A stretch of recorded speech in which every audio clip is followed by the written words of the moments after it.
Welcome, folks, to Killarney Raceway, and it's round 3 of the much-anticipated Power Series. The bikes are out at the moment. The cars are on their way, and we've got a bunch of pages here with a bunch of names on of drivers and riders that you out there want to hear about. Dexter Bruce is the man next to me over here. Dexter, what are you looking forward to today, and what can we expect going into this Power Series round 3? I'm so glad to be back. Firstly, it's so nice to be back here after the big boys from Joburg were here not too long ago. The locals are out today. The weather is amazing. There's a couple of new sponsors on board. What I'm really looking forward to, obviously, is the Clubman guys. Yeah. They're not too long before they're going to be doing their qualifying session. But before we get there, let's get back to the motorbikes. They're on Malcolm Rapsum.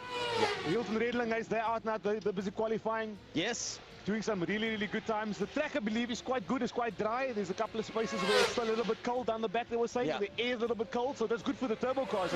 There has been a change, though, today with the bikes qualifying this morning, the cars qualifying yesterday. So there's going to be a bit of a change. The racing starts very shortly, but Malcolm Rapson at the moment out there in his Suzuki GSXR 1000 leading the way. But yeah, Dexter, the weather, it's going to be hot today, but it's cool right now. We're going to have to wait and see how that plays out. But speaking of cool, there's a bit of a cool new sponsor that's jumped on board. Smile 90.4. A new sponsor's joining us today for the first time, so welcome to Smile. And be sure to listen to Smile during the day if you're not listening to us or the commentators. And listen out for some updates on what's happening here at Killarney Raceway. And of course, Ticketmaster's on board as well now. So if you want to get your tickets for Killarney, so if you get your tickets today, you're going to be paying 60 Rand a ticket. Wow. Our Ticketmaster, as opposed to 80 Rand at the gate. Okay. So you can kind of save a little bit here coming to the track. Obviously, if you don't want to go to Ticketmaster, you're most welcome to come to the gate, pay 80 bucks. But back to the racing we go, Annie. Kenwin Snyman takes pole position now in the CBR 1000, the Missile Motorcycles bike there. Q1 Snyman gets that first place there. Alex van der Berg in third place. Slade van Niekerk down in 6th position, and he's in a different class, of course. But Slade leading off what looks like the MC600s at the moment. Jason Lineker just behind him. That's in the Project 6060 bike, of course. But heading back to the cars, I mean, we got the Lauda Classics. I'm going to go ahead and start on the Lauda Classics over here. We can't miss the beautiful Mark 1 escort of Franco Donadio. Oh, yes. He's going to be going out. I see your eye caught something. Oh, Gunther Appelgreins. Gunther Appelgreins, very green BMW 325i. That's, of course, fine cars. But there's so many cars here. Please continue, Lauda.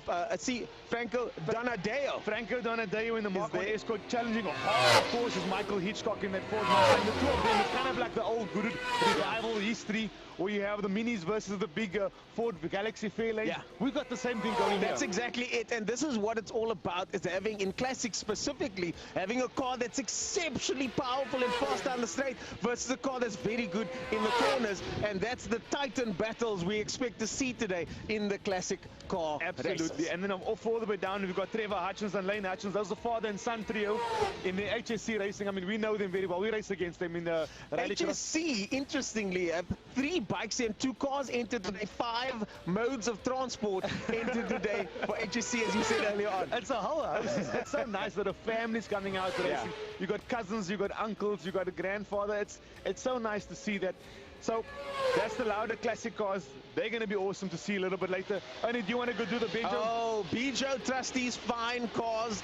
Natasha Tischendorf in that Jetta over there. You'll see her. She's in the Lambert racing car. Arnold Lambert, Jaco Lambert also. I think Arnold might be a little bit under the weather at the moment, so Jaco Lambert will be racing in his place. Stepping up, Jaco's going to be driving his father's car there. Gunther Appelgrein, my personal favorite car here today, that green E36. You can't miss it. And then we got Robert Toscano in X5, Joanne Ferrie in a Golf Mark II. So not the biggest field in Trustees fine cars at the moment, but they are in a combined field, Dexter. So they're combining with the supercars. But just to geek out a little bit, I mean, I believe you were chatting to Gunther a little bit earlier. What does it take to drive a classic car, a Bijo Trustees class fine car? Bijo fine cars is one of the most accessible racing series you can get. You can pretty much run with anything. You do need a full cage. You've got to have seats at the back. No fiberglass panel, so it keeps it nice and tight. So the cars are very much standard. And if you have a look at his car, it's pretty much a standard car with a roll cage. A couple of modifications here and there that you can do, but it's an easy way to get into motorsport if you've got a neat, reliable car at home already. Cage it up, make some minor minor racing changes, and you could be joining the guys on the start line. And it's also not as aggressive as Clubman's, for example, where the cars are completely composite body cars. The racing is close, but of course they don't take each other out like they do in Clubman's, you know. Well, speaking of taking each other out, GTI Challenge. Come on. I've got the entry list over here, and it is looking good. 23 cars entered today. Of course, it is the middle of the fast, so the series are affected by that at the moment. The guys are parked on the other side in the new pits today, not in the old pits. If you are coming to the circuit and you want to go visit the GTI Challenge guys, they're in over there at the Joubert pits. But yes, we've got a full Class A setup over here with Yuri Umpiswat in the mix of the Bullion IT car. Charles Visser in there as well. Nathan Victor, Skal Caldenes, the usual Dylan Joubert as well. Clinton Besaidano. These guys are all very fast. And I suspect Class A once again is going to be a ding-dong battle. And remember, they changed the rules now. Reverse grid on depending on the first race. That does make a big difference. I had a bit of a chat to Ian Cap as well. His car's back. Unfortunately, last race meeting, he unfortunately just did 1 or 2 laps. Was involved in an accident and he had to rebuild his car. Car's fleshy rebuilt, ready to go. He's in Class A. Charles Visser, very competitive driver from Shaw Engineering. I think they're going to be a top contender up there. Oh, big time. They did a bit of qualifying yesterday and a bit of practicing. Very, very, very reliable car. On the pace, on the money. And of course, they've got that little button that says push to pass. Oh, yes. That does help. So, Charles Visser, we saw the last time, of course, using that push to pass in Polo Cup the last time. Yeah. And Charles Visser did very, very well in Polo Cup, getting podiums all day long. And this time, I'm thinking he's going to be hoping for more than a podium because I know they want to win. Class B, of course, Zaki Hendricks is back. Kyle Visser, Charles' brother, in there. And, of course, Brent van der Skyf in the mix as well. Zaki Hendricks, my favorite going into Class G today. Top contender, I can't say no to that. Top contender, there's Zaki Hendricks. Look out for him in the yellow car. This man's back today as well. Clint Renard, he's back as well. Yeah, we're talking about Clubmans. We just jumped to Clubmans, but Clint's standing over here. He's back today, racing in Clubmans again. How's it, Clint? Nice to see Clint back. Back to Class C. Class C is where it's at. I mean, last Class C meeting, I don't know if you remember, there was a nice accident on the main straight, Lamey. A big one. Lamey's busy rebuilding his car. So the Class C is the Brad Pack. They're always going to give us a good race. Yeah. We've got, of course, Faisal Jacobs, our favorite man on the ground, Dylan van Eden. But look at some new names, new old names back on the grid. Dylan van Eden's back now. Daniel Munna got his car back. Razik Harris, after all those different series that he's entered in, he always comes back to GTI Challenge. So watch out for Razik Harris, Noor Abbas, and Amar Kutsia as well. The Kutsia family, of course, very, very involved in motorsport. Yeah, definitely the aim in plumbing cars. So yeah, Class C I think is going to be a good battle. I think so. I think so. GTI Challenge overall, they got some new rules, so watch them start together, watch them shuffle the grid up with the restart. But Dan, I called you Dan, I'm other commentator. But Dexter, we know what you want to talk about. Yeah. You want to talk about Clubmans. Tin top, I love my tin top racing. I've been involved in it for years. I love this. This is where it's at. Clint Renard, you just mentioned Class A. That GNA Motorsport Mark winning car. Oh, that car is a winning car. Absolutely awesome. Actual aero bolt on that car. Fantastic car. Steven Heinrich in the Nissan Skyline 2.8 R33 Skyline. What a fantastic car. That car has, we got Tarmac Terrorist over here wants to come say hi.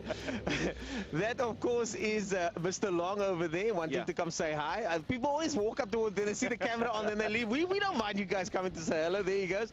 But Dexter, back to Clubmans, it's one of my favorite series to watch. Absolutely. Jesse Huggett, ever present Jesse. He's been around these corridors for many a year. Yeah. That Mark II Jetta of his very reliable Rico Barlow Racing and Full West. And of course, back in the 100 car, Cody Alberts. Oh, Cody's back, baby. So nice to see Cody's back. And Cody has done some work on that car. I didn't think we were allowed to say this, by the way. Yeah. But we know that they've done some head work on that car to get the power up on that car, get it back to its reliable state. They've been working on that car. Him and the wifey have been working on that car for a long time. Yep. And now Cody Alberts is back, another potential winner. So we've got a few potential winners right on top there. Jesse Huggett, Cody Alberts, Steven and Clint, all the Class A guys potentially could win that race. And it's so good. Yeah, so that's going to be competitive. Class B, of course, Daniel could see you just mentioned one of his other cars that are in the challenge as well. Amen Plumbing car. Paul Munich in that ever-present Munich Performance Audi VW Clinic. That gold car, you cannot miss that car. Can't miss it. That's the Class B cars. Class C is very challenging. JP Shea, of course, the BMW E36. Our champion, yeah. Benson and Hedges colors, looking so good. Yeah.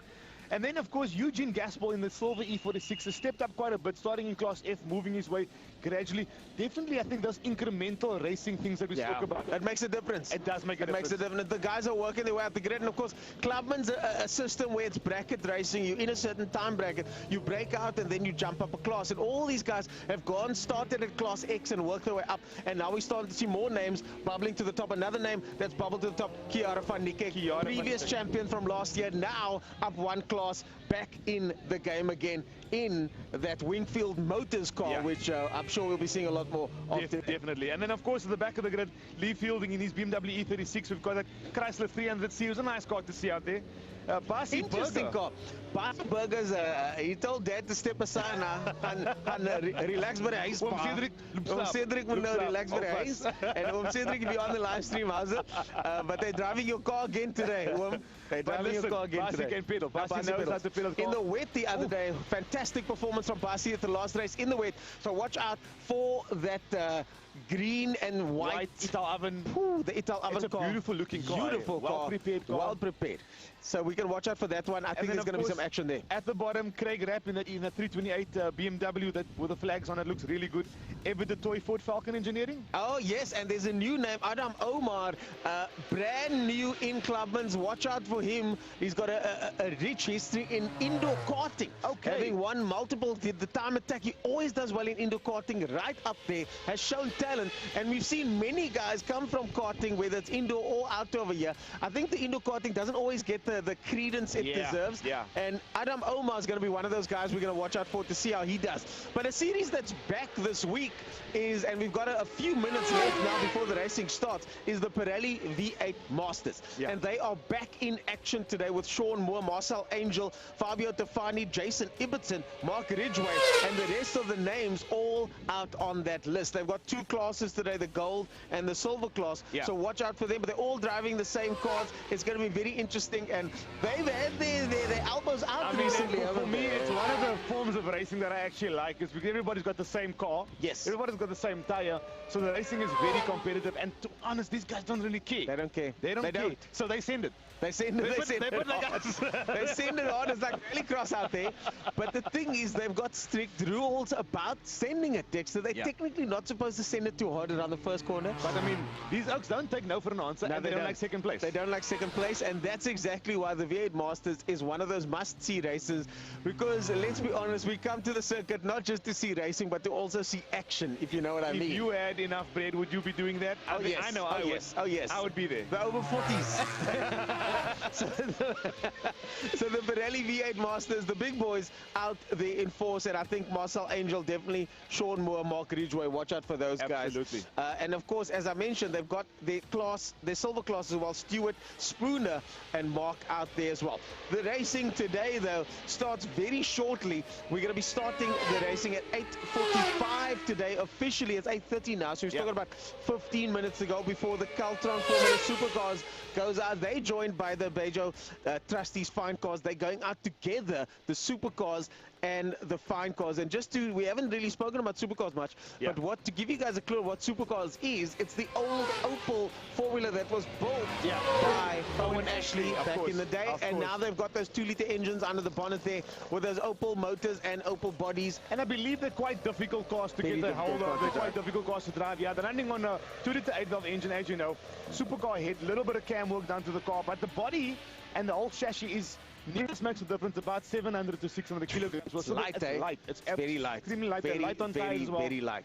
So very twitchy car. Yeah, and then after that, we go straight into the bike. So just after that will be the bike races. We've got the Bridgestone STC 650s and SSP 300s, followed by the Triumph Motorcycle Superbikes, SBK Challenge Masters, and 600s. More bikes after that with the Suzuki South Motorcycles Clubman, SB and Breakfast Run motorcycles, and then the GTR Challenge boys come out. Let me just get you in there. Sharif Reynolds is back. It's nice to see the old guy back again. After such a good performance at the previous race. He had a good first round, I think. He missed out the second one. This is round 3. He's back again. I think he was away. He's, of course, Ducati 996, a classic bike. He's, of course, racing against Danny van Killarney. Oh, In the GoDaddy bike. yeah. I gotta say, for the guys that have come here today that are fasting, I see a lot of guys coming here today that are fasting. You know, commendable effort from those guys. It's not easy out there Absolutely. for Muslim brothers to be fasting and performing on a day like today. I mean, our good friend Faisal Jacobs here today as well. So our thoughts go out to those guys. Keep those chins up. It's one day. Hopefully they make it through the day with success. Sure. And tonight they can enjoy the feast. Yeah, absolutely. And the fruits of their labors tonight. Absolutely. And we were just having a bit of a chat coming in a little bit earlier about the classic, the nostalgia form of motorsport. There's a big rise, I think, in nostalgia, bringing back those old cars of yesteryear, of the 80s, the old West Bank V8s, the old Group N cars. Oh, speaking of the West Bank V8, we just saw one parked over there now in the Lambert garage. The Lambert garage, if you've never been to Killarney and you walk past the very first garage at the start of the pits here, go check out the Lambert garage and go speak to them and find out from them about the history of some of the cars. It's just amazing. And it's not just about the racing when you come to Killarney. You walk around and you see these cars lined up and ready to go. Some of them are parked, some of them are in other series. So if you are thinking of coming through to Killarney today, it's not just about racing. Come have a look and see what's parked in those garages. And you know, they kind of pull on your heartstrings, the older cars. Just this morning I was actually reading a bit of an article about the extra Bean Schmidt Motorplan BMW. That chassis is now competing in the BMW Gauteng Cup. Wow. That exact chassis. So the heritage of those cars, a lot of the cars do go to New Zealand and Australia. We've lost the Camrys, we've lost a couple of the other BMWs. They've all moved over to New Zealand. But the good thing is that those cars are still running. Yes. And those cars that are in Cape Town, really, guys, if you've got those cars and they're sitting in the garage, a couple of the Skylines of those old cars, bring it out. Yeah, Kerry Blows at the last event. I know he's traveling at the moment as far as I know. I didn't see his name on the entry list, but Kerry Blows has got two of the cars. He's got the Golden Grove Datsun. Yeah. And he's got the Henny van der Linde. I think he's competing today in one of the cars. Oh, is he? Okay, I didn't see his name on the list. I need to go pop over there and say, how's it? Definitely. But some interesting cars here as we see Keanu Strode in top position. Datsun 240Z. Okay, so he's there with the Golden Grove car. I need to go over there and have a chat with him then. Well, later on during the day, we got, as I said, the Club GTI Challenge. After that will be Formula Libre, Classic Cars, Pirelli V8s. And lastly, just before the lunch break, will be the Thermo Fires Club and Saloon. Yeah. And then in lunch break, Master Drive guys, my cronies from Master Drive will be going around and taking the Smile 90.4 people around. So good. And it just shows you, like, our sponsors are starting to come to the party. Smile 90.4 here, Master Drive here. Of course, Wingfield Motors. Ever present. Ever present. Come and just on. Making sure that these days happen. So today is proudly presented by Wingfield Motors. This, of course, the Power Series at Killarney Raceway. Welcome if you've just joined us. Round 3 as we head into the last few minutes of qualifying, ladies and gentlemen. And you can see the results over here next to Dexter over there. Oh, yeah. So those results over there are the qualifying results. And we'll be going, Piet van der Walt does it, we'll be going into the racing as Ewart Koets gets first place there with a 1:19 in qualifying. Only the bikes qualifying today. And we're going to be going straight into racing very, very shortly. So the bikes are out now. They're doing their last qualifying. On my right-hand side, I've got a couple of the cars lined up in the pre-race paddock, and they're going to be going out to do their race 1. But heading back down to the list, the Formula Libre cars, DJ Boyce and Byron Mitchell, right up there in the front. Of course, with that single-seaters, you cannot miss them. They are always up there. Kelly Fletcher down at the bottom. Very reliable car as well. And then I think the Formula Libre has actually gone up a little bit. They started off with 8 to 9 or 10 late last year. They're moving up quite nicely. They've had a good year. They got one of the best years they've ever had this year. And also, you can see also how well Formula 1600 in the Nationals is doing as well. The feeder series are growing because the National Series are also finding success. So we've got another situation here where fields are growing, and hopefully they will continue to grow. We need your support, of course, to come watch the guys. And if you've got a car parked, they don't come and race it as well. Bring it in. I mean, the sponsors are getting involved, the races are getting involved. It's now with the spectators' time to come back and them to give their thing. Jaco Oosthuizen over there. What a nice story, eh? What a nice story. So Jaco Oosthuizen, sorry if you don't know, his mother used to race his car, that car at the drag strip. She said she always wanted to get involved in racing. She was of a healthy age back then. Conquest. Yes, Toyota Conquest, and she said she's going to come to the circuit, wants to try this racing thing. did so, unfortunately passed away quite recently, and now Jaco converted that car into a fine car, and now he races at fine cars with that very same car. For what me, a fantastic story. It's literally like a relay race. Yeah. He's taking the baton over, he's doing the last leg, and I'm sure that he wants the next person to take over the next one as well. So it's really nice. Well, there goes the car. Jaco Oosthuizen getting ready for action, and action is exactly what the fine car guys, the Bijou Trust fine car guys, are going to be providing today, as we see Joanne Fourie, Gunther Appelgrein, and the Lambert car lining up ready for action. We've got a 928 Porsche in the mix as well, the Missile. Mattia, a beautiful car. It's a big car. It's a very big huge car. That's, of course, the V8 Porsche. Front engine V8, Jeremy Clarkson's favorite car, and because of that, I think because of his father, there was something to do with his father. Yeah. One of his favorite all-time cars. But heading back to the supercars, we mentioned it earlier, the supercars are going to be partnering, of course, with these guys out here, and they're about to do their race number 1. Yeah. Yasin Damon in the Opel supercar. Craig Hume, I think he steps up in the 43, which was the ex-Zak. And Zak Groenewald came for his first race at the last one, got a win, and I mean was doing fantastically well, and now he's not yet today, so that should be interesting. At least it shuffles up the grid a little bit. The thing about Zak is he can get into anything and he'll be quick. Is fast. So I mean, he's not here today, but I'm sure he'll be in the next one. He'll be somewhere. He'll be somewhere. He'll be somewhere. If I see him leaving, I often see him by his garage over there, and there's always something loaded on the trailer. And his garage is always half closed because he doesn't want people to know what he's working on. There's always something loaded on the back of his trailer, whether it's a bike, whether it's a fine car, whether it's a whatever. So Zak Groenewald will be back, I'm sure, and he'll be fast. Definitely. And I think he's joining us actually for rallycross on the 15th. So I think he's busy building a rallycross car. Surprises there. I look forward to seeing him on circuit. Andrew Moffat, of course. Glenn Phillips is there. And then Karel van der Merwe, Ryan van Wyk, and then of course Michael Nell wraps up the bottom part of the Opel Supercars. I think the Opel Supercars with the Bijou Classics makes about a full field. The nearest makes about 20 odd cars in that field. Yeah. And that's exactly what you want. You want to have fuller fields, and that's why they're combining these guys now. As the silence descends on the circuit. We just heard the bikes now shutting down those engines. They're coming around for their last lap. So I think we are minutes away from starting, Dexter, as the rest of the fine cars come. Someone just pulled in with their louder classic car there. The CRX, That's beautiful the CRX. That gentleman drives his car to the circuit from Somerset West. Somerset West, yeah, I think so. Wow. And I think that's what it's about, eh? That's how GTI Challenge started back in the day. You drive your car to the circuit, you race your car, you drive it back home again. Yeah. And I think to do that in 2023, it's not easy. Commendable. It's commendable. I spoke to Justin Bennett, one of the original GTI Challenge guys this week, and he was telling me that was his road car that he drove to work, and then he drove it to the circuit on the weekend, and then obviously it got out of control, and the next thing you know, it's a full race car. Absolutely. But back in the day, that's how GTI Challenge started. The guys would use their daily drivers to come race here, and it laid the template for many of these series at the moment, including the fine cars and the classic cars. They're not the most comfortable cars to drive around on the road. You know, driving a car with a hard suspension over bumps in Cape Town roads. Nah. You know? Look, at least we don't have the potholes that they have in Joburg, but those aren't potholes. Those are sorry, dongers.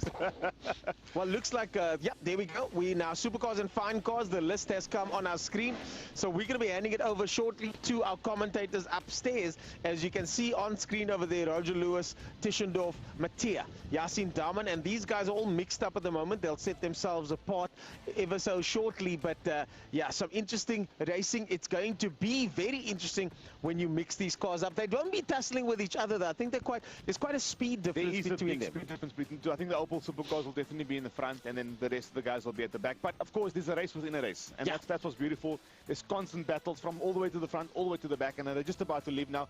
80 Rand a ticket gets you in if you come to the gate, 60 Rand on Ticketmaster. What else can I see at Killarney if I come here? Is there food? Exactly. There's plenty food. Come on. And the nice thing is the coffee stand over here now takes cards. So I am going to grab another one after this. I said, Wayne, how's it going? Wayne looking as healthy as ever in his race suit, his bike race suit. We've got the marshals out here as well. Of course, a special thank you to the marshals for joining us today and making sure that keeping everybody safe. The officials over there in the tower. But all of this you can see for yourself if you come through to Killarney Raceway. I see my voice is coming out over the PA system now, which means we're about to hand it over to our commentators.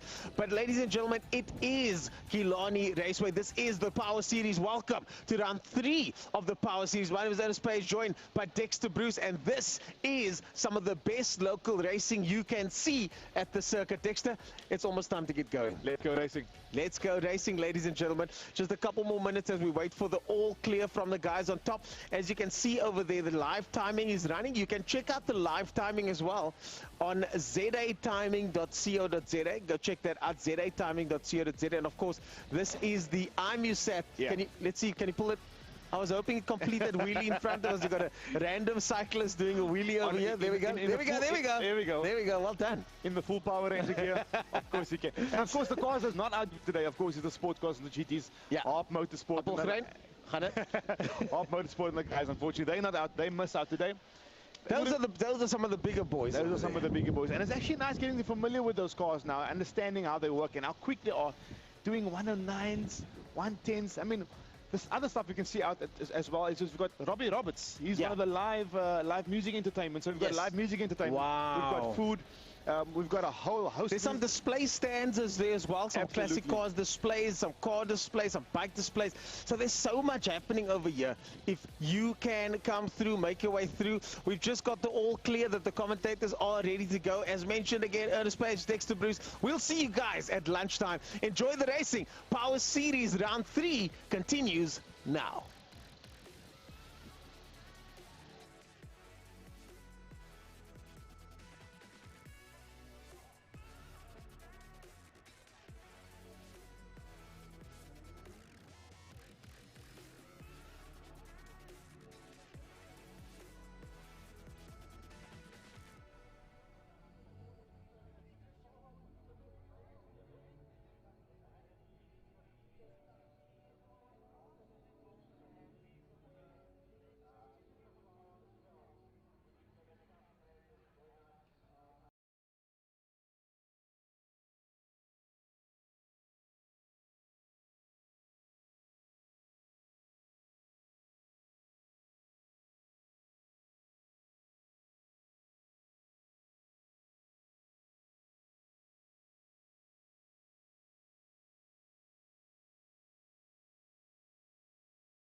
All right, there we go. So we're going to have our first bike race of the day, the Super Twin Cup 650s and 300s.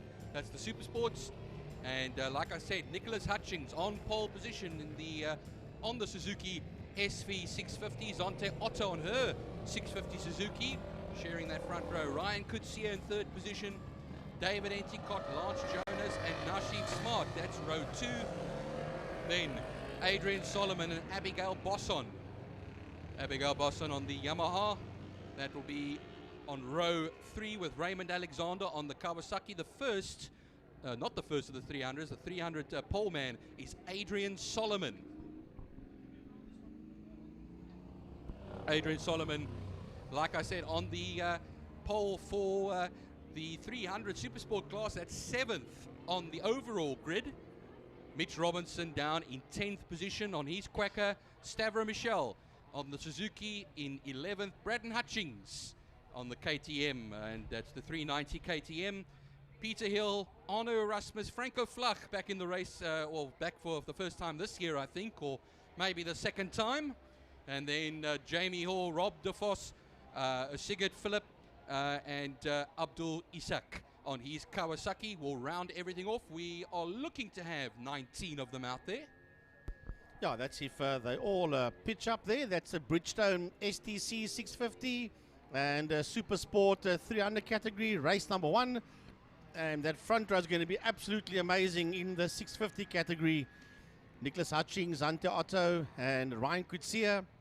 Row 2 will be Dave Enticott, Lance Jonas, and Nasif Smart. Row 3, Adrian Solomon, Abigail Bosson, and Raymond Alexander. That is also the front row of the Super Sport 300s. P7, 8 and 9, Solomon, Bosson, and Alexander. Then the following row will be Mitch Robertson, Stavro Michel, and Braden Hutchings. But Stavro Michel in P11, he is the 1, 2, 3, 4, 5. He is way down though, but he's in the STC 650 category, and he's stuck in there between the Super Sport 300s. Right, the bikes are coming towards the line, and that is Hutchings that's there in pole position. Yeah, I've got to remember there, Frankie, HSC Racing. In those familiar colours. I don't know what I was using the whole alphabet over there. You said HRC, which is Honda Racing Corporation. Somehow you got that one all wrong last time. But the Hutchins Racing Corporation, there we go. But the HSC, that is correct. And yes, Hutchings, Zante Otto, hey, in those lovely pink and black overalls there, and that lovely blue Suzuki of hers.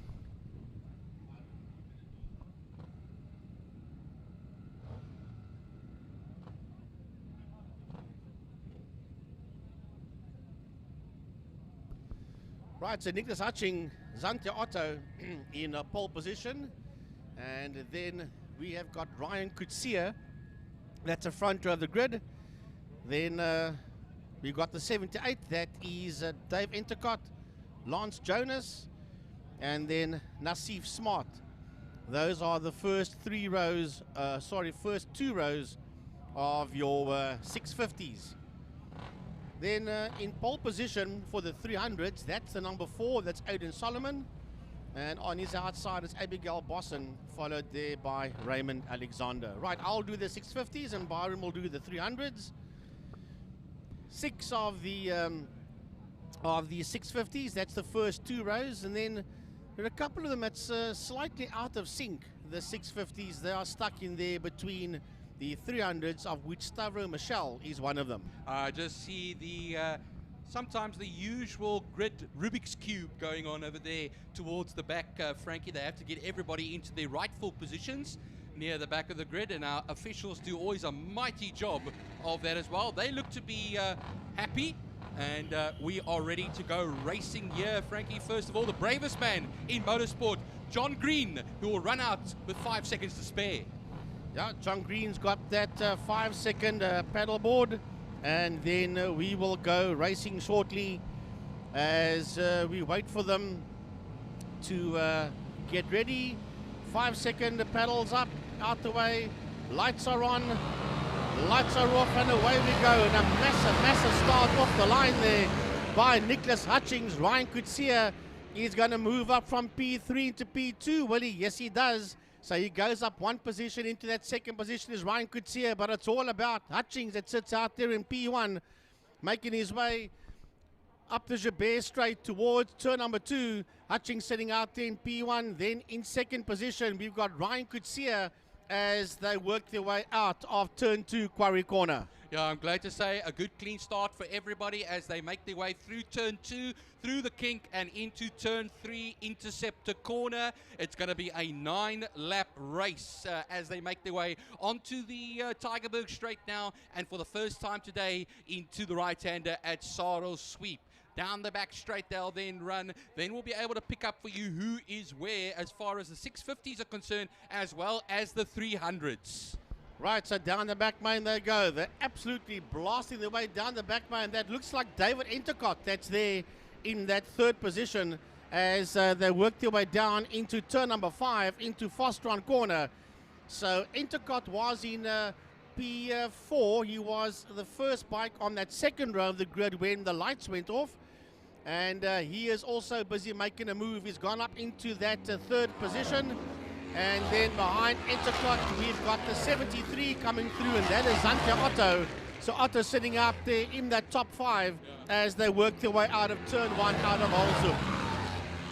All right, so just taking a look now, Frankie, it's Abigail Bosson who was looking at the sharp end of the field, but it is Adrian Solomon that leads the 300 class at the moment. 3.7 seconds already over Raymond Alexander from a standing start, and Stavro Michel is just a smidgen, 18 thousandths of a second off of Raymond Alexander. Actually, he's in the 650. I should apologize. There we go. He's mixing it with the 300s. Abigail Bosson is currently third, half a second off of the Raymond Alexander.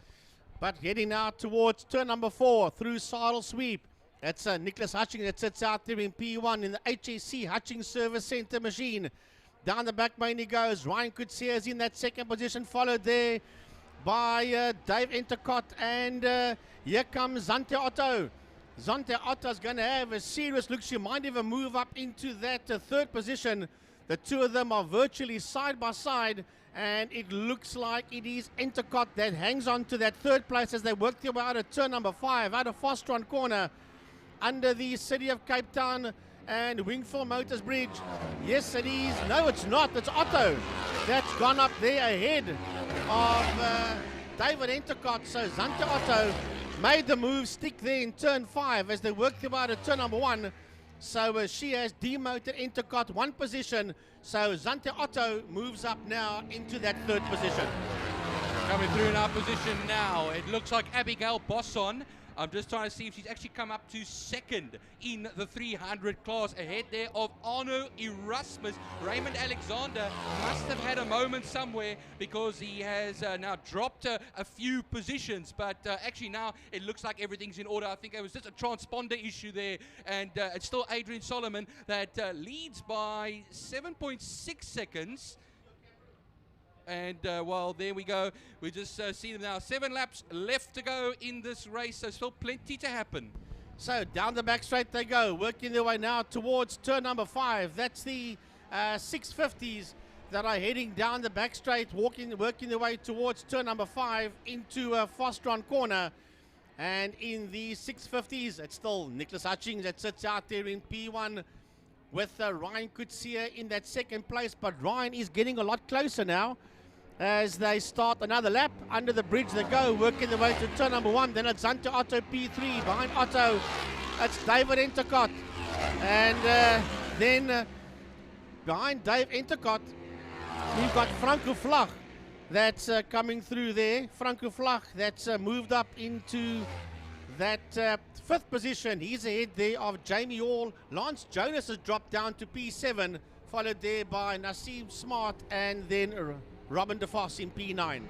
Okay, I think now just coming through the turn 1 section was the Adrian Solomon machine, and still leads the way. Raymond Alexander will come through that section now as well, onto the Joubert Straight, and will be second in class at the moment, ahead of Arno Erasmus, who's now third at the moment, ahead of Braden Hutchings, and then Abigail Bosson. 6 laps left to go, Frankie, including the one we are currently on, a 1:21.344 for Ryan Coetzee, the fastest lap of the race. He's the quickest rider out there with a 1:21.344. as that group is making its way down the back straight towards turn number 5. Working their way now towards Pertamina Fostron corner. Out of Fostron they come now. Hutchings, while he sits out there in P1, he got a flyer off the line when the lights went off, but he's being closed up here by Ryan Kutsia. It was 7/10 of a second the previous lap, and it's basically it's gone down to 5/10 between Hutchings and Kutsia as they exit turn number 1 with Zante Otto still in that 3rd position, followed there by Dave Entercott, and then 1.5 seconds behind Entercott in P5 is the number 9 machine there of Franco Vlag. Well, crossing the line is Adrian Solomon now. 1:26.957 is his last one, and he goes into turn 1 now. I just want to see the gap between himself and Raymond Alexander at the moment, Frankie. Here they come to the line now. Raymond Alexander. Oh, it's actually Arno Erasmus that's come up into 2nd position, but let's see now. I think what happens is there's a bit of a timing error here, and Arno Erasmus is still hanging in there. They're going to turn 1 now, and will open up surely onto that Joubert straight fairly shortly here. Yeah, they go now charging it towards turn 2 and looking at things because Abigail Bosson has come up very nicely again into 3rd position. Raymond Alexander is in 4th position now, so it is confirmed, and he was a half a second off of Abigail Bosson as they all make their way through turn 2. Yeah, this following group of motorcycles is busy making their way out of turn number 5 now. That's a leading group of bikes coming down towards us, and there's not much as they're racing to turn number 1 between Nicholas Hutchings and Ryan Kutsia. That sits there 42nd. Then it's Zante Otto. Franco Vlag is going to make a move up on the inside of David Entercott, and Entercott loses that position there to Franco Vlag as the two of them make their way out of turn number 1. Well, down the back straight, Frankie, we have the 300 Supersport class. That's a gaggle of riders over there. After Adrian Solomon, the likes of Arno Erasmus, Abigail Bosson, and Raymond Alexander all battling it out with each other. And remember, they're coming through traffic as well now, and so on. And that is not an easy thing to get through as far as things are concerned. But here they come now. Adrian Solomon has crossed the line already. It's 4 laps left to go. Arno Erasmus crosses the line. Abigail Bosson is 7/10 of a second off of him. They go into turn 1 and will open up onto the Joubert straight. Looking right behind them, Raymond Alexander still hanging in there 8/10 of a second further back. Braden Hutchings, Peter Hill, they're coming through the section now as well. Mitch Robinson, Sigurd Phillip, and Abdul Isak, 18 of them out there in all. Well, going into turn number 5, that is that dice for 1st and 2nd in class and overall. Out of Pertamina Fostron they come now, and that lead is completely gone now. Hutchings still sits out there in P1, but right on his back wheel he's Ryan Kutsia. Kutsia dives up, they side by side. Kutsia's got the line for Holzoek, and Ryan Kutsia takes the lead away from Hutchings. Hutchings comes right back at him again as they make their way out of Holzoek on that twist grip. Got it wide open as they race down towards turn 2, and for the first time in this race we have got a new leader. Hutchings has dropped down to 2nd position. Kutsia takes the lead, but they got 2 back markers ahead of them as they make their way towards turn 3, Interceptor corner. Adrian Solomon's Kawasaki Ninja 400 starts his 3rd last lap in this race. He was last time, well, quite a bit ahead there. I'll take a look at the gaps now. There is quite a gap, but look behind here. Arno Erasmus and Abigail Bosson are battling it out between each other. On the main straight, they'll run across the line now, and then we'll see them go into turn 1 once more. They are 16 seconds behind the Solomon bike, but there's only 7/10 of a second between the two of them. Raymond Alexander and Braden Hutchings were battling it out earlier on. Heading down towards turn number 5, that lead has changed again, and Hutchings has got the lead again as they make their way out of turn number 5, out of Fostron corner. Man, it's chopping and changing. They've gone past those back markers, and here they come towards us. Hutchings has got the lead again. Remember, out of turn number 2, Hutchings have dropped down into that 2nd place, but he's back in the lead again as they make their way out of turn number 1. Working the way up the Tygerberg straight towards turn 2, and Hutchings has been hassled once again into turn 2 here by Ryan Kutsia. There was 3/10 of a second between them when they started that lap, and there's not much there between them as they go through the kink towards turn number 3, Interceptor corner. Zante Otto is still in that second position, followed there by Franco Vlag, Dave Entercott, Jamie Hall, and then Lance Jonas and Robin de Vos. Well, the leader, Adrian Solomon of the Supersport 300 class, just crosses the line now. It was a 16-second gap before we got Arno Erasmus and Abigail Bosson. That surely would have grown, of course, but the one to watch at the moment is second in class, Erasmus versus Bosson. Here they come now. She was a tenth of a second faster on the last lap. They charge up now to turn 1 with 2 laps left to go in this race. So still nose to tail, a 28.0 for Abigail Bosson, and responding a 27.9 over there for Erasmus. So it is there a tenth of a second quicker from the second place man. One more lap to go as your leaders start another lap and head into turn number 1. They are on their final lap now, and a 1:20.5. Ryan Coetzee is the quickest man as they exit turn number 1, working their way out of turn number 1, out of Holzoek, heading towards turn number 2, heading towards Holzoek. They've got a couple of back markers that's just ahead of them. This is going to be great stuff. Towards the checkered flag they go, through the kink and towards turn number 3. So yeah, they're on their way to the checkered flag, but they've got a half a lap to do before they get there. As they exit interceptor corner, they've got a couple of back markers. Woo, those back markers are just holding their line, and they are coming through. The back markers are in between them as they make their way through turn number 4. Out of sidle sweep, down the back main they go. Have they cleared those back markers? Yep, yeah. They have cleared those back markers, but I don't think that Ryan Coetzee, as they work their way down towards turn number 5, Fostron corner, is going to be able to catch Hutchings as Hutchings makes his way out of turn 5. He'll work his way now towards the checkered flag. The flag man has got the flag ready, and here they come down towards us, and it's going to be Nicholas Hutchings that comes home in P1. Ryan Coetzee comes home second, and third across the line will be Zante Otto. But Byron, the 300s are still out there.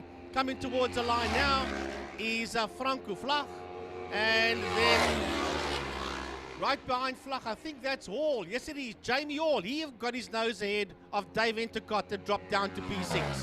Well, the big one at the moment, Frankie, of course, Adrian Solomon. He's 18 seconds ahead of the pair behind him. So he's basically going to win this. It's a foregone conclusion. But what happens is Arno Erasmus and Abigail Bosson, they've been having a lovely battle with each other. Erasmus was still ahead by 0.7 of a second. When they're coming around now, we'll find them where they are. I think they're going to be coming down the back straight here now towards the line. They will then run. Here comes the winner of the 300 section. The number 4 on the Kawasaki, Adrian Solomon, finishes 10th overall through the Pertamina Fastron turn 5, out of turn 5 now.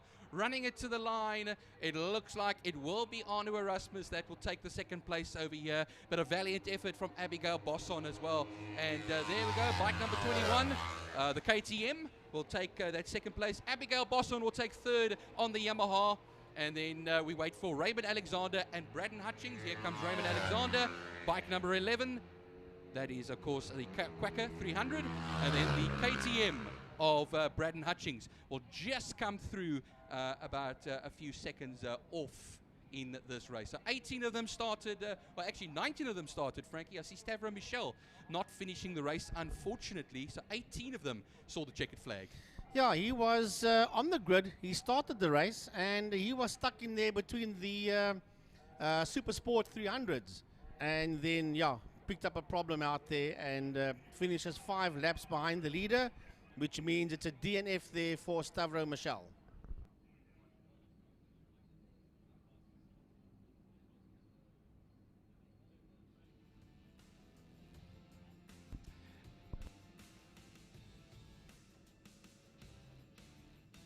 Yeah, no, bike fans, please do not go anywhere. If you're at the circuit or you're watching online, there's so many bike races still to come over here.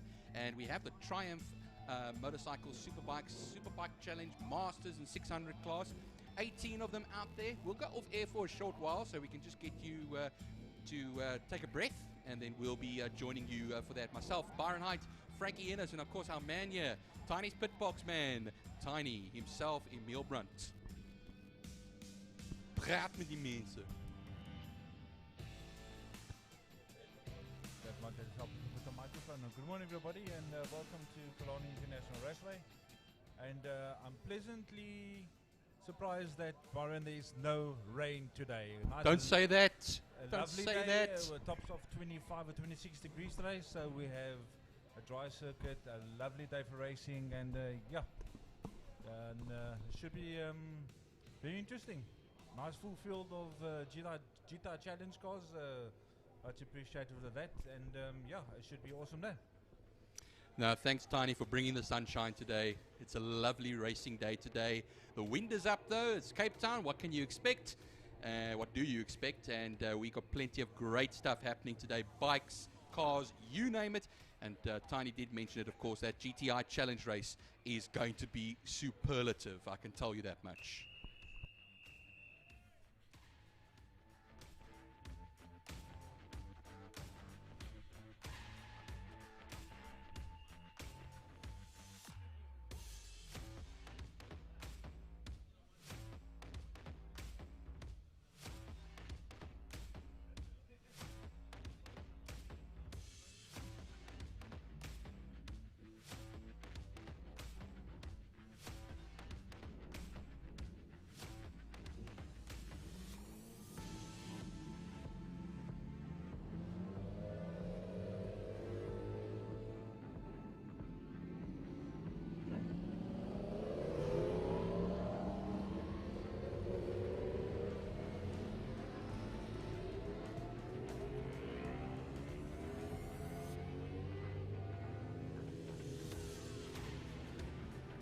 All right, folks, here we go. It's 18 of them out there, scheduled to be out there, like I say. The Triumph Superbike Challenge, the Masters and the 600s. And the man on pole position, hey, who other than Killarney Snyman on the Honda Fireblade.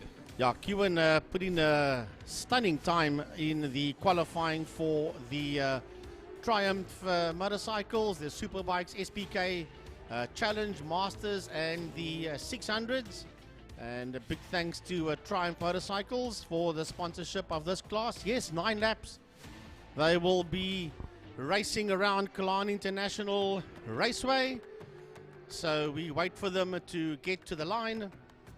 And it is indeed Mr. Killarney Snyman from Malcolm Rapson from Alex van der Berg that will be on that front row of the grid. The second row will be Hilton Redlingeys, Tristan Pienaar, and then Slade van Niekerk in row 3. Jason Lendicott, Brad Bodsworth, and Sean Mackerel. And then row 4 will be Matthew van Niekerk, Lubabalo Ntasala, and then Wayne Arends, followed by the rest of them. 18 riders should be out there if they all take to the track. Yeah, I see in 17th position, Frankie, it's Ray 5-ish. He's actually 17-ish. I have to say. So I love it one. Nou jy's 'n wakker akker vandag. And then Jonathan Schwerin will round them all off. But like Frankie was saying, that front row, quite a potent front row there. Killarney Snyman, as we're saying, and the man who's going to be standing alongside him. The only thing this guy does faster than checks and balances is pedal that bloody Suzuki Jigsaw. I can tell you that much. And here comes Redlingeys. He'll be in that 4th position. Hilton. There is Sean Mackerel. Here is your reigning defending champion. That's Malcolm Rapson. As Nick van der Meulen would say, as the doc would have said, the fastest accountant on 2 wheels in SA.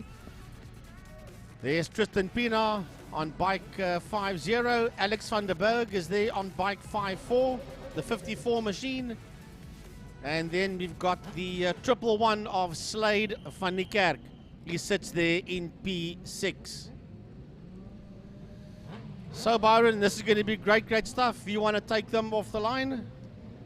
Well, we wait now for John Green. Like I say, the bravest man at the front of the field over there. He gets his running shoes on. He gets himself into position. He runs away. The lights are going to go out now. Watch out for Killarney Snyman. Watch out for Malcolm Rapson. And away we go. Killarney Snyman looks like he's got the great launch off of the line. But I'm trying to see now as well. Tristan Pienaar might have gotten himself a good launch over there up into second. We'll watch them come now. A little bit of a bogged down start, Frankie, for Malcolm Rapson. Not the best of starts there. And now they go onto the Joubert Straight. Now onto the wheelies they go over here. You'll see that Honda Fireblade, beautiful in red, go into the right-hander at turn 2.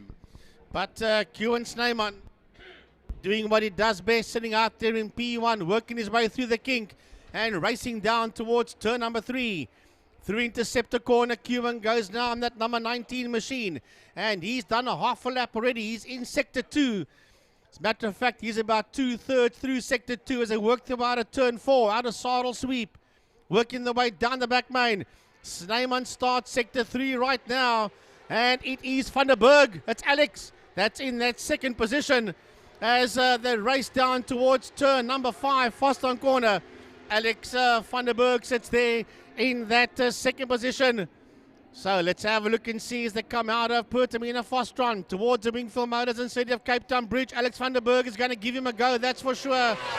Then behind him is Tristan Pienaar, followed there by Malcolm Rapson. Then we've got the 111 of Slade van Niekerk as they work their way out of turn number 1. Well, coming through there, Frankie, is Tristan Pienaar up into 3rd position ahead of Malcolm Rapson, the champion. He's the leader in the Masters section at the moment. They're going to go into turn 2 now on this second lap of 9. And then Slade van Niekerk finds himself in that 5th position at this particular moment in time. Look there, Hilton Redlingays up in the top 6. Of course, the man on the Quacker who's in association with Tiny's Pitbox, riding a lovely ride here on the second lap. Making their way towards turn number 4 now. Out of Sadel van der Merwe sweep, the double right-hander. Down the back main they go. And how the hell are you going to catch this man, Kewan Snyman? Alex Van der Berg in 2nd position, followed by Tristan Pienaar. Then it's Rapson. Then behind Rapson, we have got down the back main, we've got Van Niekerk. Hilton Redlingays is getting a lot closer now to Slade van Niekerk. And I think he might have nailed him. No, he hasn't. No, he hasn't. It's still Slade. That's ahead there of Hilton as they make their way out of turn number 5. But we've got a new 3rd place man going into turn number 1. Into turn 1, up into P3 is your reigning champion, Malcolm Rapson. It was only a matter of time, Frankie. Remember, he's making his way past 600s now. We have Slade van Niekerk currently leads the 600 class. Jason Lineker is 2nd in the 600 class, 7th overall. They sandwich Hilton Redlingays, who will find himself in 4th in the class at the moment. They're going through turn 2 at the moment now. Just want to look at some of the Brad Bodsworth is the Superbike Challenge leader ahead of Lubabala Ntisana, a 2nd and .2 between the two of them.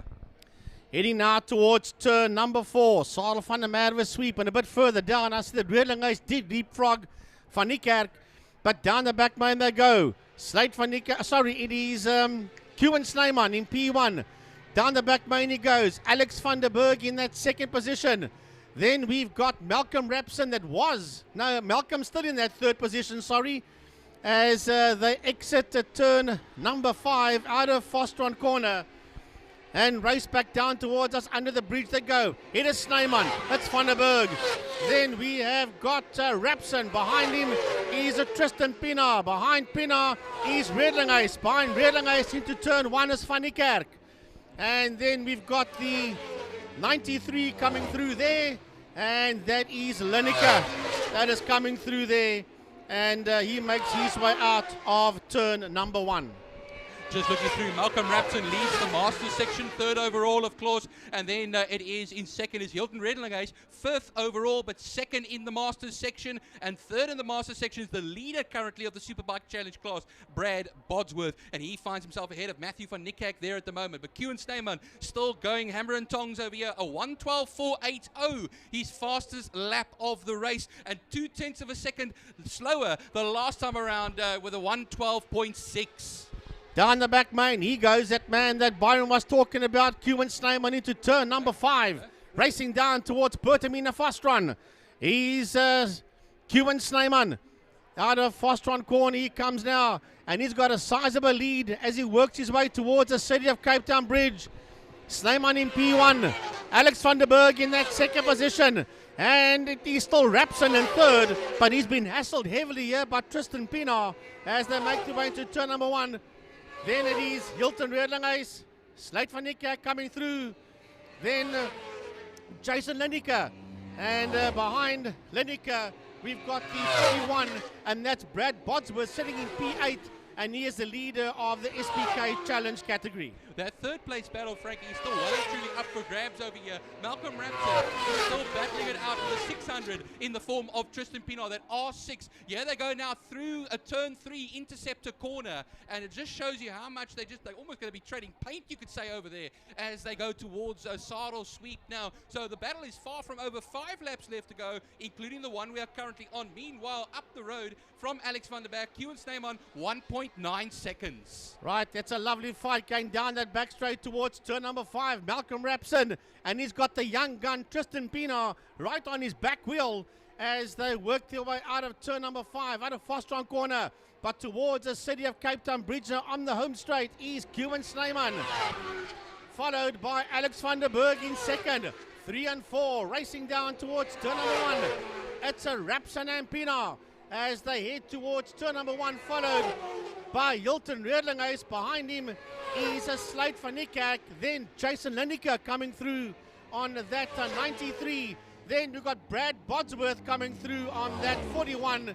And then behind him we have got van Niekerk heading down. That's Matthew van Niekerk working his way into turn number 1. Yeah, Brad Bodsworth, he seems to be chipping away at Jason Lineker on that number 93 Honda over there. Brad Bodsworth on the Aprilia.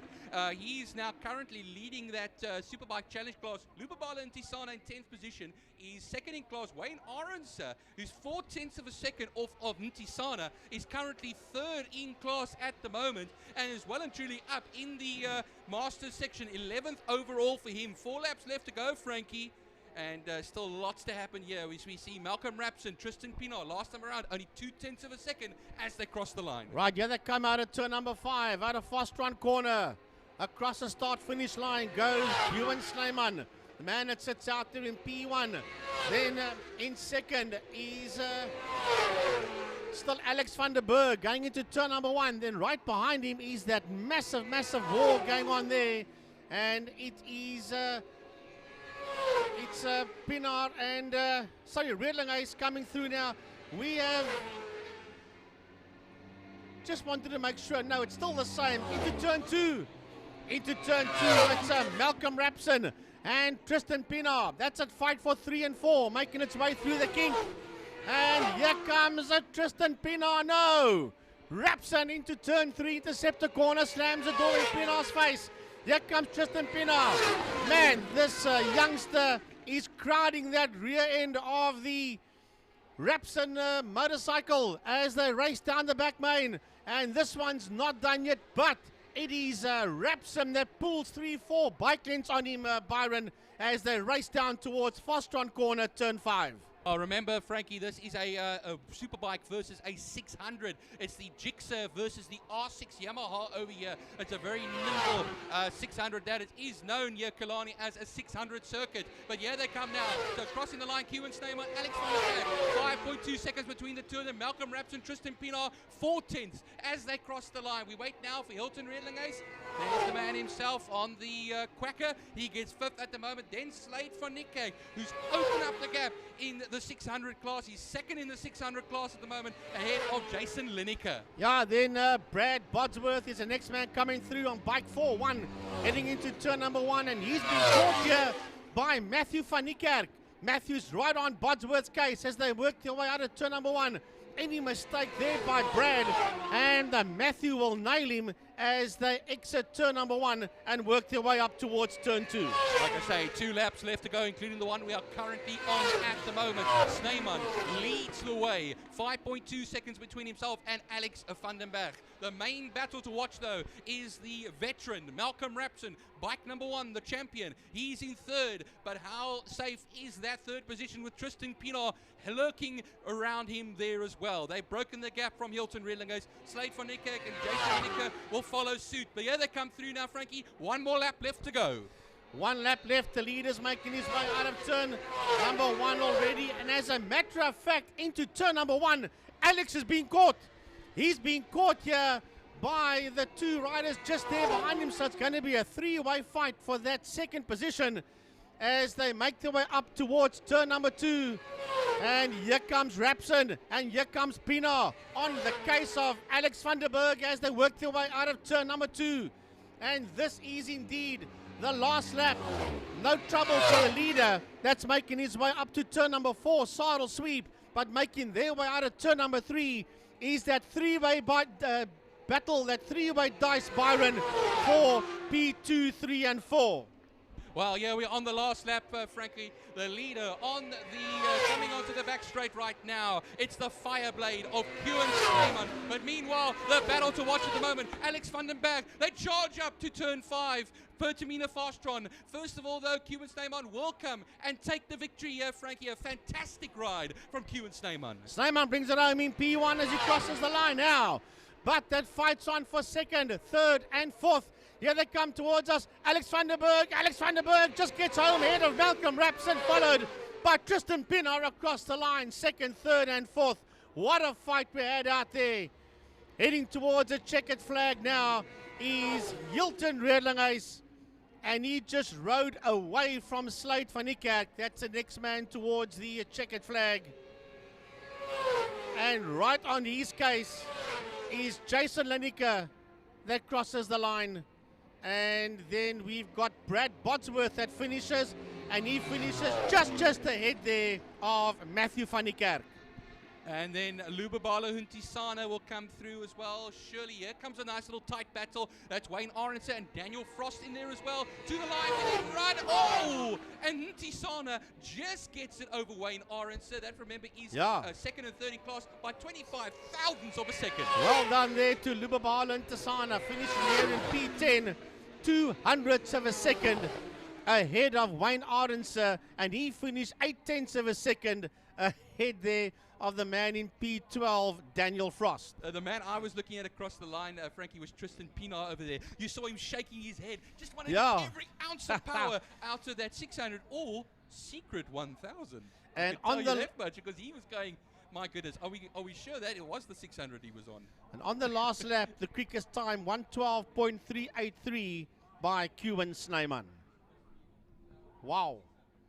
Some great motorcycle action we've had so far. We've done 2 bike races, and we've got 1 more motorcycle race to go before we start with the cars. Well, we have had the cars already. We've had the fine cars and the supercars do their thing. We're going to have 3 bike races in a row, which the 3rd one's coming up now. And then after that will be the Alert Engine Parts Volkswagen GTI Challenge. But 1 more bike race still to go.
Service and satisfaction. Also visit our website. Wingfield Motors is an authorized FSP.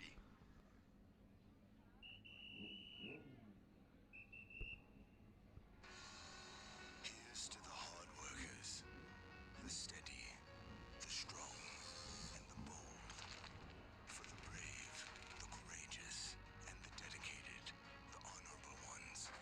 For the builders, the fixers, and the makers. Beyond measure, so the ones they love have all they deserve.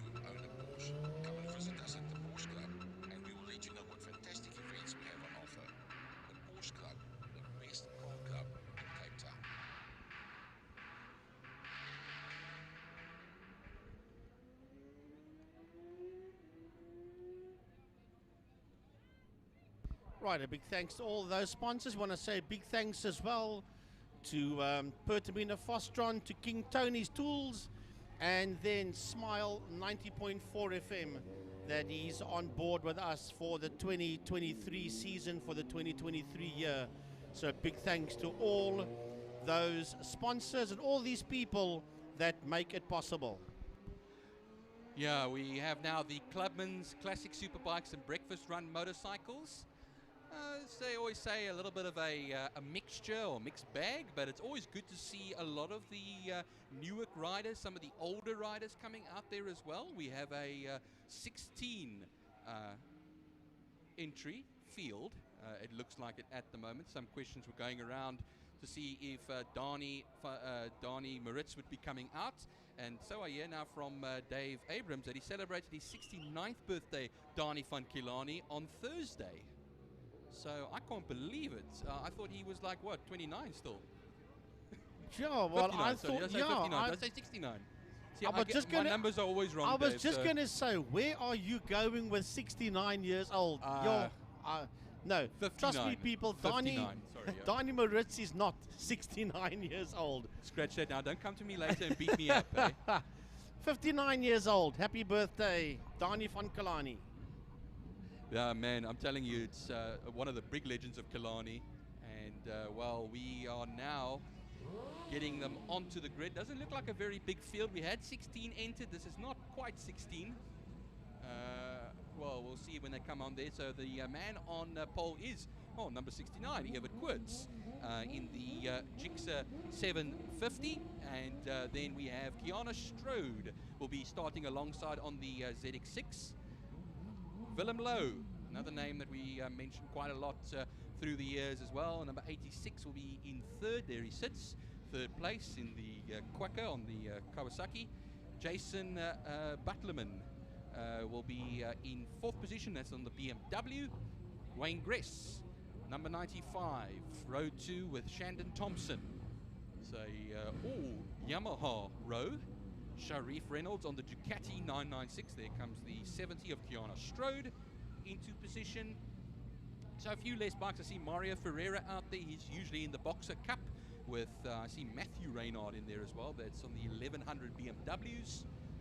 Oh, here's a few more machines coming, but that number 7 Ducati of Sharif Reynolds really looking the part here. I can tell you that much. Look at that lovely red. That's Italian passion there.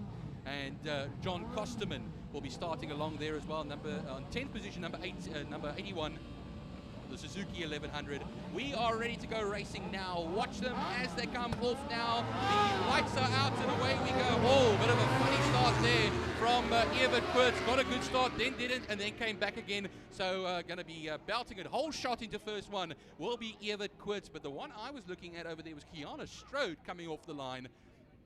Yeah, really nearly threw it away, but let's see now as they go down the back straight. Strode will be in there, and then the likes of Willem Lowe and Jason Butlerman, watch out for them as well. They go through turn 2 now for the first time in their race today, and then all of them getting away nice and cleanly there as well. Through the kink, they'll then run that hotly contested second and third place already, and that will allow Evert Koorts on the 750 Suzuki to get away. Down the Tigerberg Straight we then run, and then on their first time of 9 laps over here, it will be the Breakfast Run and Clubman's and Classics class. Breakfast Run motorcycles out there. We originally had Ryan Smuts, Alexander Flay, and Philip Rimmer.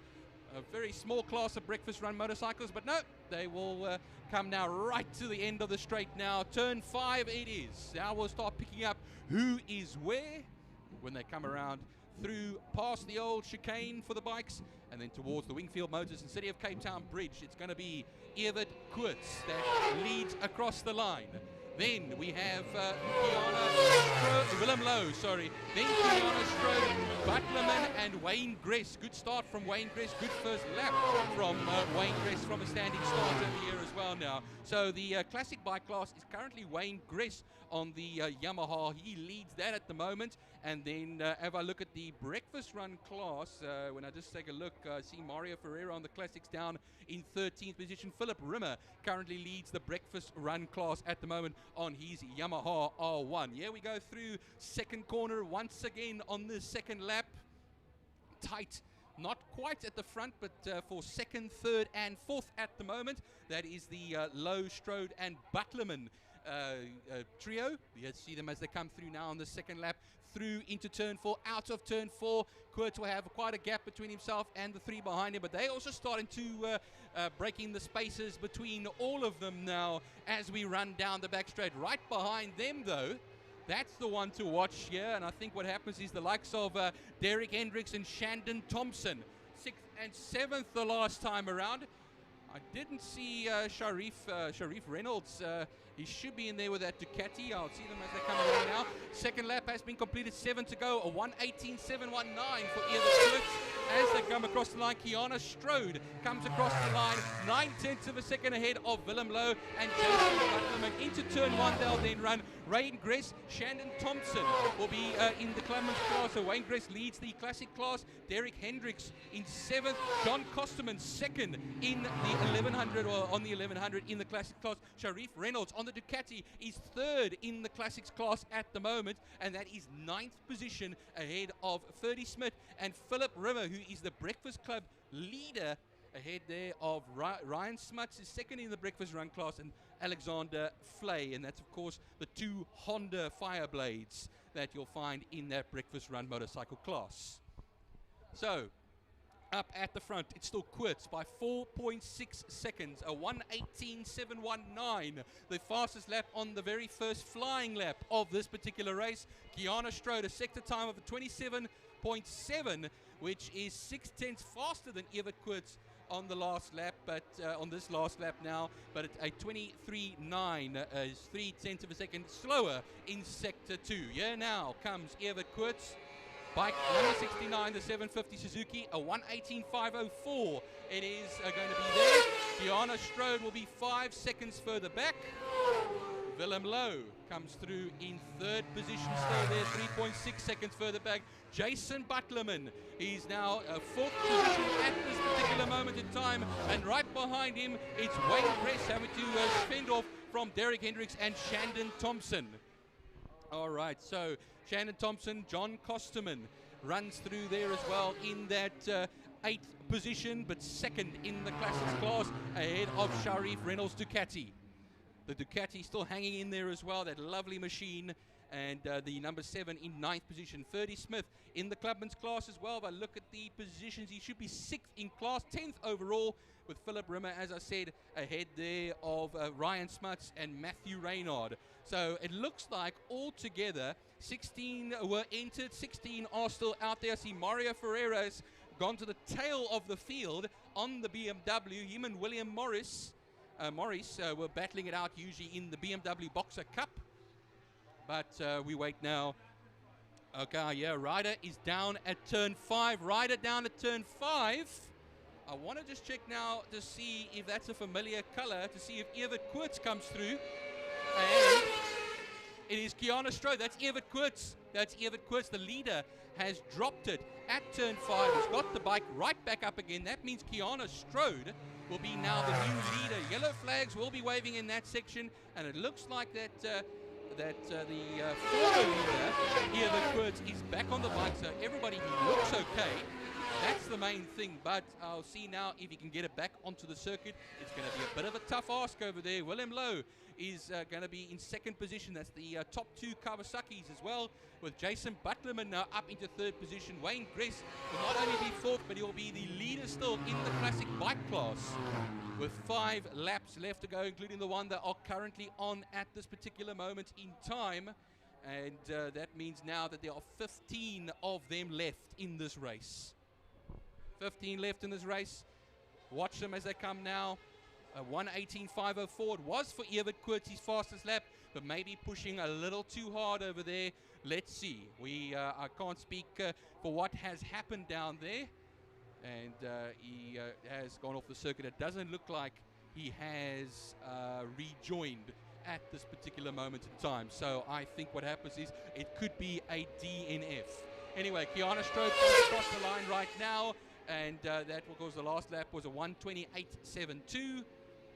We wait now for the other ZX6, and that's Willem Lowe that comes across. There's 8.2 seconds between the two of them. Jason Butlerman, he will be back 13.5 seconds. Now, here comes a tight little battle. It's going to be Wayne Gress and Derek Hendricks towards turn 1. Derek Hendricks will be right on the back wheel of that machine ahead of him, that Wayne Gress machine. And then Shandon Thompson will also be hanging in there 1.1 seconds back. These are both Clubman's runners. They'll be at the moment, as you could say, fourth and fifth in class. John Kosterman crossed the line, still second in that classics class, ahead of Sharif Reynolds. 1.1 seconds between the two of them. And I see now having a little bit of a battle for the breakfast run class is Philip Rimmer and Ryan Smuts. They go onto the Joubert straight now and run it towards turn 2. And that, of course, will be the Yamaha versus the Fireblade as they run into that turn 2 section. And just looking out behind them there as well, I see there's a BMW that's still hanging in there. And I think that BMW that I'm speaking of now could be Willem Morris. William Morris, Kiana Strode crosses the line now. 1:19.535. And the best times are 1:18.9. So much more modest over here as well from Kiana Strode. Willem Lowe comes across the line. There's 3 laps left to go in this race for Clubman's Classics and Breakfast Run motorcycles. The Clubman's class led by Kiana Strode. The Breakfast Run motorcycles led by Ryan Smuts at the moment. Ryan Smuts has gotten his way past Philip Rimmer at this time as well. And I see a bike is going off briefly at turn 1, but it's gotten going again. Didn't even come to a complete standstill. And I would think that could have been maybe Matthew Reynard. I have to see as well, maybe closer if we can get maybe a number on that bike, but he's gotten going again, which is the main thing. All right, so 3 laps left to go, including the one we are currently on though. Last time around 11.1. I see that Evert Koorts is actually now back on the circuit. Okay, so that could also be a case of Evert getting back on the circuit. Remember, he dropped the bike down at turn 5 early on in the sand, and it's good to see that he's back out there again in 13th position at the moment. But coming now, it is 2 laps left to go as Kiana Strode just starts the penultimate lap of the race. Willem Lowe will come now ahead now. Maybe a few little battles a little bit further down the field over here. Willem Lowe comes across on the Quacker. So Quacker 1, Quacker 2, and then Jason Butlerman on the BMW comes through in the 3rd position. That's the top 3 in not only the overall but the class as well, the Clubman's class. Wayne Gress 4th overall but leads the classic bike class, and he's still battling it out 0.3 of a second between himself and Derek Hendricks at the moment. If you look a little bit further down, that battle for 4th, 5th, 6th and 7th is the one to watch at the moment. Ryan Smuts has done a mighty job over here to close up to within 0.7 of a second of the Shandon Thompson bike. And he's ahead there of John Kosterman, 30 Smith, Philip Rimmer. And Sharif Reynolds looks to have that 996 Ducati in 11th position at this moment in time. But the battle going through turn 3 now, that's the one to watch here. Wayne Gress, Derek Hendricks and Shandon Thompson, with also Ryan Smuts in that mixture as well. Battles with 4 riders in 3 different classes, I should rather say. They'll go down the back straight now. 1 lap left to go in this race. Kiana Strode comes through. A 1:18.933 was her best time. A 1:20.523 the last time around. And that's about, you could say, almost 2 and a bit seconds, 2.2 seconds faster on the last lap than Willem Lowe. Willem Lowe going to have to be content here with that 2nd position. Jason Butlerman seems to have closed the gap up just a little bit. If I take a look at 1:22.7, really, still 6.6. Wayne Gress is now ahead of Ryan Smuts. Ryan Smuts putting in the ride of his life over here now, ahead of Derek Hendricks. He's 5th position overall, but also the leader in the class for breakfast run motorcycles, the breakfast run class. But anyway, we wait now for the Kawasaki of Kiana Strode to come to the line. The checkered flag will be ready. Just got to make sure it is a 9-lap race. And unfortunately, Evert Koorts, who was leading earlier on, went out, if you may be just joining us now, went off at turn 5, but got back on the bike again and is now in 13th position. William Morris comes through on the BMW. And here comes now the second of the BMWs in the final position, 16th position, as Kiana Strode comes to the line, takes the win. Very, very confident win indeed. And then we wait now for Willem Lowe. But the one I'm going to be looking out for over here is the Wayne Gress, Ryan Smuts. There was 0.2 of a second between the two of them. That was for 4th and 5th in the reckoning here. A classic bike versus a breakfast run motorcycle club class. Willem Lowe comes across the line now, and then the BMW of Jason Butlerman will come across the line. The F800. Here we go now, running it to the line then. It's going to be Wayne Gress ahead of Derek Hendricks, Shandon Thompson, John Kosterman, Ferdy Schmidt, and then, Ryan Smuts. He seems to maybe have put it down somewhere because Ryan Smuts is now dropping down the order. Now, there he comes 10th. He must have just had a bad last lap. Evert Koorts will come through in 12th position. Matthew Reynard on the Honda will come through in 13th. Then we have Alexander Flay, who should be coming through now, our position right now. And that's on the Honda CBR. And then ahead of the two BMWs. So just want to go through the classes. Kiana Strode wins overall and the clubman's class. Wayne Gress wins the classics class. And the breakfast run motorcycle class will be Philip Rimmer in 9th position as Mario Ferreira completes his race.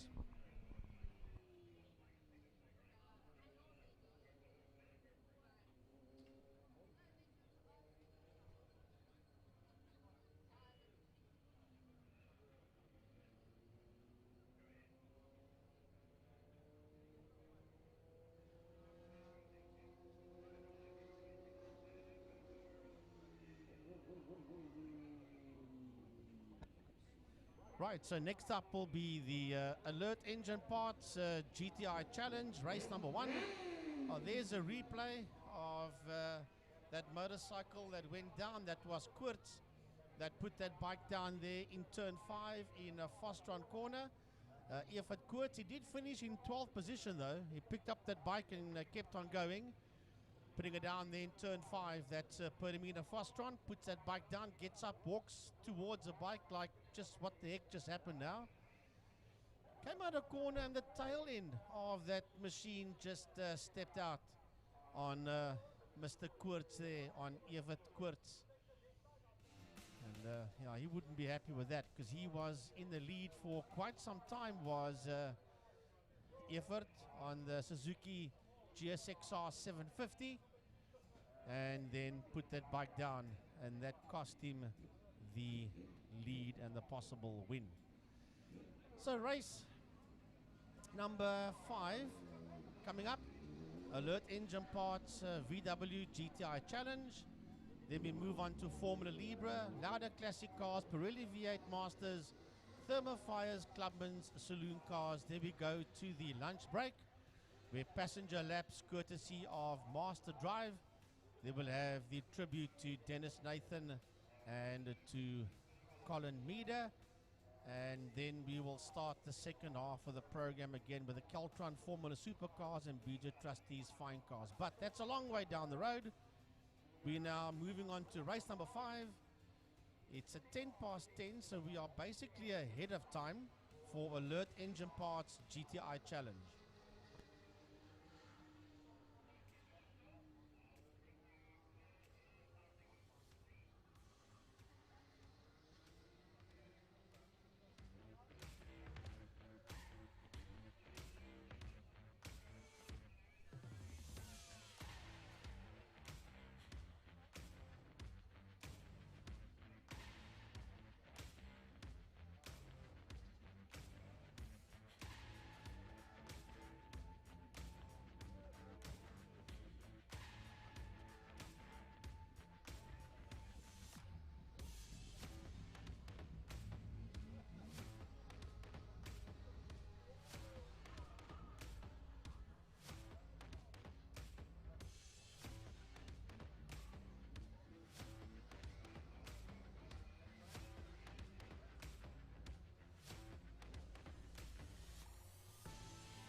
Right, here we go.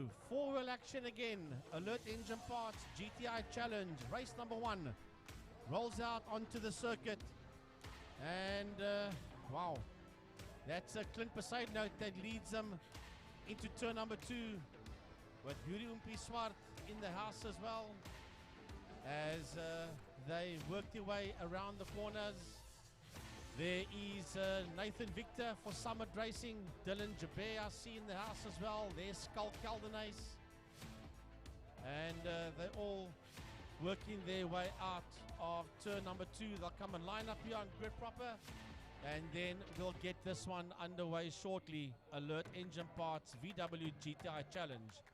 A big thanks to all our sponsors, to Pertamina Fostron, to the Porsche Club, to Interceptor Corner, to King Tony Tools, to Wingfield Motors and Best Price for My Car. Big thanks to the City of Cape Town.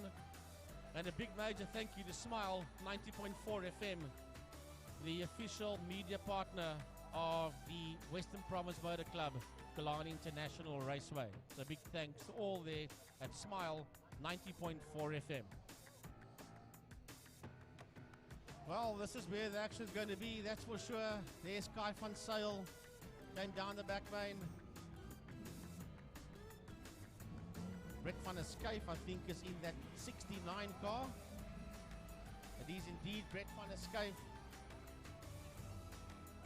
He's in the Polo Classic. All of them busy working down the back lane. There's a car coming down pit lane that's going to join. Let's see if he runs straight through. Oh, that is Mohammed Kalfe. That's coming through there with a 14 car. He's in Class B.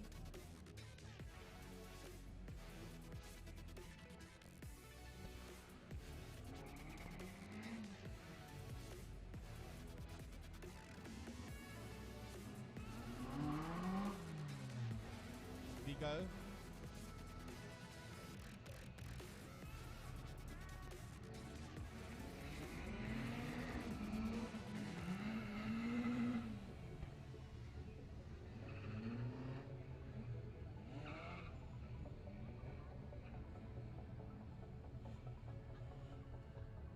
Clinton Poseidon Note, Umpi-Swart, Kai van Sail, Nathan Victor, Dylan Jabir, and Skull Caldernace. Those are your 6 cars. I see Ian Cup making his way out. Is he going to be a pit lane starter, or are they going to release him onto the circuit? There goes Ian Cup out onto track. You remember, he's in Class A. Pole position in Class B.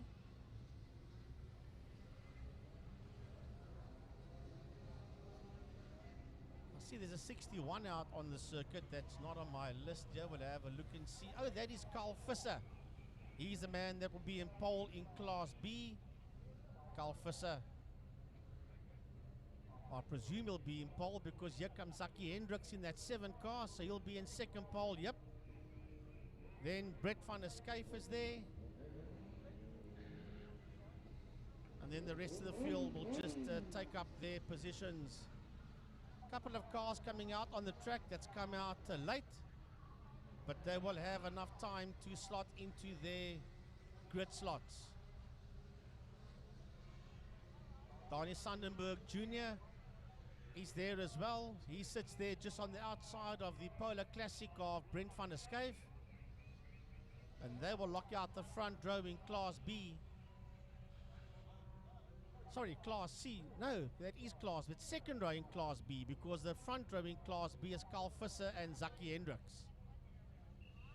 Here comes Mohammed Kalfe. He'll be in that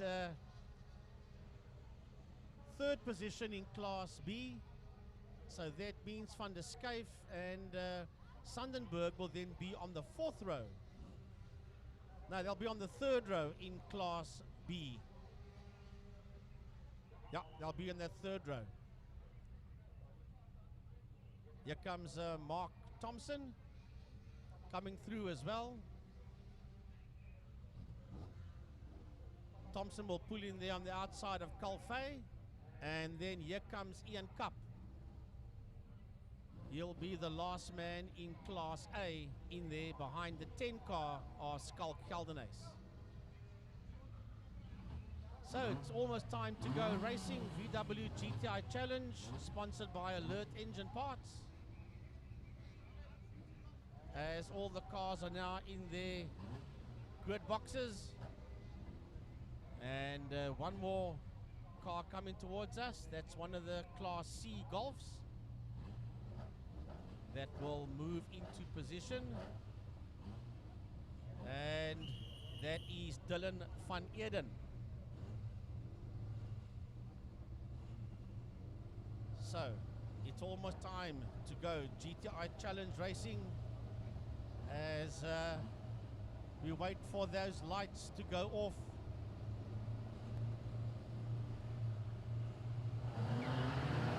Right, Gary Fleming, take them off the line. Gazza, good morning. Good morning to you, one and all folks. Upi Swart and Kai van Zyl cutting off that inside line very neatly. It's Killarney that runs towards the middle of the track. They side by side. That's the two big hitters. Who's going to get the whole shot is going to be the man that was in pole position. It looks like it's Killarney but Umpi's right there behind him. Swart in that second place, having a look for the lead there. Then we've got Kai van Zyl right behind Kai van Zyl, and getting bumped there is Kai van Zyl by Nathan Victor as they make their way out of turn number 2. Then you've got Dylan Jabir followed there by Skulk Killarney. Leading Class B is Zaki Hendricks. He sits there. He's got them all racked and stacked in there behind him. Ian Cup was the biggest loser in that one as they make their way up the Tigerberg Straight towards turn number 4, Saddle Sweep. It's all about war up front as they go into the Saddle Sweep. Killarney from Umpi Swart Clinton, now resident down in the Cape Town area. Nobody has been able to pull one over Umpi at local level. This is going to be the battle everybody's going to watch today. Down towards turn number 5 they go. Is Clinton going to close off that inside line? No, he's confident. He stays on the outside line. Umpi dives on the inside line. He's not going to wait. He knows he's got to get his nose up on the inside, and he does it. He does it. Does Clinton run off the top of the circuit, right on top of the curbstones, and through the kink they go. Umpi Swart back to the front, but look at that 3rd, 4th, 5th, and 6th place battle. Well, it's all on as lap number 1 is in the bag here. Racing down towards turn number 1. Then we have got Zaki Hendricks, Kyle Visser sitting 1st and 2nd and running off the circuit, going wide there. He's beside a note on the exit of turn number 1, so Clint has lost a good couple of positions there. As a matter of fact, it drops down into P4 and diving around on the outside is both Dylan Jabir and Skulk Killarney. Trouble out there for beside a note. I fear he's got a flat left-hand front tire. They went and touched as they went down into turn number 1.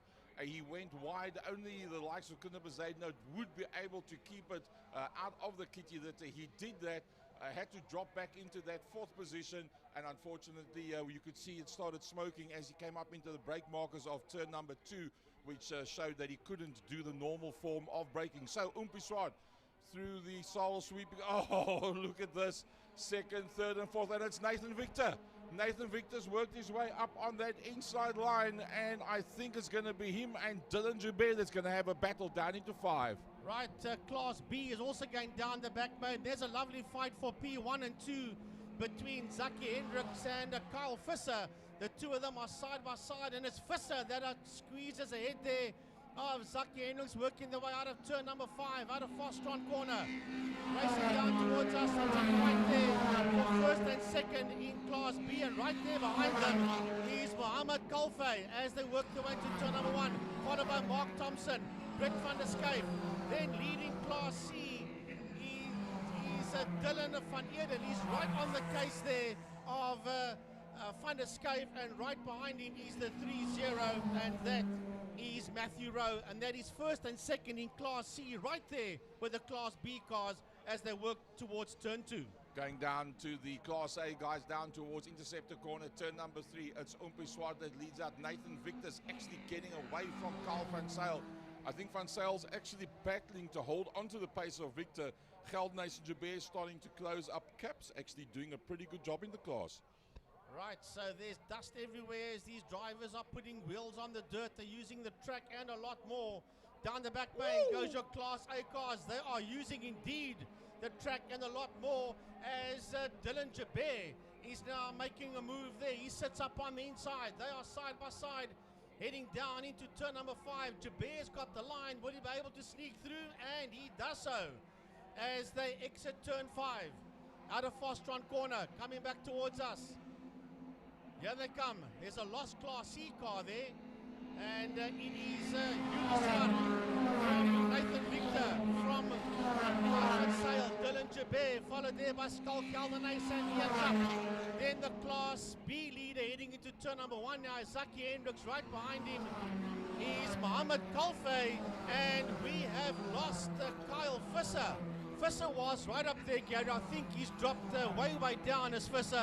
As a matter of fact, he's coming across the line now, very slow, is Kyle Visser. Having said that, Nathan Victor, Class A, pulls off onto the KPL drivers' pits area. Going down into Interceptor corner, it's IMUSAT that leads out pretty decently now. Kai van Zyl, his father's an ex-champion, into that second position. Then it's Jabear and Geldenhuys and Cup. Nothing much between them. The biggest move on the last lap was in fact that Hendricks went to the front end of the field. Kalfe is looking pretty good, and Thompson is also within just about close enough to be able to get a bit of a slipstream down the back main. Right, we are those Class B cars. They should be making their way down into trying to pick them up, this Class Coming B out cars. of Yeah, they come Sorrel. out of Sorrel sweep down the back main. It is Hendricks from Kalfe, from Thompson. Behind Thompson, we have got the 69 car. That's Brett van der Schyff. Those are the Class B cars that's working their way towards turn 5 into Fostron corner. Going back down towards turn number 1, IMUSAT doing a brilliant job as always in the absence now of Clinton Bezuidenhout, a whole lot easier. Kai van Zyl doing everything that he needs to do to stay ahead of everybody. There's a lot of dust on the exit of 1. I think somebody might have gone off on the outside of turn 3. We'll have to see where that is. I don't see a car out there, but there's a whole heap of dust. There's waving yellows in the entrance to Interceptor. Now, IMUSAT's on his way down towards Interceptor, turn number 3. He'll see the waved yellows on the entrance. Not a problem. Van Zyl, Jabear, Geldenhuys and Cup rounds out Class A. Hendricks, Class B. That's the man you see on screen going through turn 2. Yeah, and the monitor's not right here because it's not the 15 car that sits in P1 in Class C. As a matter of fact, it's a 55. And that's Dylan van Eerden, and behind him is Matthew Rowe. So the monitor is not right. Those are your 2 leading Class C cars that's working their way now out of Interceptor corner.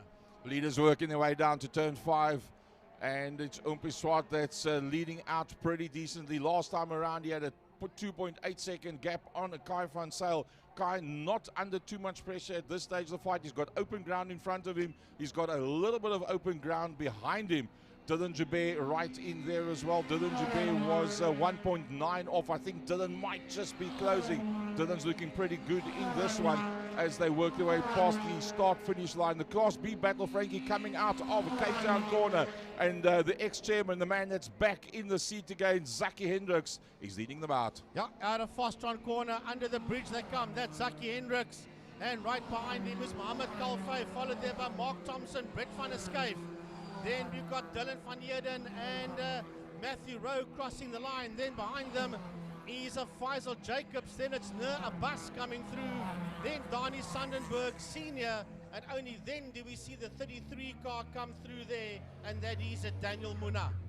Ramiz Boltman, the man that was the first car, the Class C car that Frankie referred to that had fallen off the back end of the pack. He's actually gone and parked that car on the entrance of a turn number 1. And obviously the problems that he had was just a little bit too much. IMUSAT on his way down the back main. It's Kai van Zyl. It's, oh, look at that. Dylan Jabear comes to quite fine. But behind that, the 10 car, the GNA Motorsport sponsored car, using the track and a little bit on the outside. Cup is now starting to fall off the back end of that 5-way Class A battle. Right, so yeah, they come out of turn number 5 out of Fostron with 2 more laps to go when they cross the line, that is. And it is the Bullion IT car up front of IMUSAT, followed here by Kai van Zyl in second. Third is Dylan Jabear. Fourth is Skull Geldenhuys. And fifth is Ian Cup. And then coming out of turn number 5 now is your leading dice for first and second in Class B, and it's Zaki Hendricks coming on the bridge there, just ahead there of Mohammed Kalfay, followed there by Mark Thompson and Brett van der Schuyf.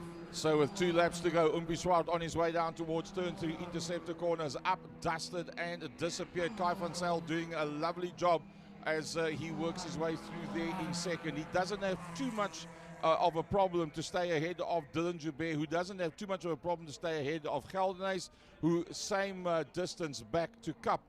Just going out of your screen now is Zaki Hendricks. Now I must say Kalfay is doing a very good job. Mohammed Kalfay is putting up some very quick lap times. We can see it on our monitor, and I think he's keeping Zaki Hendricks, the man from the mag industry side of the world. Wheelworks, that's the name I was trying to think of. That's why I've always got Frankie with me. He can remember things much quicker than me. The man from Wheelworks, ex-chairman, ex-class champion, leading out Class B.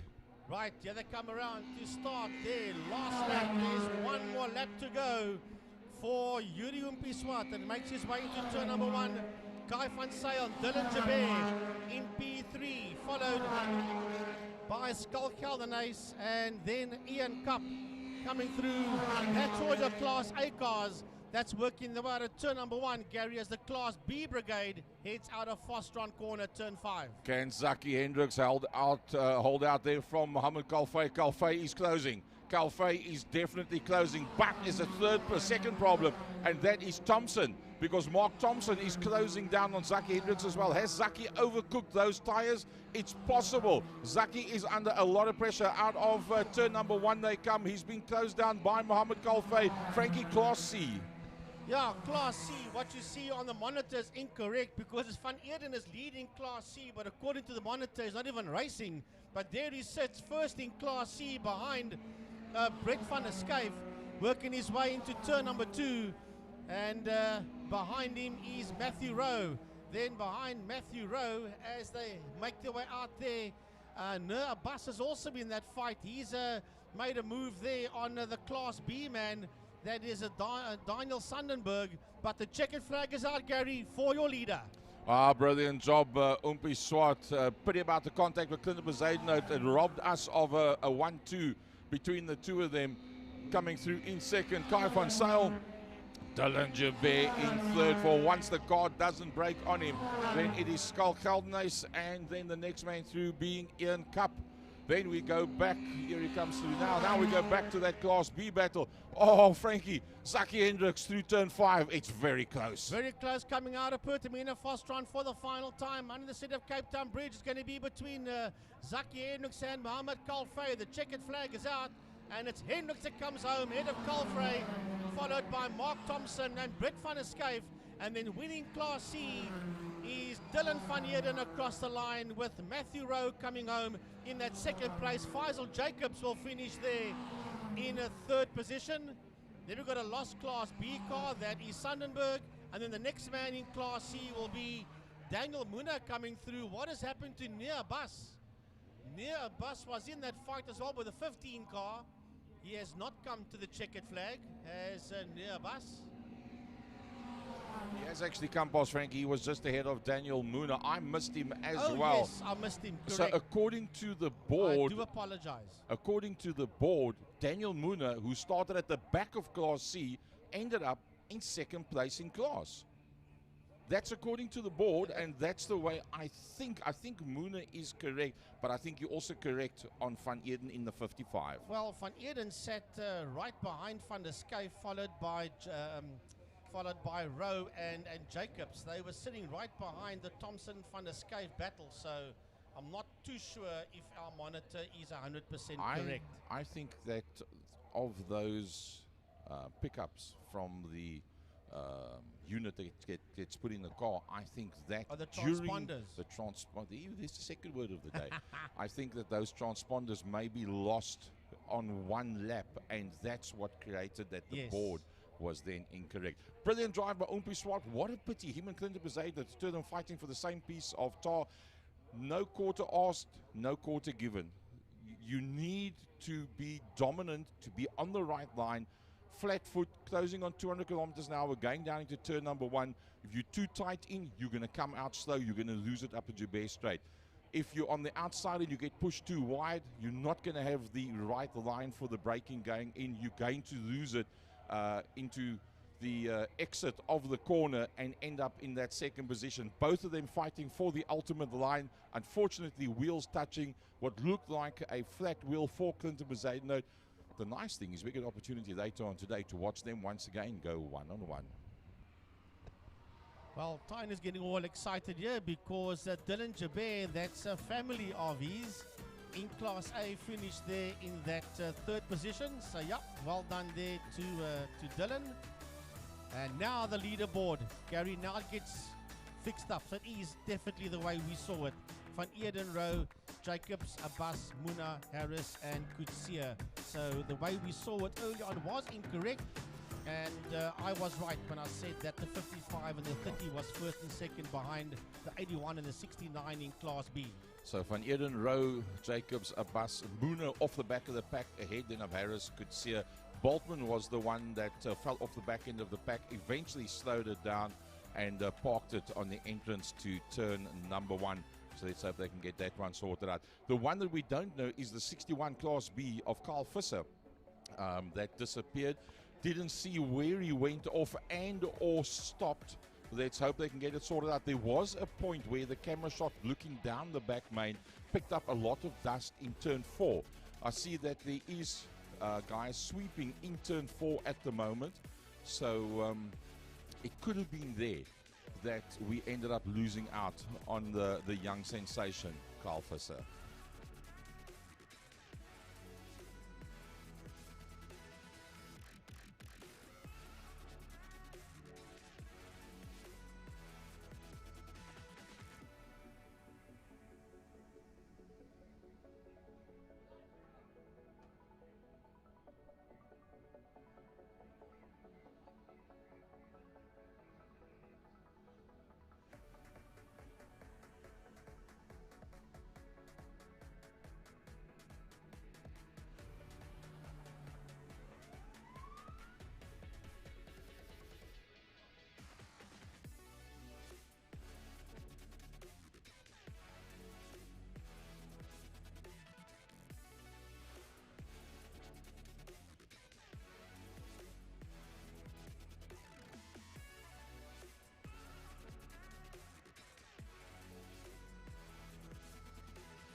Right, Byron. Here we go again. And Marshall just cleaning up the circuit.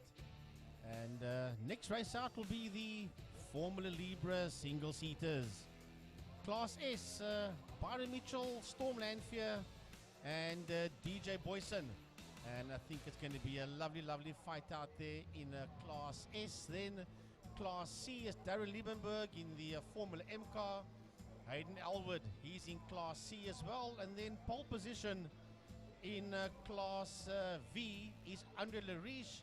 And then they're all V's after that. Kelly Fletcher, Richard Carr, Donovan Ramsey, Nick van der Westhuizen, Zaina Munson, Luan van Heerden, and Cyril Somerville. 13 cars supposed to be out there. Yeah, we have, like you say, Byron Mitchell on pole position. And he's back. Last time he wasn't here, of course, Byron Mitchell. And DJ Boyson initially won race 1 and led in race 2. But I was speaking to Stephen Reed of Deco Racing earlier on, and he said the reason for the retirement in the second race last time out was a drive shaft failure for that DJ Boyson Reynard. Yeah, I remember that. That was bad luck there for DJ Boyson, but they've got everything sorted out, and DJ is there. And the quickest man out there was a 109 with a 109.960 Byron Mitchell in qualifying.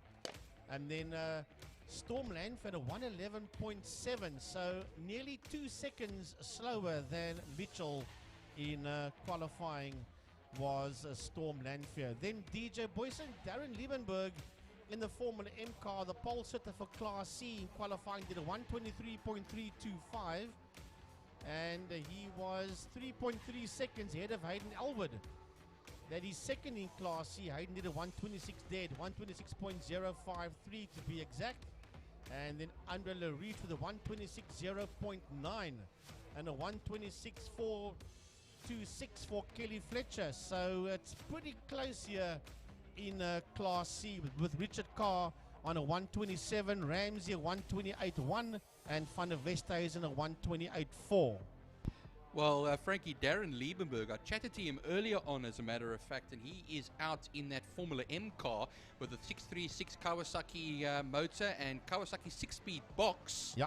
And hopefully this time he actually pitches up on the timing screens, because sometimes we're always looking for him on the timing screens and he's not there. And I actually spoke to him about that. He said, I don't know, it's to do with the numbers, and him and Kelly Fletcher had a similar number somewhere, so that's where he just disappeared. But hopefully we can keep up with him, and he's revving that motor to around 14,000 RPM. Well, I get it, because Darren's car 22 and so is Kelly, but Darren is Class C, so he is C22 technically speaking, and she would be V22, but of course they don't have a prefix out there, so I can quite understand that they got those numbers confused, because two cars with the same number out there, that's not technically correct. You said C22. I don't see 22 sometimes, so I don't know where you come with this C22, Frankie. No, all jokes aside, it's the C for Class C, folks. Yep, correct. And he's not alone today. Is older Darren Liebenberg. He's got Hayden Elwood in the Formula Swift, going to be starting with him on row. Well, there's going to be row. And they're not on the same row together. It's row 2 is Darren Liebenberg, and Hayden Elwood is on row 3 with Andre Lariche, who you said is the pole position man in the Libre Formula V section. Yeah, quite a few of them. Lariche, Fletcher, Carr, Ramsey, Van der Westhuizen, Munson, and Van Heerden. Those are your Class C cars, Formula Vs, or Libre Vs as they call them. And then not too many Class C cars out there, only 3, Liebenberg, Elwood, and then Cyril Somerville, that will start off from the back of the field.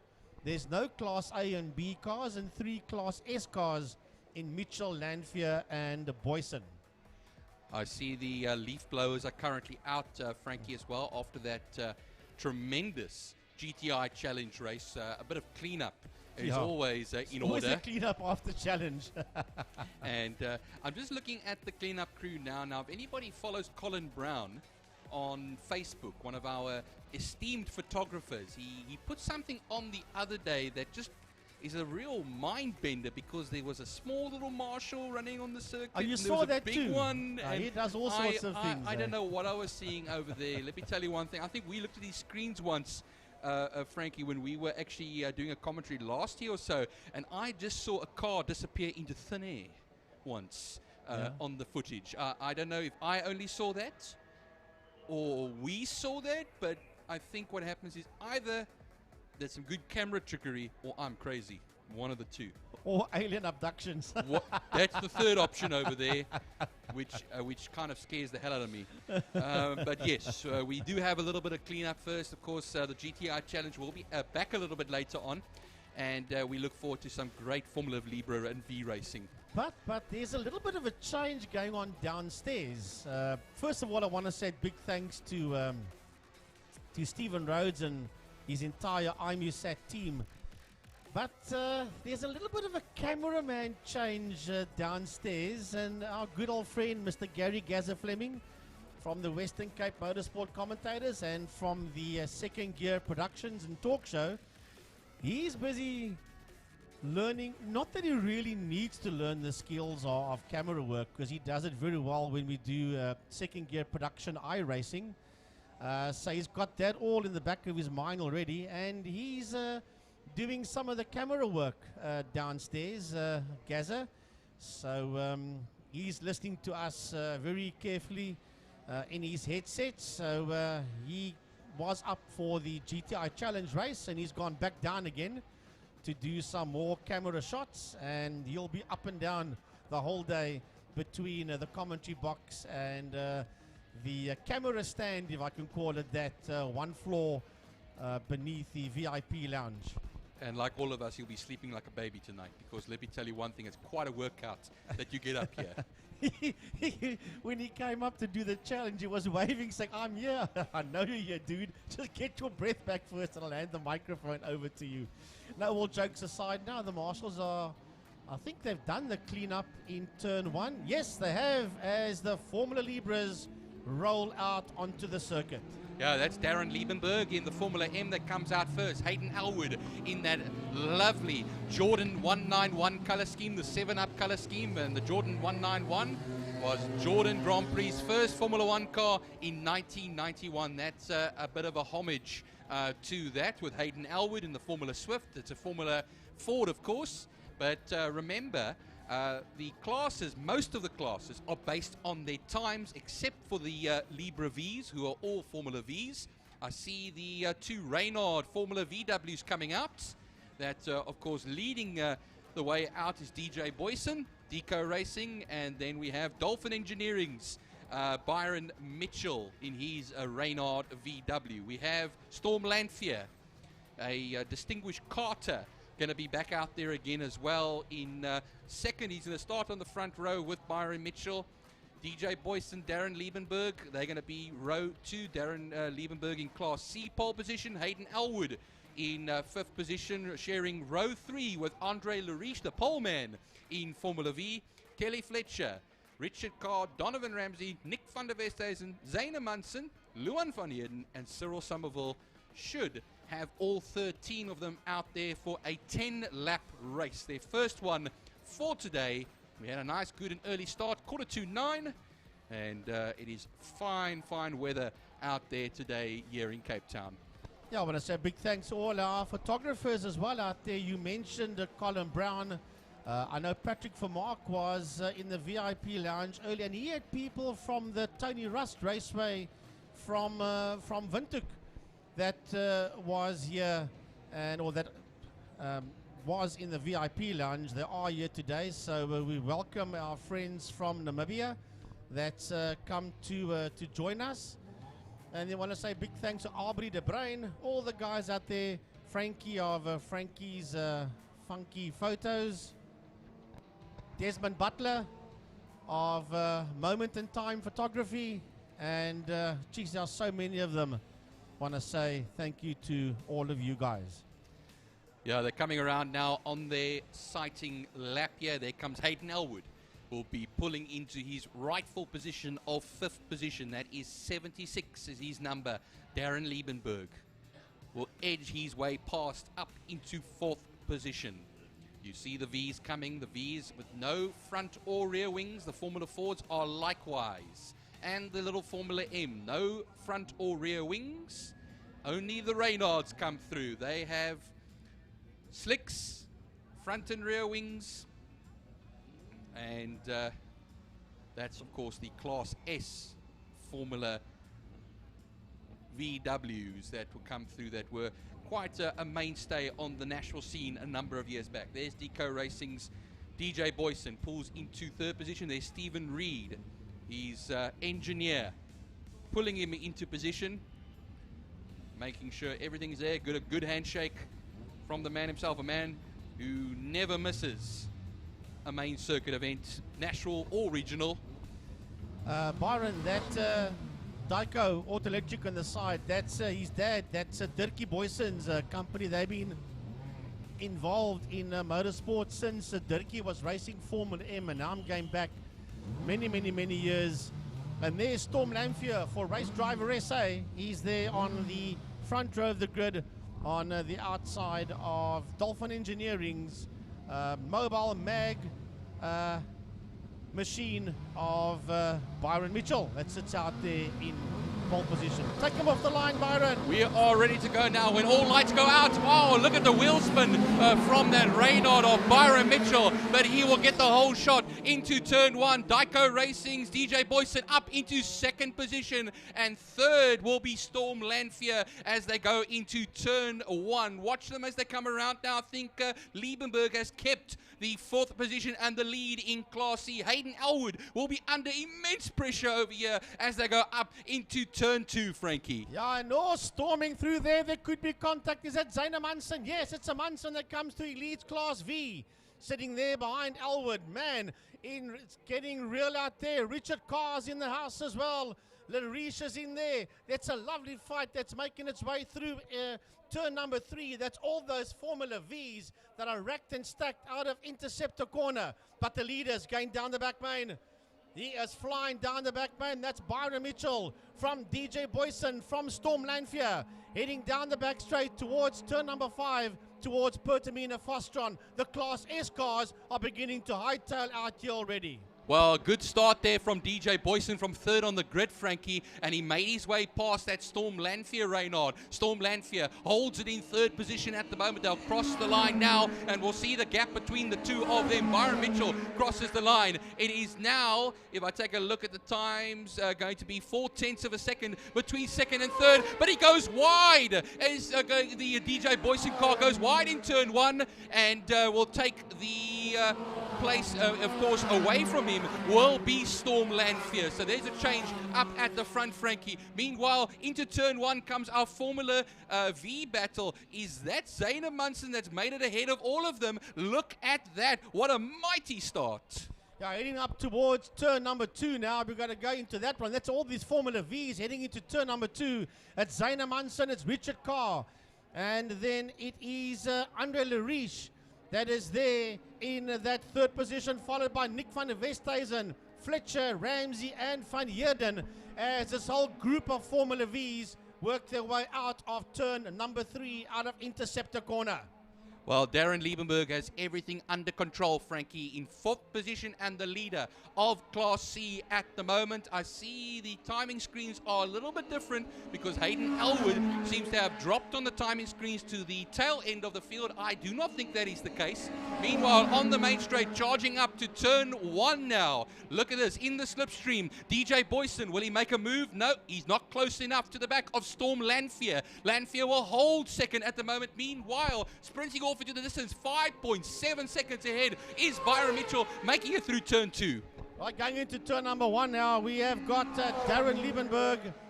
Right behind him is Hayden Elwood, and here comes this Class V battle heading into turn number 1, and it's Zaina Munson from Andre Lariche in that second position. Then it is Van der Westhuizen, Nick van der Westhuizen in that 35 out of turn number 1. He comes sitting there in P3. Richard Carr is in there behind him. Then it should be Ramsey. Yes, here comes Ramsey. And then Kelly Fletcher way down Kelly Fletcher, and then behind Fletcher we got Cyril Somerville. That is a Class C car, and then behind him another Formula V out of turn 2, and that is Luan van Heerden. Just looking at the Formula V class there, Frankie, this is a man who started in 12th position, of course. It was the Munson car, the orange Repsol Lantis, and leads after one lap. What a mighty first lap he had, and already starting to break the gap. Okay, yes, there's 0.7 of a second between himself and Andre Lariche the last time around. Meanwhile, Byron Mitchell crosses the line, a 1:10.531 with Storm Lanphier holding it by 0.3 of a second as they go into turn 2. Yeah, watch out for this fight going into turn number 2. That's at fight for second overall on track. And Storm Lanphier, as they race to the kink, heading towards turn number 3 interceptor corner. Lanphier sits second. Boyson sits third as they make their way up the Tygerberg straight towards turn number 4. The double right-hander, Sadel van der Merwe sweep, the highest part of Killarney International. Down the back main they go, and it is the man of Race Driver SA, Storm Lanphier, in that second position, being chased down there by the Dyko car of Boyson into turn 5 into Pertamina Fostron. Going on the Joubert straight now at the moment, Frankie. I see Zaina Munson has lost the lead and is under immense pressure now. That means Andre Lariche leads at the moment. He's crossed the line, is second ahead of Zaina Munson with Richard Carr and Nick van der Westhuizen going through turn 2 now and through the kink, coming now in 3rd and 4th positions in class at the moment. Watch that battle at this time. I don't think all is happy in the world there of Zaina Munson. Yeah, they're making their way now up that Tygerberg straight towards Sadel sweep. Into turn number 4 they go. These are the Formula V drivers making their way out of the double right-hander. Down the back main they go. Andre Lariche sits out there in P1, followed by Zaina Munson, Richard Carr, Nick van der Westhuizen. Then it is Donovan Ramsey. Down the back main they go, followed there by Cyril Somerville, who's now ahead there of Kelly Fletcher, and then the overall leaders are going past them into turn 5 into Fostron corner. There was a Formula V going very slowly down the back straight. I'll pick that up very shortly. But meanwhile, Byron Mitchell crossed the line. Van Heerden. I think it is Van Heerden. Luan van Heerden it is going to be then. But meanwhile, Zaina Munson in second position on the main straight is fending off from Richard Carr. Richard Carr will go on the outside. Not going to be close enough. The inside line goes to Zaina Munson in turn 1 at the moment. But he is under immense pressure here. The man who led for about 2-3 laps is now under pressure for that second position, running it now towards turn 2, and look who's coming through to lap them. It's Byron Mitchell's Reynard. Yeah, no, that's where they've got to be careful now, because as they make their way out of turn number 2, you got your overall leader, the man of Dolphin Engineering, that sits there in a P1, and he's lapping the leaders and the entire Formula V field as they exit turn number 3, interceptor corner, making their way up the Tygerberg straight towards turn 4, Sadel sweep. 5 laps left to go, including the one we are currently on at the moment. Byron Mitchell has cleared all those Formula Vs and is making his way down the back straight towards turn 5. It was 12.4, almost 12.5 seconds between himself and Storm Lanphier. Storm Lanphier is still holding off DJ Boyson at this time, and I actually see now DJ Boyson has made his way past. The traffic has played a factor here, Frankie. Yeah, and to turn number 5 he goes, and he is now ahead as they make their way out of Fostron corner, ahead of the 27 Race Driver SA car of Storm Lanphier, as the two of them, you see them on the monitor, they'll cross the start finish line now. There they go, racing down into turn number 1, and now they are going to pick up that leading bunch of Formula Vs out of turn 1 out of holes. I thought it was actually the traffic, but they hadn't even reached the traffic yet, Frankie. Now they're going to now sift their way through. Watch them as they go. It is DJ Boyson in second, Storm Lanphier in 3rd position. Sorry, Kelly Fletcher's car sounding very second-hand as she makes her way out of turn 1. Oh man, that's a terrible one there. She, I think, was up into 5th position. Meanwhile, second in class, or actually 3rd in class, Frankie, is Nick van der Westhuizen. He made his way past Richard Carr, and that's 8th and 9th positions overall. They have made their way out of the 2-2 section and now through turn 3 section. Right, so it's all happening out here. Where's our leaders? There they go, down the back straight. The two of them, now that's a fight for 2nd and 3rd, going down into turn number 5 as the leader heads into turn 1. So we'll watch this fight for second and third. Out of Pertamina Fostron, out of turn 5 they come. Hayden Elwood sits there just ahead of them, and he is the leader in Class C, is Elwood. So here we go. As a matter of fact, it's not, it's Darren Liebenberg. They don't show him on the monitor here, but Liebenberg is 4th overall and he's the leader in Class C. So once again, the timing device on your monitor is incorrect. Turn 1, Andre Lariche is in trouble there, Frankie, and he's now going to lose the lead to Zayna Munson in turn 1. The leader now of the Formula V's has changed. Andre Lariche is in 2nd position. Nick van der Westhuizen still holds 3rd position ahead of Richard Carr at the moment. He's broken the gap.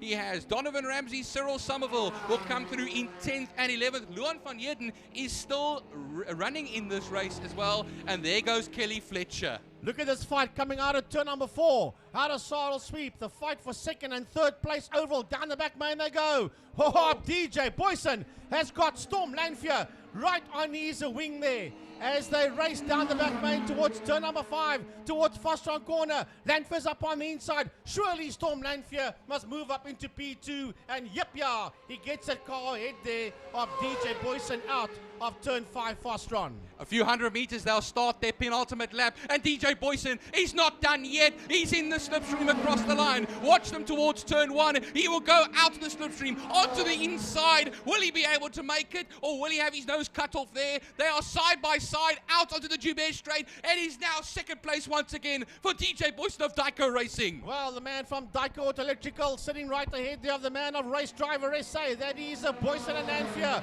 Lanfear tucks that front wing under that back wing on that gearbox there of the Boyson car through the kink they race towards turn number 3 into an interceptor corner, and man, it's not done yet with 1.5 laps to go. There's also still a battle going on between Andre Lariche and Zayna Munson at the moment into turn 2 now. Zayna Munson onto the inside in the Repsol Lantis. He gets back up into the lead of the Formula V's at the moment. But 2 laps left to go, Frankie. Look at this down the back straight now. We're going to have now another slipstreaming situation, and is Storm Lanfear going to go onto the inside as the yellow flags? It might not overtake. There's a yellow flag down into turn 5 into Fostron corner, so no overtaking. That's Van der Westhuizen. I think that's Nick van der Westhuizen's car that is stranded there in turn 5 in Fostron, as these guys come around to start another lap. Lanfear 2nd, Boyson 3rd into turn number 1. Man, and then behind them is the leader of Class C, and that is Darren Liebenberg in the Formula M. Having a bit of a lonely race over here, like Hayden Elwood coming across the line in 5th position. He's 2nd in class, but meanwhile as well, we watch that 2nd place battle overall for Class S, and we watch the lead of the Formula V section. Where are they? There they come now. It's Andre Lariche, Frankie, that's back in the lead over here. So this battle is also far from over, with just 1 lap left to go. 1 more lap left to go, and the man that's going to win this one is Byron Mitchell. Let's just pick him up on the track. We've been watching all this other action happening all over the place. He's making his way towards a checkered flag, and it's Byron Mitchell that comes home in P1. Now, that fight for 2nd and 3rd, pick that one up, Byron, and bring them to the line. They're heading into Fostron corner. But they're heading into Fostron, but no overtaking allowed still, Frankie. Yellow flags are waving there. So what happens is they're going to have to run it to the line now. It is DJ Boyson in 2nd. Right behind him is Storm Lanfear. They're going to gun it to the line now. It's going to be tight, and it's going to be DJ Boyson has got it across now. So that is 0.05 of a second, 54 thousandths if you want to put it like that. Mighty stuff. Darren Liebenberg gives a wave and takes the victory in Class C, 4th overall. And then Hayden Elwood will be coming now onto the main straight and taking 5th overall and 2nd in Class C. 2nd in Class C, yeah. And that Formula V fight isn't done yet. Well, we wait now. Those yellow flags are still frantically waving there in turn 5. Actually, it has basically been done, because these guys are 1 lap down. But here comes Andre Lariche, and he will get to the flag just ahead there of Zayna Munson. And then we wait for Richard Carr to also come through. Richard Carr will then get the 3rd place in Formula V, the place that was held for quite a while by Nick van der Westhuizen, who unfortunately spun it off in turn 5 into the sand. And Donovan Ramsey comes home just behind them.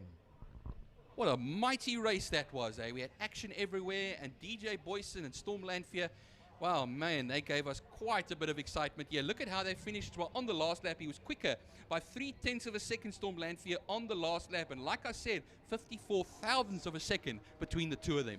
Yeah, and 110 dead by Byron Mitchell. He was the fastest man out there, and of course, the overall winner.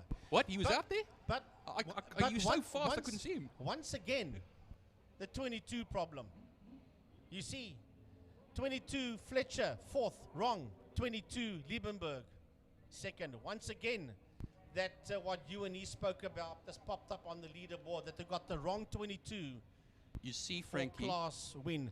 That 22 Fletcher is at the back of the field because that Kelly had a problem. It's the Formula M 22 of Liebenberg that came first in class, and then Elwood that you see in P5 is second in Class C. But Frankie, you see, it is a catch-22 situation, eh? I just had to use that. I just had to. You had to get that one in Now somewhere. I'm proud of myself today. I'm proud of myself today. There we go. Tell you what. We have now coming up next Lauda Classic cars. Just talking about some more excitement over there in quite a field of Lauda Classic cars. Let us just take a breather here quickly. Maybe a quick lie down, and we'll be back. Yeah, quick lie down in a dark room. I don't know if we're going to find a dark room here. I don't know. There's too many light rooms around here. Yeah, big thanks to all our sponsors, to Wingfield Motors, to City of Cape Town, to Pertamina Fostron, to the Porsche Club, to King Tony Tools, to Interceptor. A big thanks to all of you people, to all our class sponsors, and a big thanks to Smile 90.4 FM. We'll be back soon.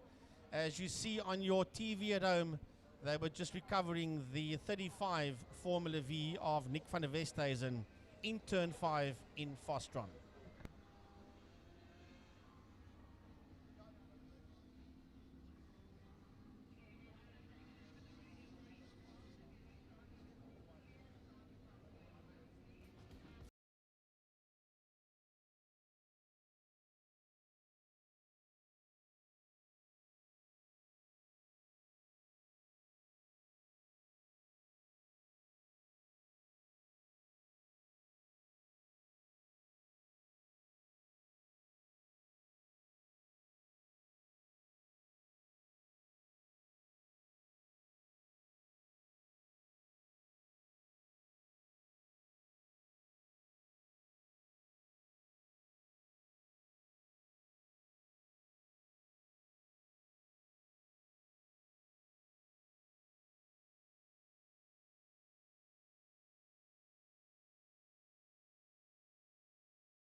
Well, we have just a little bit of cleanup going up out on the circuit. We had the marshals out there. I see the Renault safety car is ready, but I see now a Mustang coming out, Michael Hitchcock.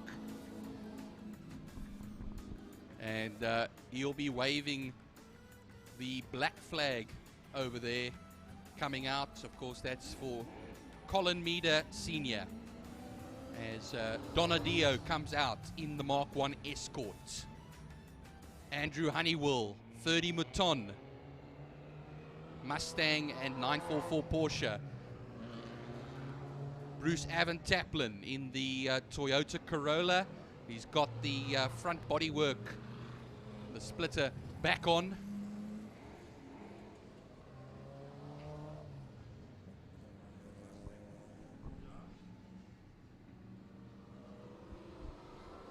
He took it off in the last race. He took that front bit off, and he's now going to use it again. Asked him not too long ago how it was feeling in the first race.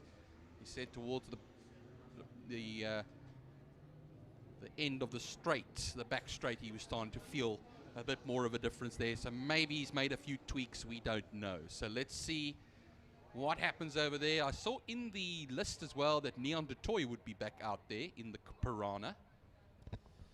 Well, I'll have a look. See, I don't see that car out on track, so I don't think he has made it out.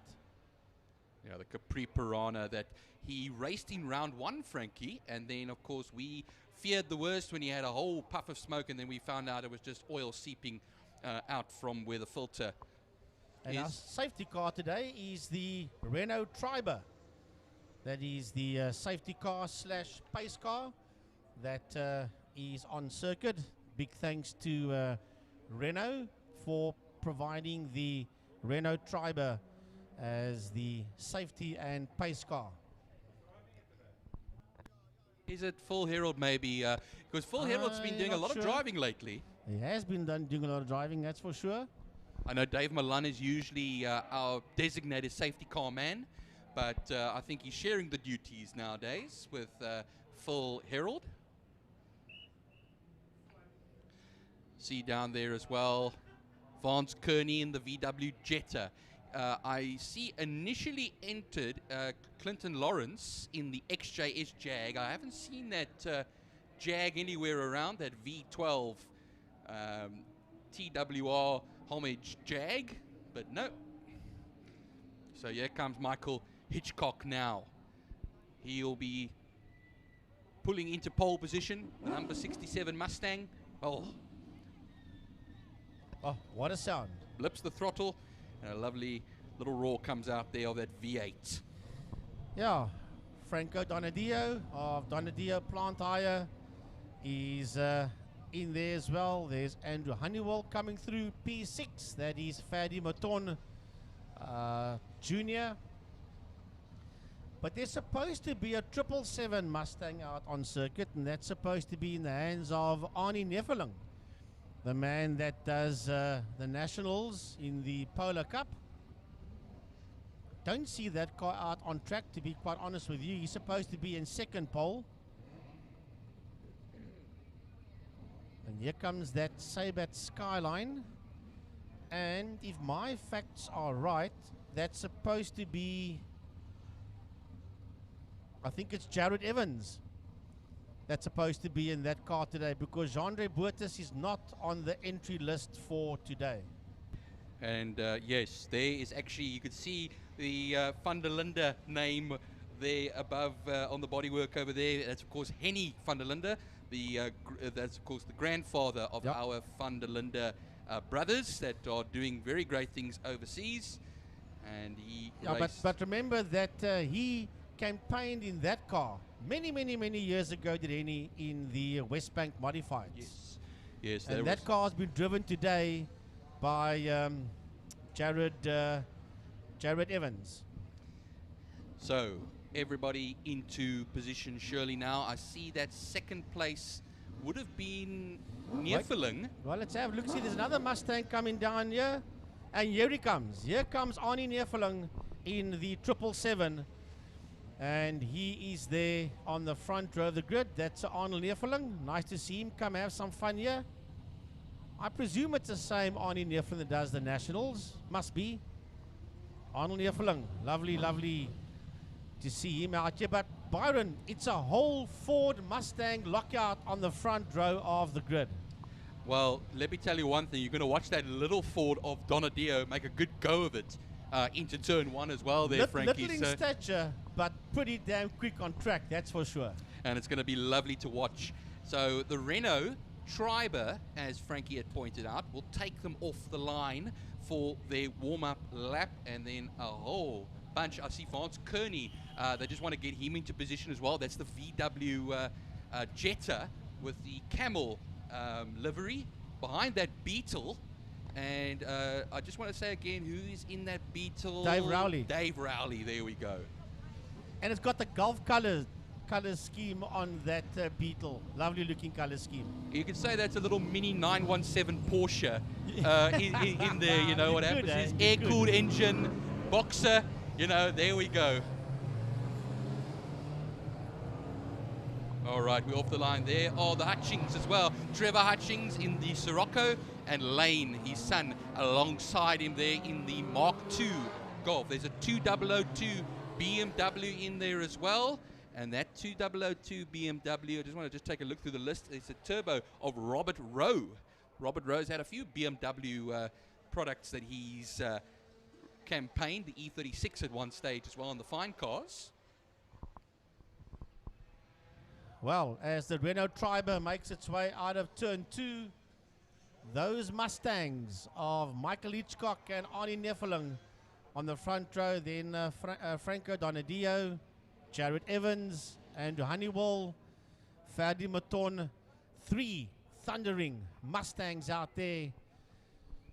Bruce Evan Taplin, Jonathan Gunn in the Sirocco, Brian Evans, Martin Bench, Wynand Nell, Dion Conradi's in there, Herman de Kock, Lane Hutchings, and that looks like Wayne Lotter that is there as well.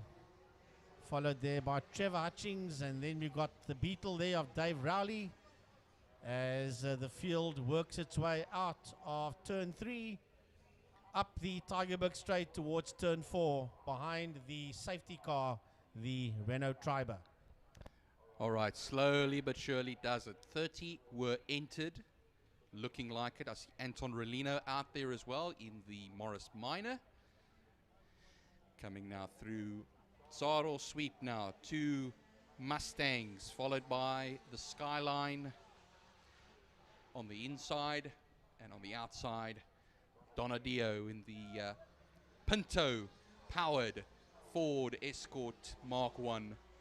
He had a Cosworth motor in there a couple of years ago, but he's got that Ford Pinto motor inside that thing right now. I see Johnny Gunn is in there as well. And that, of course, alongside Bruce Evan Taplin. And they gingerly make their way down the straights as the Alpha Julia there. Also of Neil Mouton. And the CRX Honda of James Matier. The calm before the storm here, Frankie. It's getting very eerily quiet as we stand up in this commentary box. But yeah, they go around now into turn 5, and that Triber will get the hell out of here before these guys come along. You're talking about Neil Mouton. He's been campaigning that Alpha Julia for many years. He started off with that car in fine cars and then jumped from fine cars to classic cars. Byron, here we go. Louder classic cars. Safety car pulls off. Red lights are on. Take them away.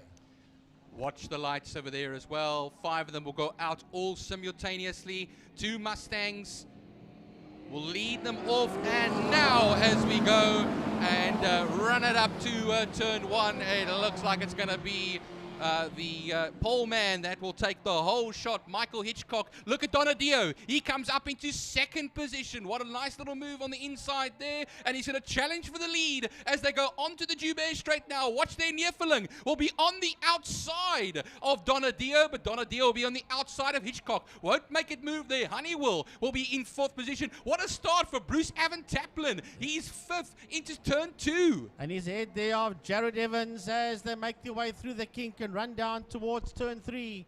Working their way towards Interceptor Corner. There's a whole bunch of Lauda Classic cars. And into the lead goes Franco Donadio.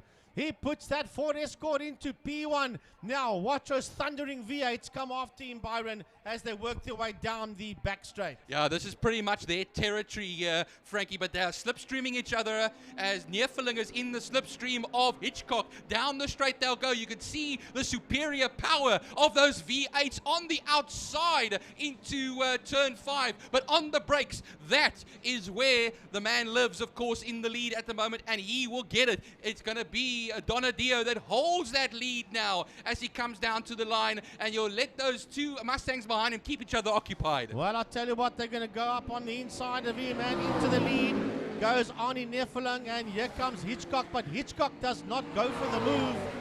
Michael Hitchcock stays in there behind Franco Donadio as they work their way out of turn number 1. Then in P4, we've got the Porsche of Andrew Honeywell as this whole group of cars work their way towards turn number 2. Then behind Honeywell, we have got Bruce Avon-Taplin, and Bruce Avon-Taplin has got Fadi Maton in there, and then working their way around, we have got Evans. Evans now, Jared gets his nose ahead of Fadi, and right behind them is that Sirocco going into turn number 3 of Jonathan Gunn. Yeah, that's the leading front-wheel drive car, of course, is Bruce Avon-Taplin, but he's under pressure now from Evans. Evans is going to go onto the inside into turn 4 saddle sweep and should have the superior power down the back straight of that 6-cylinder engine on the Toyota ahead of him. He gets out of the slipstream now. He'll be side by side as they go towards turn 5. Pertamina Fastron, and should take that place right away from him. Evans on a class on his own, Class X at the moment, and that will be up into 6th position. Yeah, working their way now out of turn 5, out of Fastron Corner, but the leaders are coming underneath the bridge, underneath the City of Cape Town bridge, and into turn number 1, and it is Ford versus Ford versus Ford. The only problem is we've got 2 Ford Mustangs coming out of turn number 1, and they are chasing down the Mark 1 Ford Escort out of turn 1. Spinner turn 5, Frankie. I've just been informed by Tiny, so they should have some yellow flags coming out there. That's going to change a few things down that side of the world. We'll try and pick up a number for you. Meanwhile, Franco Donadio, a 1:23.775, his fastest lap of the race so far. Compare it now to the 1:24.023 of Neerfeling. It looks like it's Herman de Kock that spun down there in a turn number 5 in a Fastron Corner. It's that white and red colored Escort by the looks of things that's stuck there in the sand pit in turn 5 in Fastron. I think somebody has come into the pits, and I think it is him. It's the Escort that's come into the pits, Frankie. No, it's still standing there in turn 5 on the outside of turn 5. Okay, I just saw behind the bridge somebody coming into the pits. Jonathan Gunn has pulled off the circuit on the Tigerberg straight. The Sirocco is out of the race, unfortunately, and that was running 8th position at this time, Frankie. Double-waved yellows are down in turn 5 at the moment. Because of that car that is stuck there, and it's back on track again, and yes, it is Herman de Kock. The car's back on track again, and it is definitely... No, it wasn't Herman de Kock. It was the Capri. It is the same color scheme, red and white, but it was not de Kock. It is Martin Bench that was stuck there on the outside of turn 5. Colors are pretty much the same, and it wasn't the Escort, it was the Capri. It wasn't de Kock, it was Martin Bench. Luckily off the bench now. So, yes, he's voluntarily back in the race in that Capri, the sole Capri in this race at this moment in time. And Franco Donadio, or Donadio rather, he leads with 5 laps left to go. As I see coming across the line over here now is that little beetle of Rowley, who will go now into turn 1. He's off that 2002 BMW. Coming around there as well. Let me just see of Robert Rowe, of course, also a Class X entry.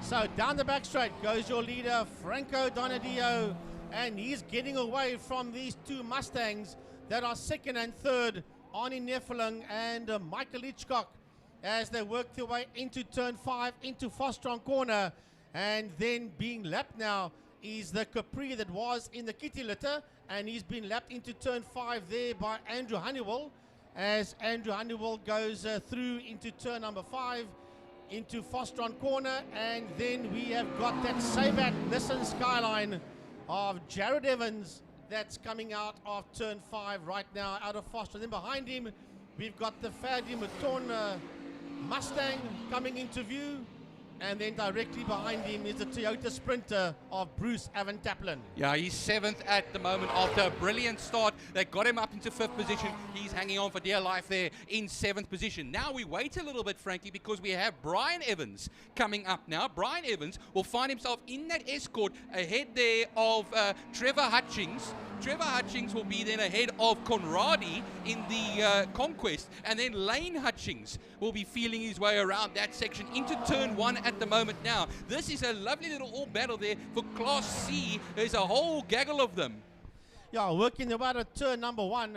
There's about 5 cars that's working their way now towards turn 2.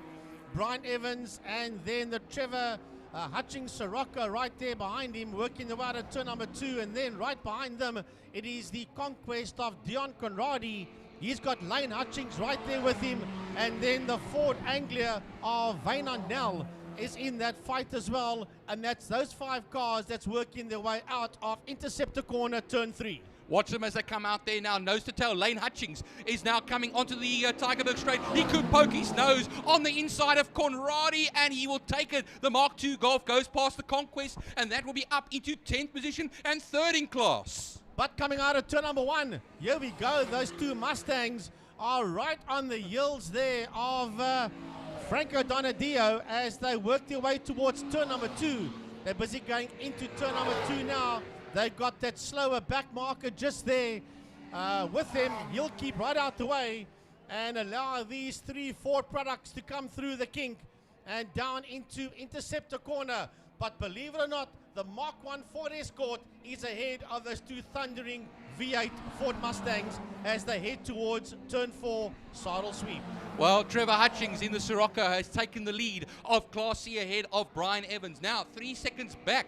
The last time out will be Lane Hutchings. Lane goes off the circuit though. He locks up and is into the dirt at the moment. Lane Hutchings gets back on the circuit. That was 3rd place in Class C, and then Conradi, Nell, and de Kock will have a chance of getting past. Yeah, that was in turn 1, Byron, but now let's go down to turn number 5 into Fostron corner, because the leaders are picking up a whole lot of back markers there in 5, and Anton Rolino is one of them, and the Morris, oh man, Donadio has to take to the grass.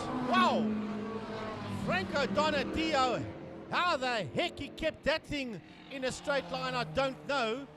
But there's a good couple of back markers. He's cleared those back markers coming out of turn number 1. But now those 2 Mustangs must get past those back markers. But Frankie, going on the grass, has gained him such an advantage over those 2 Mustangs, because the Mustangs have yet to they're getting through now that particular section. They got past Anton Rolino over there in of course, that Morris Minor, and the next man they have to get themselves past now. I'm just taking a look on our screens over here. They got past Mel Carstens. They got past those. The Ford Fairlane, of course, of Malcolm Aiton Bogart is the next man to go through. Meanwhile, clearing that is going to be Donadio.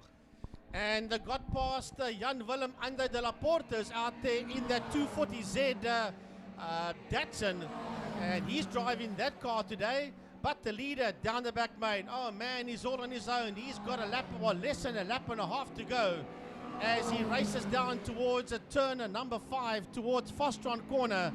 Franco Donadio, he somehow, oh, we got a spinner.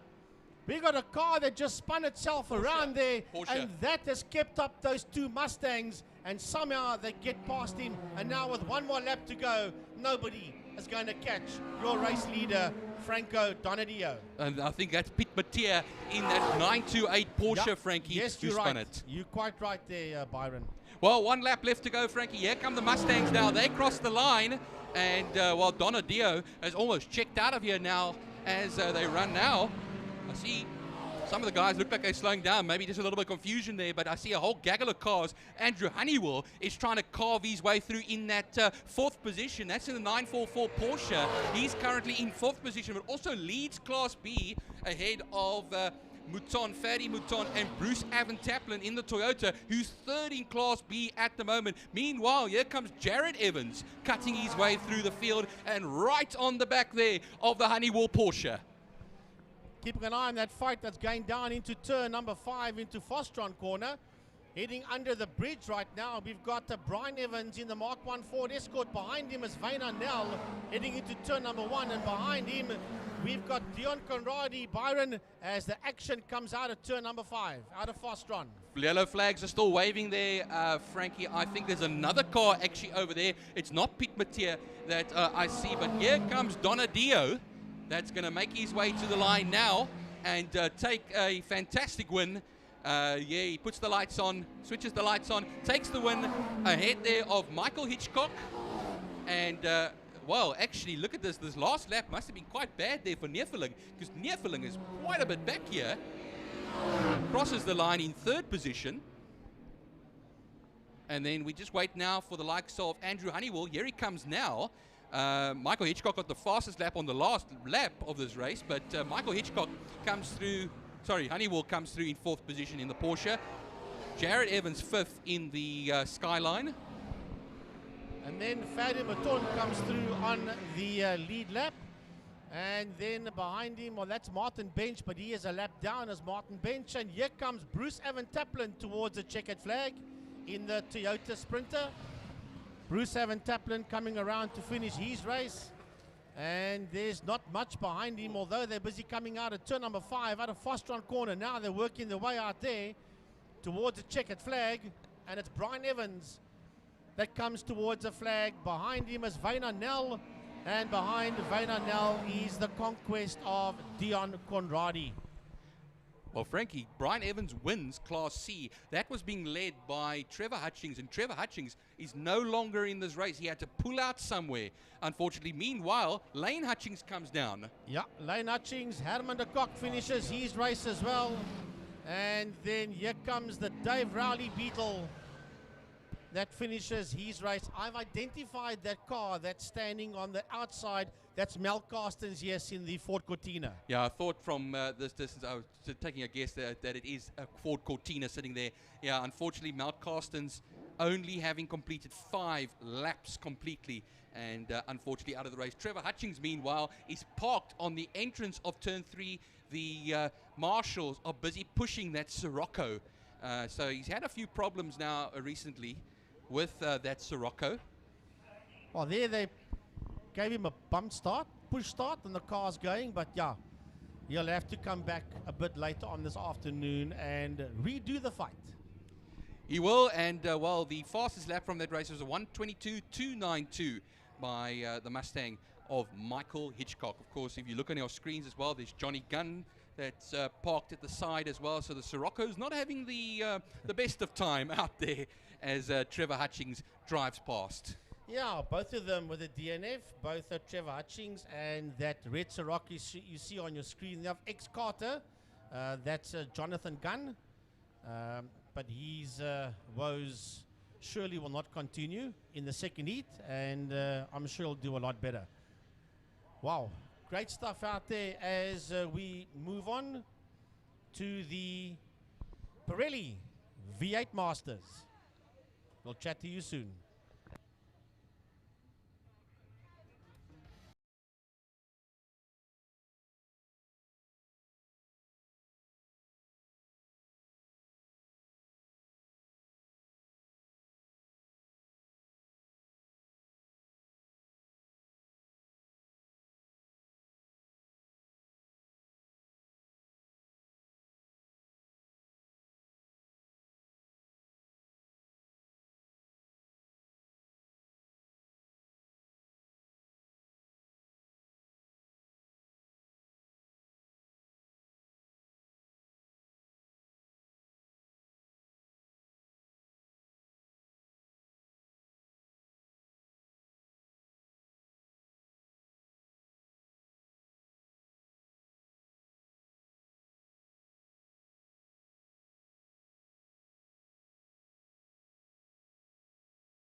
Wingfield vehicles to choose from. With all your vehicle expectations and requirements, we are the professionals. Pop in at Wingfield Motors Goodwood, Kales River, Belleville, Northgate, Friedenberg, private finance and best price from our car for world-class service and satisfaction. Also visit our website. Wingfield Motors is an authorized FSP.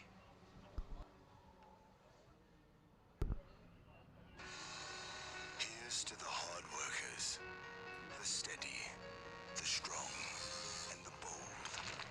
For the brave, the courageous, and the dedicated, the honorable ones.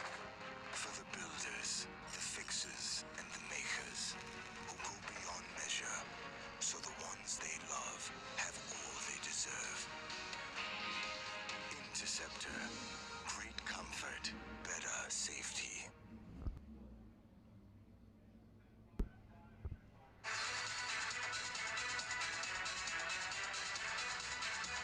The Porsche Club in Cape Town has its home right here at Killarney. In fact, it's the only Porsche club in the world to have a clubhouse at an international racetrack. We are proud sponsors of Killarney and the Porsche Club Straight.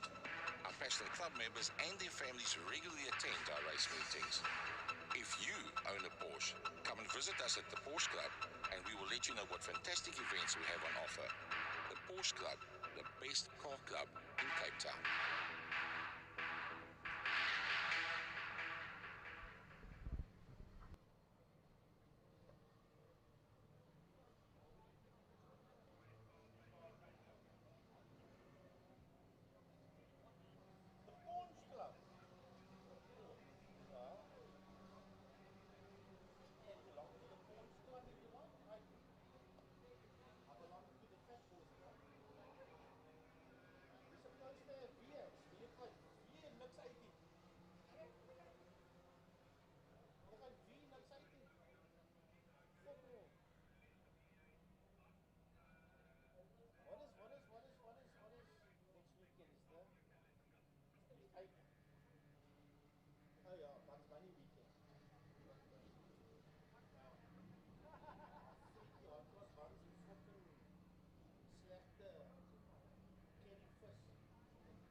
Well, we move now on to the Pirelli V8 Masters for their first race of the day. Remember, we have all the second heats after lunch today. We're going to have some passenger rides out on the circuit for lunchtime. So that's going to be something you can see from your position. But I see there now Sean Moore in the Ziegler car out onto the circuit. The man who starts on pole position, Mark Ridgway, will be starting alongside him, whilst Marcel Angel and Fabio Tafani will share row 2. Alistair Brown and Jason Ibertson will share row 3. And that, of course, is the gold class. They all are. The top 6 are all gold class. And then the poleman in silver class, the 69, Menno Parsons, with Stuart Spooner on row 4 with him. Ken Finneman, Mark Vergette, and Gary Thompson. If all of them are going to be out there, then there will be 11 of them in total. The APV 347 ISs. There are supposed to be 12 of them out there. Carl Nell is not out on track. He did enter though, but he's not out there. That is the 12th car that is not out there, but the other 11 cars are out there. And Sean Moore and Mark Ridgway will be on the front row of the grid, followed there by Marcel Angel and Fabio Tafani. Then Alistair Brown and Jason Ibertson. Remember, Jason raced the Ferrari at the Extreme Festival in the G&H Supercars. He was out there, one of 2 Ferraris. Yes, that he was. Other one was Marcel Angel, of course. Yeah, Marcel's been a lot in the Ferraris over the last few years, and it's great to see there was only 2 of them out there the last time amongst the Lamborghinis and R8 Audis and you name it. They were all there. And, well, here comes the 53 of Mark Ridgway. Gold class 2nd position.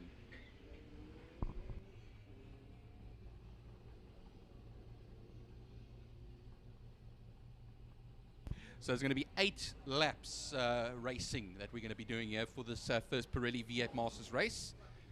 And we've had some very exciting racing from them over the last well, a few years actually as well. And I know, Frankie, just remind me again, the age that you can race is 40 and higher. 40 and higher. It used to be 45, and they brought it down to 40. So in the Getworth car on the front row of the grid is Mark Ridgway, and the man in the Ziegler car that sits there in P1, that is Sean Moore. Fabio Tafani coming through, and on his inside is Alistair Brown in that 22, and here comes the 2 Autohouse Angel Mustangs. The number 14 is Marcel Angel, the 46 is Jason Ibbotson. Menno Parsons there in the 69, Stuart Spooner in the 17, followed by Gary Thompson and the 21 of Mark Vogt. Well, for now, Frankie, it looks like 10 of them out there in all, if I count correctly. Mathematics was not my strong point at school, or still now. But I see rounding it all off the 21 of Mark Vogt, and the 55 of Gary Thompson. So we'll see them go off the line right now behind the Renault Triber safety car. And they will then, of course, get onto their warm-up lap. You'll see them weaving quite a bit to get the heat into the tires. They need heat, the brakes will heat up, and that will heat the tire up, keep the tire pressures where they want them. And then, of course, ready when they get into that first corner. Remember, it's quick onto the brakes over there as well, so you watch them as they go around on this rolling start. Sean Moore, pole position once again. Mark Ridgway, Marcel Angel and Fabio Tafani, all men to watch in this race. Alistair Brown and Jason Ibbotson, Stuart Spooner. I think I didn't see Ken Finneman out there, number 44. Yeah, that's the 11th car that isn't out there. You're quite right there, Byron. So Finneman not there, Carl Nell not there. So yeah, they go now around another one. The calm before the storm, the raw will go Our V8 full Thunder. out. V8 Thunder as those lights go out. Right, so they're working their way now through turn number 4, out of sidle sweep, behind the Renault Triber safety car. Sean Moore, Mark Ridgway, Marcel Angel. Behind him is Fabio Tafani, Alistair Brown, Jason Ibbotson, Menno Parsons, the 17 of Stuart Spooner, and Mark Vogt, Gary Thompson, as the field works down the back straight towards turn 5, towards Pertamina Fostron. The safety car will peel off, and then we will go 8 laps of Pirelli V8 Master action. Renault Triber will peel off into the pit lane, and Sean Moore will regulate the pace until the lights go out. They'll come underneath the Wingfield Motors and City of Cape Town Bridge. And now will be the time to go as we run it down over the line towards the first turn. It's going to be Sean Moore, that's Brown, that spun it into the dirt. Luckily not onto the circuit. Nobody will collect him in turn 1. But they'll come onto the Joubert straight now, Frankie. I see Fabio Tafani jumped up into third place, but for how long can he keep it? Here comes Marcel Angel on the outside in turn 2. Meanwhile, Mark Ridgway has held second position, and Sean Moore already starting to open up a little bit. Yeah, and here we go. It is Marcel Angel that gets his nose ahead. Now Fabio Tafani as they work their way into turn number 3 into Interceptor corner. By the way, Alistair Brown's back up and running again as this whole gaggle of cars work their way through turn number 4. Out of Sarl sweep, down the back main they go. And it is Sean Moore. Those V8s are thundering down the back main from Mark Ridgway.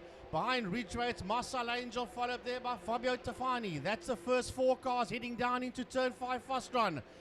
Then we've got Jason Ibertson. He leads that second group of cars basically through turn number 5. And right behind him is a 17 of Stuart Spooner. Change of surface flag, Frankie, in turn 1 they'll be showing, of course. They'll be heading that way now. Dust and sand has been stuffed over there as well. So here comes Sean Moore. He will run into turn 1 now. You can see the dust coming up as they go through that section. Mark Ridgway in second. Out of turn 1 they'll then run. Marcel Angel nose to tail with Fabio Tafani. They are leaving Jason Ibertson back. Just want to take a look at the silver class. Stuart Spooner currently leads the silver class from Menno Parsons, and Mark Vogt as Gary Thompson will be the man in 9th. And going through the kink now, we've got a change for second. No, we haven't. Man, heading into turn number 3 into Interceptor corner.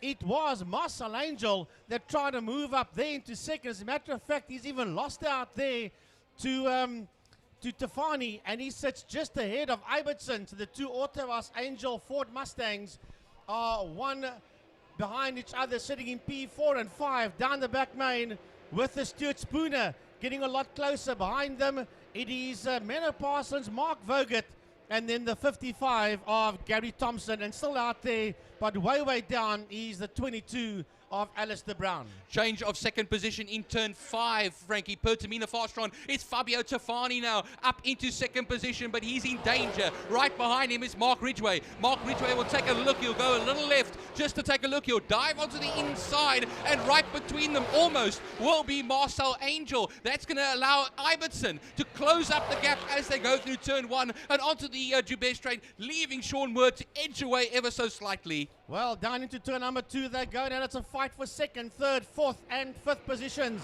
Heading out of turn number 2. Remember, the car number 1 setting up there in P1 going through the kink. That is Sean Moore. He is a checking out of this one. But that fight for second, third, fourth, and fifth is making its way through Interceptor corner. That little fight's been led there by Tafani as they work their way into turn number 4. Sidle sweep. Fabio Tafani leads that little fight there for second position. Down the back main they go. Behind him is Mark Ridgway. Whoa, behind Ridgway is Marcel Angel and Jason Ibertson, and he used the track and more. Coming out of turn number 4, kicked up a lot of dust there out of Sidle sweep. But all is well as they race down towards Fast Run corner, turn 5. There'll be 5 laps left to go when they cross the line. Here comes Sean Moore in that Ziegler black and green car. Now across the line he will then run. It was 2.6 seconds the last time around between him and second position. It's now 3 seconds. A fastest lap of 1:16.497 for our leader at the moment. But behind him is where all the action is happening. Tafani is breaking away from Mark Ridgway. Mark Ridgway under pressure there from Marcel Angel as they charge up to turn 2. Into turn number 2 they go now, and as a matter of fact, Tafani is busy closing the gap ever so slightly through the kink on the man that sits in P1. That is Sean Moore. Sean Moore making his way towards Interceptor corner, and he'll just see that 39 car in there behind him. Fabio Tafani, who's trying to get away from Mark Ridgway, but Ridgway up the Tigerberg straight has been kept honest there by Marcel Angel as they work their way into the double right-handed turn 4. Sidle sweep. Down the back main, these V8s thunder towards turn number 5, towards Fast Run corner. Not too far behind Angel, we have got Jason Ibertson, Stuart Spooner, Menno Parsons, Mark Vogt, and then we'll see the 55 down the back main and that is Gary Thompson. Well, going quite wide and heavy on the banking there at turn 5, Frankie. It was, of course, Mark Ridgway. Mark Ridgway going to be fending off here from Marcel Angel. They come down the main straight, out of the slipstream. Marcel Angel then runs. Will he go onto the inside of Mark Ridgway? He will, but will he come out on top? Yes, he will. There is a new third place man, the Autohouse Angel cars that get onto the Jubez straight. And not much resistance there by Ridgway as he just allowed Angel to go through now. Will Marcel Angel out of turn 2 launch a comeback at Fabio Tafani? That's there in that second position. We'll have a look-see as they work their way through the kink towards Interceptor Corner. Meantime, towards turn 4, it is Moore that's pulled the pin and disappearing down the road. I don't know if Angel's going to get hold of Tafani. That's in that second place as they make their way through turn number 4. Out of Cyril Sweep, down the back main they go, but he is getting slightly away here from Mark Ridgway. Ridgway's coming back at Angel though, down the back main, and they are pulling away now from Jason Ibbotson, and not too far behind Ibbotson is Stuart Spooner and Menno Parsons, and they're all racing down towards turn 5, followed there by Mark Vogt and Gary Thompson, and still out there in last position, the 22 of Alistair Brown. 3 laps left to go as Sean Moore crosses the line, Frankie, and that is a 1:16.282. His fastest lap is just set now, and 4.4 seconds ahead of Fabio Tafani. Marcel Angel will come up now past as he was Mark Ridgway. Looking at the times, a 1:17.0, 1:17.1 for Fabio Tafani. He's a tenth of a second faster. It's going to be a bit of a tough ask, Frankie, because he is at the moment a second off of Fabio Tafani at the moment with the 3 laps left to go. The leader all on his own, making his way through Interceptor Corner. He's been chased down there by Fabio Tafani, by Marcel Angel, and by Mark Ridgway as they make their way up the Tiger Book Straight towards turn number 4, towards Cyril Sweep.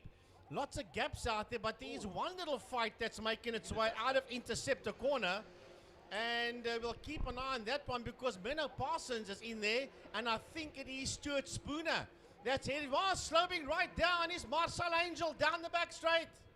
Marcel Angel slows right down as that fight that I was talking about between Spooner and Parsons heads towards turn 5, Fastron Corner. But Byron, it's all over for the Autohouse Angel Mustang number 14 of Marcel Angel. We've been robbed of a potential fight here, Frankie. Hell yeah. Oh man, that's such bad news. Well, the good news though for Mark Ridgway is that he's back up into 3rd position. He is 4 seconds off of Fabio Tafani. Jason Ibbotson will inherit 4th position. But look at this battle now. This is the battle between Stuart Spooner and Menno Parsons, the battle for silver class. Into turn 1 they go. Yeah, that's the only real fight out on track.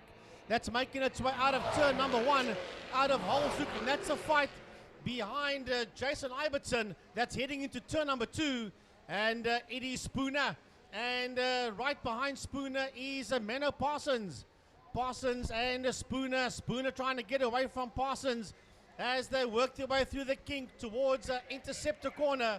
And that is about the only real little dice out there at this point in time. However, Byron, Alistair Brown going through the kink towards turn number 3, Interceptor Corner, came from way back, and he's on the case there of Gary Thompson. Yeah, last time around was 1.7 seconds, but if you look at the times between himself and Gary Thompson, he was a 2.7 faster than the man ahead of him over there. So it just shows you how he's eating up that advantage that he has, of course, Gary Thompson. Meanwhile, crossing the line, Sean Moore, 6.2 seconds ahead of Fabio Tafani. This is the final lap of the race as Jason Ibbotson comes across in 4th.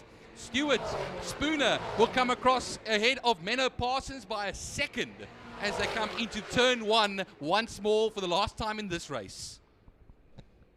Well, all the action, all the drama happening out there as they're busy working their way around through the kink. They go now as your leader, Sean Moore, is way out in front, but Tafani second, Byron, and Ridgway still in 3rd. And I think that's the way they're going to get to the checkered flag. There he goes, down the back straight towards Fastron Corner. All on his own on the final lap. through Fostron, your race leader, to work his way to the checkered flag, Sean Moore. Yeah, Sean Moore comes around and will take a dominant victory here in the V8 Masters class and the gold class, as a matter of fact. Here he comes now, crosses the line, hand out the window. He knows it, and he'll finish over 6 seconds ahead of Fabio Tafani. Yes, just over 6 seconds. And then the third place is Mark Ridgway in that third position. Coming down towards us now, here comes Jason Ibbotson, and Ibbetson's going to get to the flag just ahead there of Stuart Spooner, followed there by Menno Parsons. So Spooner went and fetched Menno Parsons, basically. Mark Vogel crosses the line, and then Gary Thompson gets to the flag just ahead there of a recovering Alistair Brown. Well, talking about recovering, Frankie, meanwhile, Marcel Angel stuck at the entrance of the Joubert pit section. Yeah. So they're going to have to get some marshals out there, which they have done, to push that V8 back into the pits. And it'll be very interesting to find out what was the problem there and if it's fixable for race 2. Yep. Well, one more race to go before we have our break. And it is in the Thermo Fires Clubman Saloon cars.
Thermofires. Let's try that again. Thermofires Clubman Saloon Cars. Race number 1, which is the final race before the luncheon interval. Just over 20 cars that entered for this one.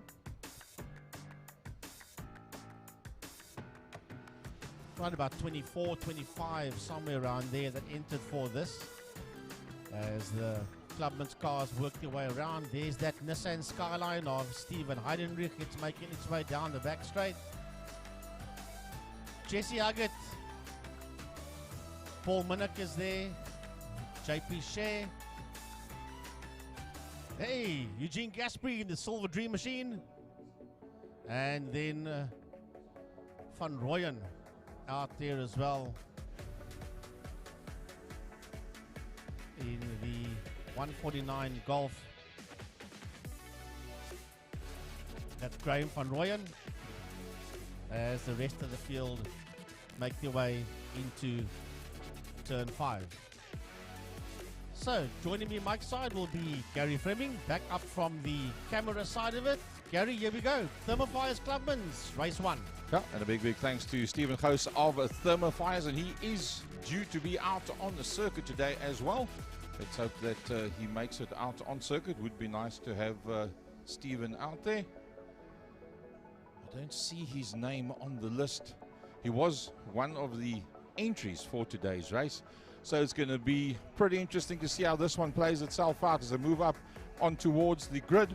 Class A, B, C, D, F, and then X. The Class X cars, that is people first time out, or not necessarily first time out, but have not started and completed 2 races on a race day as such. So they are not yet classified in a class. Stephen Heidenrich comes up onto the line. Gochen Cooper sponsorship on that motor car. Cody Alberts finds himself ahead of the legend Jess Huggett. Jess always with a big smile. Autolift, Westcape Bakwerker, Full West. The main sponsors on that motor car. Cody Alberts up onto the line. Great to have him back on circuit, the Intermarket sponsored car. He also gives us a big thumbs up upstairs. Who's going to be in there behind him?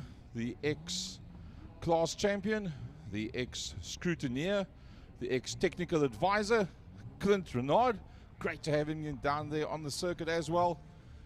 The 46 of Kutsia, beautiful looking motor car that. And then the 70 car, Frankie. What a lovely drive by him, the 79 should I say. Paul Minnick, Yep. Surely the highest he's ever stood on the grid. Yeah, he's just on the outside of Daniel Kutsia. Then behind them, we've got Graham Van Rooyen and JP Shea, Chiara van Niekerk there as well. And then that Silver Dream Machine of Eugene Gaspry out there. Lovely looking BMW there of Gaspry, as the rest of the cars just take up their grid positions. Andrew Honeywell in that BM out there. And then Michael Flynn, Lee Fielding coming through there as well. And then the rest of the field just busy making their way through. Frankie, I see the 16 of Chiara van Niekerk does not show up on our camera screens. It shows up on our timing as the leading Class D car out there, ahead of Andrew Honeywell and Michael Flynn. But she does not, in fact, show up on this list. So keep in mind, folks. This list has been wrong for quite a few times today. So up the Joubert Straight they go. Stephen Heidenrich, a legend in oval track racing. And alongside him, the young flyer, Cody Alberts. Michelle and the crew working late into last night to make sure everything's all sorted out on that motor car. The legend Jess Huggett on the second row of the grid. Alongside him, the ex-technical director, if we want to call it that, of Thermofires Clubman's. And a man that's been involved with motorsport for a long, long time. Clint Renard has got a garage here on the premises as well. Lots and lots of assistance to numerous other people in getting their cars out on circuit and keeping their cars out on circuit as well. As the guys move their way towards turn number 4, Sorrel Sweep. one part of the circuit that we cannot see. We rely on the cameras to pick that up for us. So some upgrading being done on the cameras and the settings. So we will try and improve that during the course of today. Some changes due to be made in the near future, where we will be doing some upgrades and trying to bring you as much of the action shots as what we possibly can. Heidenreich right up there behind the pace car. Frankie, not a lot of cars out there, but it is a very competitive field that we have on board. Well, I'm busy having a look down the field, Gary. You see that number 50 BMW just behind Lee Fielding. Guess who's in that car? Marco Retta. Wow, Progress Precision Engineering, Marco Retta. That's his first time out on the main circuit. Yeah, the man that races heavy metals with the BMW, which, by the way, that car is for sale together with NDT Racing Neander Toys BM. Let's hope nobody buys it. NDT Racing is right here on the premises of Killarney. As you come in by the main gate, on the right-hand side, it's the blue building with the Audi badge on the front. That is Neander Toy Racing. So, yeah, Marco Retta out there for the first time doing main circuit racing. Well, let's hope that nobody actually buys the Marco Retta oval track car, because we like to see the Progress Precision man out on circuit, and Neander Toy as well. Although Neander Toy has said recently that he wants to get more involved with the main circuit side of things in terms of racing himself. So coming up towards the line, Stephen Heidenreich, Cody Alberts. Who's going to have the bigger power going down to turn number 1? Keep an eye on Clint Renard. The 46 car moving up onto that inside line. It's Daniel Kutsia. He's on the inside of Clint Renard. It's going to be Heidenreich that gets the pole shot out of turn number 1. But look at that. Cody Alberts having a look around on the outside. Can he make that one stick? He holds Jess Haggard out.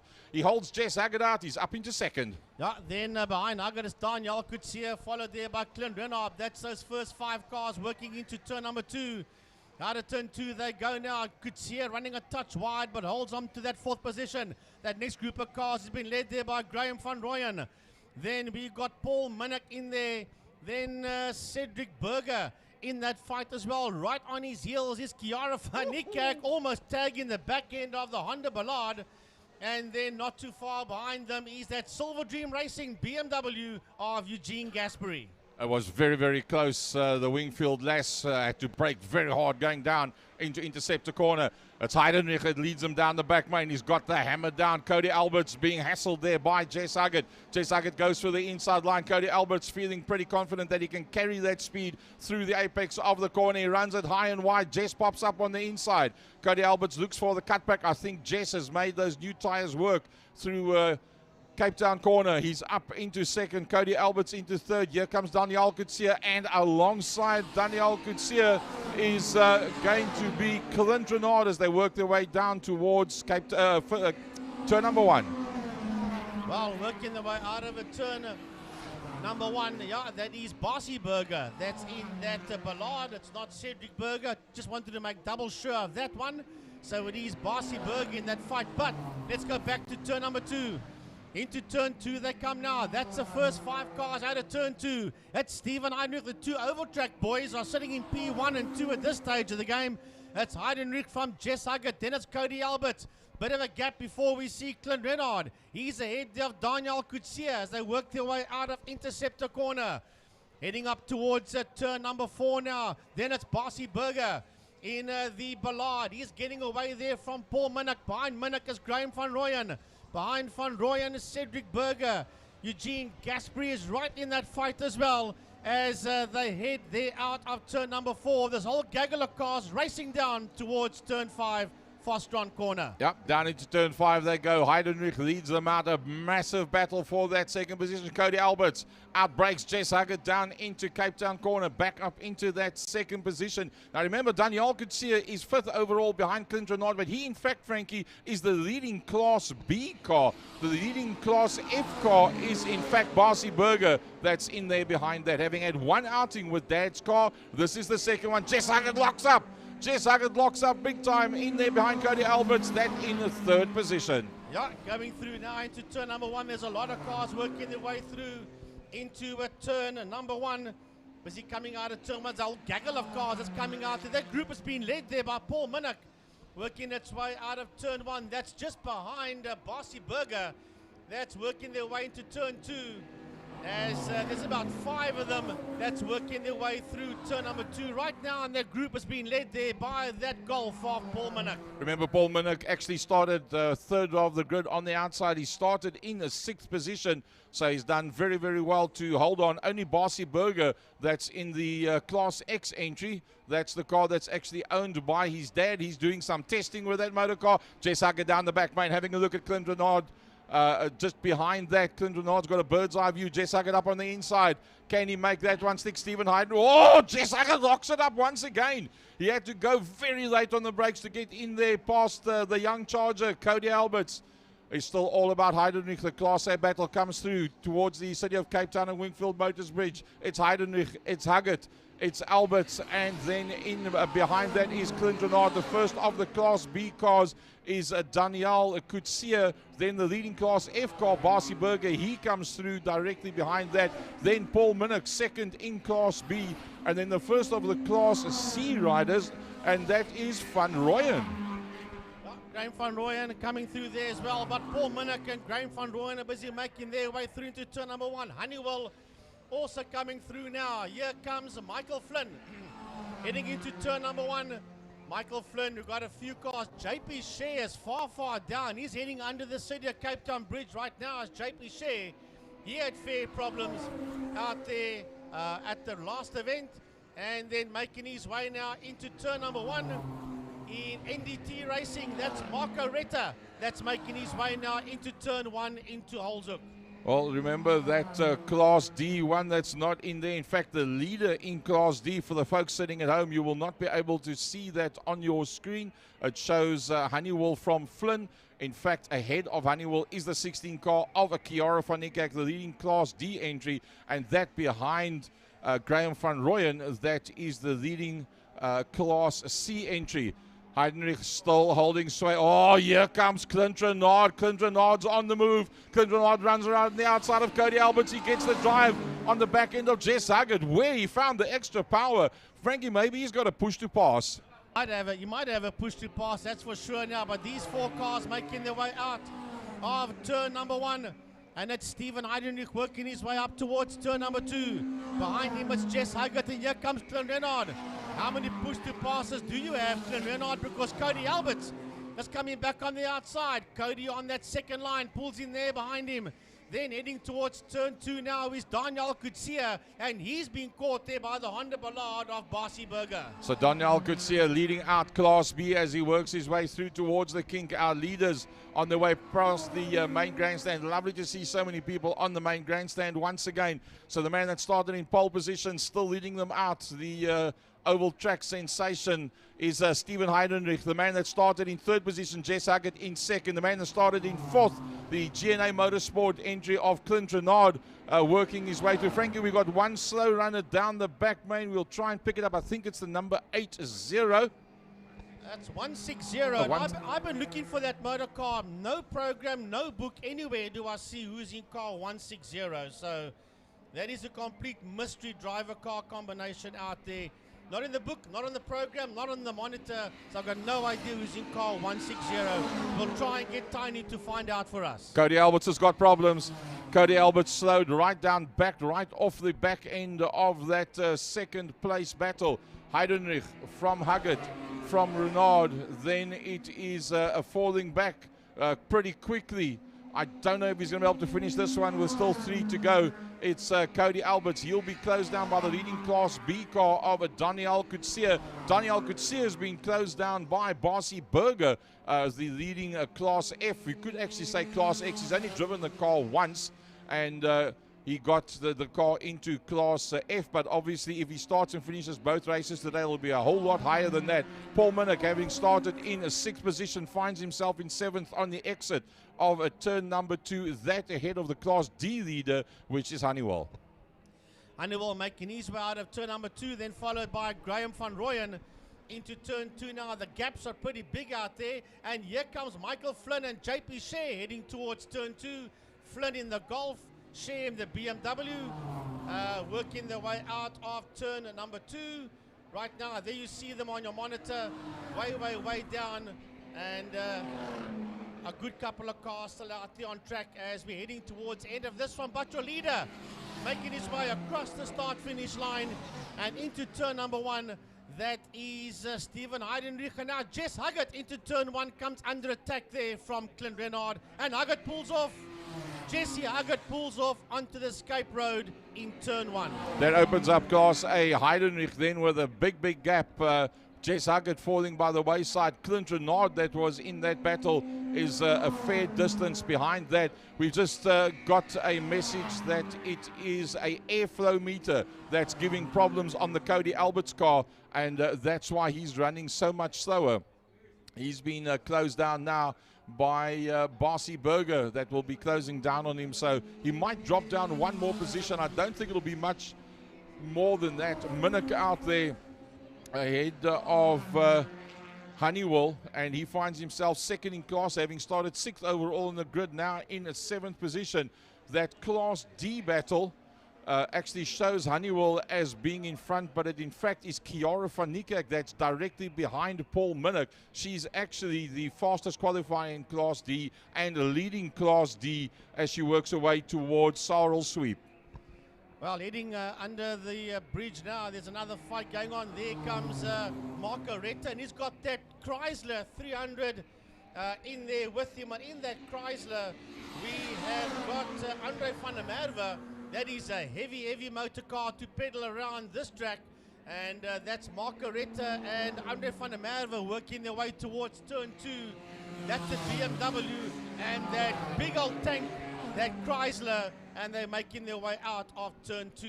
And right behind them are the 2 leaders. Yep. They're going to get lapped here by Heidenreich and by Renard. Yep, that is Heidenreich and Renard. That's a little bit closer to one another as Retta makes the move and goes one further forward. So Heidenreich on the last lap started working his way through the back markers. Heidenreich from Renard from Alberts. Alberts has dropped off 11.9 seconds already. So let's hope that that airflow meter holds out just a little bit longer, because it will still give him then 3rd overall. Because remember, Jess Huggett has gone and stopped that car completely down the back main. Stephen Heidenreich and charging him down from behind Clint Renard in the GNA Motorsport car, but I don't think he's going to be able to do it. Into turn 5, Fostron for the final time. The checkered flag is out. And here they come towards the line. And it will be Stephen Heidenreich that's going to win this one. This is a driver that wasn't sure if he was going to drive this week, and I'm sure he's glad he did. And Heidenreich comes home first across the line, followed by Clint Renard in that 2nd position. 3rd place coming towards us now. Cody Alberts will come home in P3. What a recovery here by Cody Alberts, finishing his race just ahead there of Daniel Kutsia, and right on his case, Gary, the Honda of Barcy Berger. Yeah, so Daniel Kutsia winning out Class B from Barcy Berger, winning out Class F at that point. Minnick comes across the line. He'll be super chuffed with that. He started 6th, ended 6th, 2nd in Class B. Kiara van Niekerk as one Class D, with Andrew Honeywell coming through directly behind that.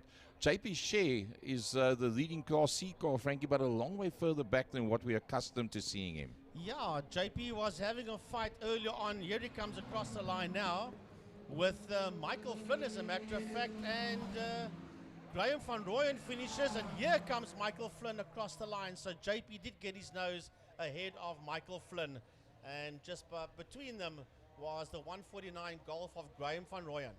Well, pity that we didn't see Stephen Gous out there, the headline sponsor, Thermo Fires, for 2022 and for 2023 as well. He was originally entered. I don't know if he was here at the practice yesterday. Maybe for race number 2 we can get Stephen Gous to come and join us upstairs. So that wraps up the first half of the program. And we're now going to go to the interval break, and we will come back to you in about 30 minutes from now. Don't go away, folks. We still got a race for all of the classes you've seen so far this morning. We'll be going back out on circuit after the luncheon interval. And at the end of the luncheon interval, we will do a tribute to the late Dennis Nathan, Colin Meader Sr., and Eugene Lemmer, all of them excessively well known in motorsport, and yeah, major loss that we've suffered in the last 10 days.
With the lunchtime show, Dexter. Different spot though. Different spot, different a lot. You look actually nice with the yellow. I mean, Thank you. I'm loving it. I think this car suits me. Sunburn. This is, of course, the Master Drive 5.0 V8 Mustang. Same color as that Bucky over there, just a little bit faster. But we've also, and we got to move quickly, we got some special guests here today, Dex. Yeah. And one of them is going to be jumping in the car. Three of them are going to be jumping in the car, specifically this one for passenger laps. Absolutely amazing. So they've either won a competition or we're going to be doing some passenger rides with them. But what an amazing first part of the show. It was absolutely fantastic. Yeah. They just finished off with Clubman's race. Now GTI Challenge was a host of activity all the time, as usual. An activity, you mean? That's the exact. I'm trying to be nice. Trying to be nice about And there's lots of time for activities in GTA Challenge. Dylan gets his win back in a car that he just built, gets the Class C win. Absolutely. And action all the way up front. We even see the Masters guys out earlier on. And of course, the bikes weren't there to shy. They were playing very, very nice with other.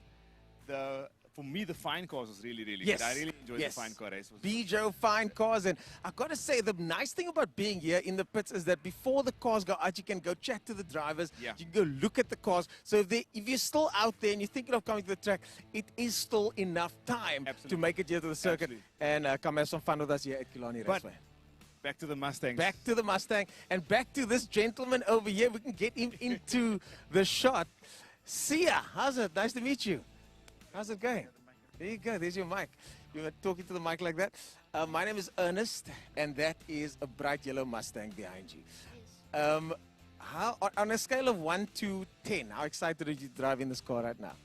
10. Is that a solid 10? Yeah. Have you been in a car like this before? Yeah, once. Okay. Did they go fast? Yeah. Oh, so that means the guy that's driving this car has to go even faster, right? Mm-hmm. Okay, nice. So this is the Master Drive Mustang. It's a 5-liter V8. It's got upgraded brakes, upgraded suspension. So it is a little bit faster than standard. And we're going to take you out on the circuit in a few moments now. Let's get you set up so long, Sia. Ladies and gentlemen, this is Sia. He's going to be jumping into that Mustang. Are you ready? Yeah. Let's do it. Let's do it. I'll grab this from you over there. Let's get Sia into the car. Helmet going on. We got the camera guys and the media's here today as well to make sure that the moments are captured, of course. So if you see some cameramen in the shot there, don't worry about it. But this is the first of our passenger rides today. And Sia here will be going around in the circuit with Eugene from Master Drive as the guys get ready and belted in. This is what Killarney is all about. It's all about family and motorsport. And that's exactly what this is about. It's about getting families together. There it goes. The Mustang V8 rumbles to life. And, oh yes. And this is the manual Mustang as well. So not many of these floating around. This is the manual version, which Eugene that's driving the car there says he prefers. I prefer the paddle shift myself. But this one over here with its giant gear lever in the middle there, you know, these clunky gears that you got to work through, but it makes it a real driver's car. And we know that Mustangs do tend to slide around a lot, but this one over here has got thick suspension. It's got software on as well. It's also got upgraded brakes. So it's not a stock standard Mustang. As the Killarney media gets the shot, we get the thumbs up from our man over there. And here goes the first of our passenger rides. This, of course, is our man Sia, currently ready to go. You've obviously driven this car. What is it like? You want to know something? As a Master Drive instructor, Yeah. I've never driven this car Oh, you because haven't? Eugene over there. Oh, because he owns that car. Yeah, he doesn't want me to drive it. I get given the keys to the entire fleet. Except that one. Except that car. It looks good in yellow, though. It does look good in yellow. That's the manual one. We've got an automatic in the fleet as well, which is lovely. I've driven that many What a times. beautiful car. But there goes the awesome sounding Mustang. Beautiful. Loud, eh? So that car's going to be at the hill climb as well. That one's at the hill climb.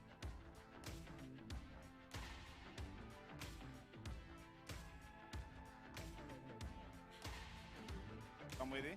In May, yeah? And you guys obviously running that competition. How's that going? Yo, so far so good. So far so very good. A couple of boys are happy already. Oh yes, we've got the Master Drive driver, driver search happening at the moment, and we've just chosen our top 2. I can't say who they are just yet. They've been notified, so the media releases are going out soon. Friends and family Have you guys have been done the notified. car yet?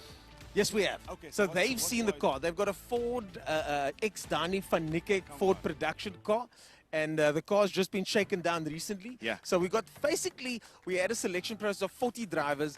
5 got chosen. They then got taken through their paces. Yeah. And we're now down to 2. And we're going to coach those 2 drivers for the next couple of weeks in conjunction with Master Drive, RDSA, and our other sponsors. So that's the ST150. ST150, yeah. 160, 70 kilowatts. I mean, Yes. It's a lightweight body. But That's a lightweight body. Car. That's what makes it different. That's what makes it heritage, special. You know? Exactly. Dani van obviously- Niekerk car, yeah. Driving the hill climb, that must be something, an experience of a lifetime. Even you, if you're a young man, You haven't really driven before. You love cars. We've all been Yeah, there. we all We've been there. We know that story. It's the most prestigious race, I think, on the calendar, and it's something that's on everybody's bucket list. And now we're going to get to put a brand new driver in that car What an for the first time. Their very first experience behind the wheel of a race car is going to be at the hill. It's going to be madness. It's going to be madness. Well, back to the racing. We still have race 2 to go for a lot of the guys. Yeah. The clubmans, like I said, we just finished the clubmans racing. Now, unfortunately, Jesse Huggett suffered something.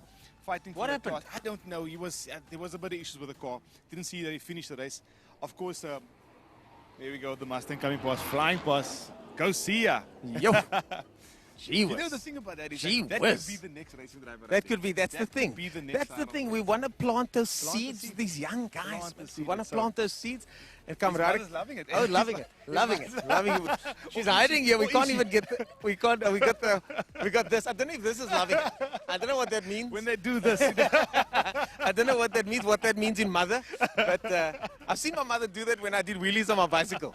So I don't know, then you but fell. yeah, then I fell. Yeah, but he's coming again. They're going to be coming around shortly. Each one of them gets 3 laps, and Yeah. the next.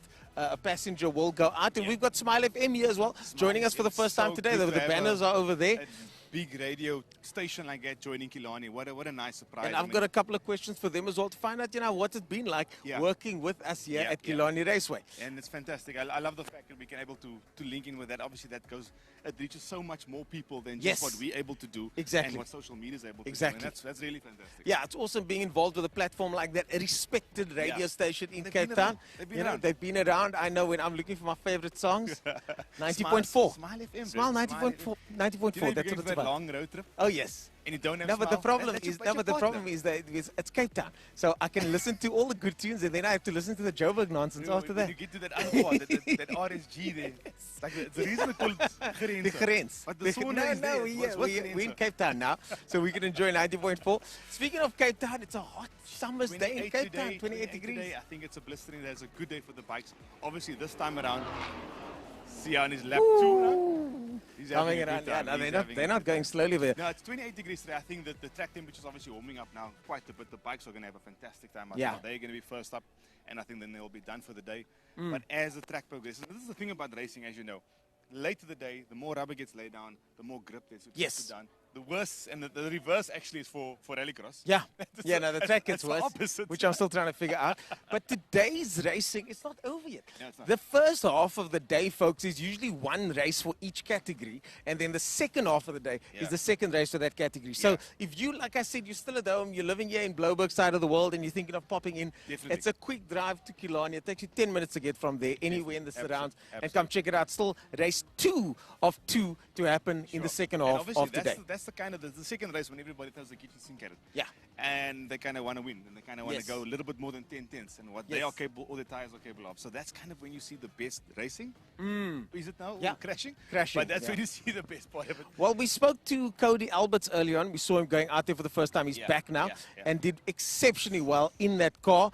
The car's running very well, running in front of the field there in that BMW 330. E46 330. 330, Yeah. and I mean, there's quite a few BMWs. It's the BMW class. It's the let's BMW face class it. now. Clubman's is, I yeah. think 6 or 7 of them Yeah. are BMWs. It used Exactly. to be the VW Golf class. Yes, it did. But Well, Jesse Huggett's still keeping the guys honest in front there in the Jetta. I mean, that's such a modest guy. Normally aspirated. Normally aspirated, yeah. non-turbo, 13-inch wheels, compomotive tires, and he is boxing it there with a Skyline. Yeah. Turbocharged Skyline, the Turbocharged. NDT Skyline. How can we forget? A couple of cars prepared by NDT Yeah, over here. yeah. Most of them running up front. Yeah. Fantastic performance. He's got the one E36 has got I think, Turbo. turbocharged ridiculous amounts That of car power. just came back from, I think it was the P. They did an away race. Yes, You'll see the and little it- light bar in the front if you can see it on camera. It does the 9-hour endurances as well. Yeah.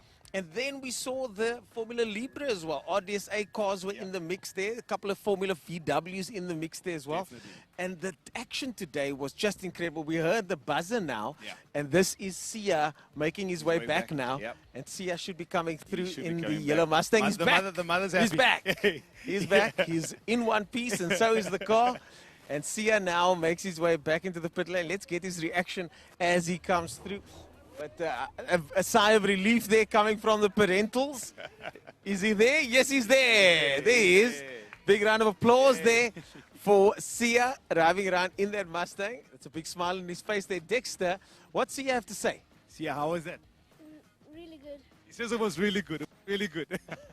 Well done, Sia.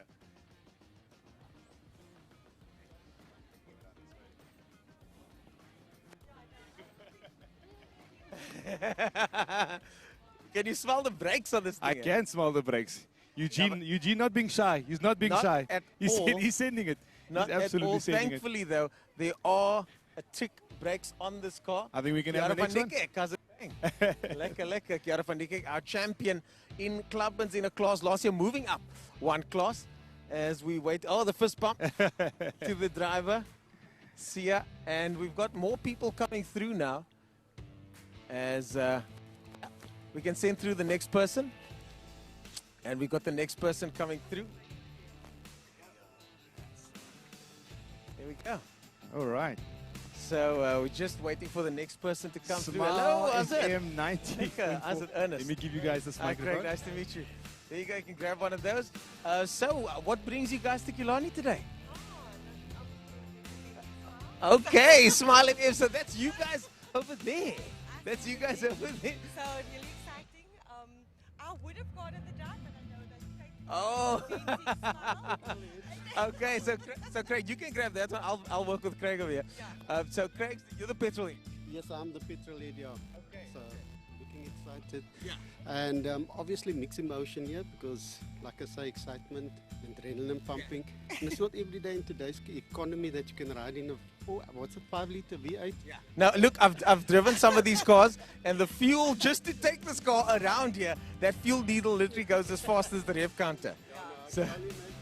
So, and yourselves from Smile FM's perspective, what does it feel like to be part of something like this? Very excited. I think the minute I started speaking to Western Province Motor Club, and we said, listen, we're going to be doing this media partnership for the year.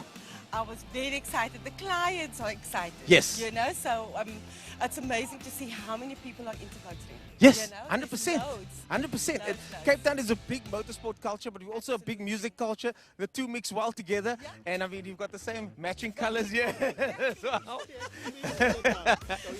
So, ladies and gentlemen, the team from Smile FM, Craig, let's get you in the car. If you wouldn't mind just going around there, Dexter will lead the way. But from your perspective, again, you say Smile FM. I mean, it's one of my favorite. It's my favorite music radio station. You must get that often, though. People love the station, isn't I it? think that's also, it's a relationship that you build with the station, you know, so really exciting, and we've obviously got a lot of exciting things coming up.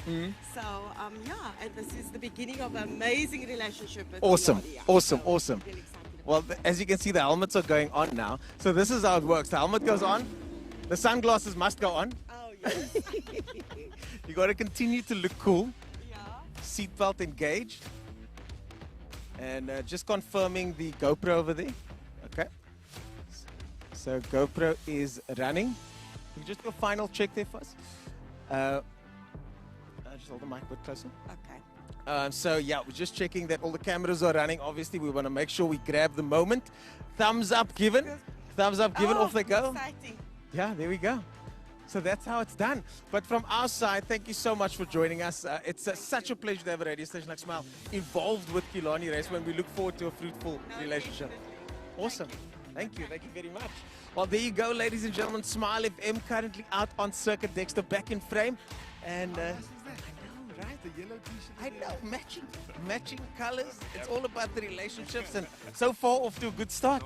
I mean, the year for the rest of the year. You know? Yeah. So, I mean, that's really nice. That big radio station I got in play. Yeah.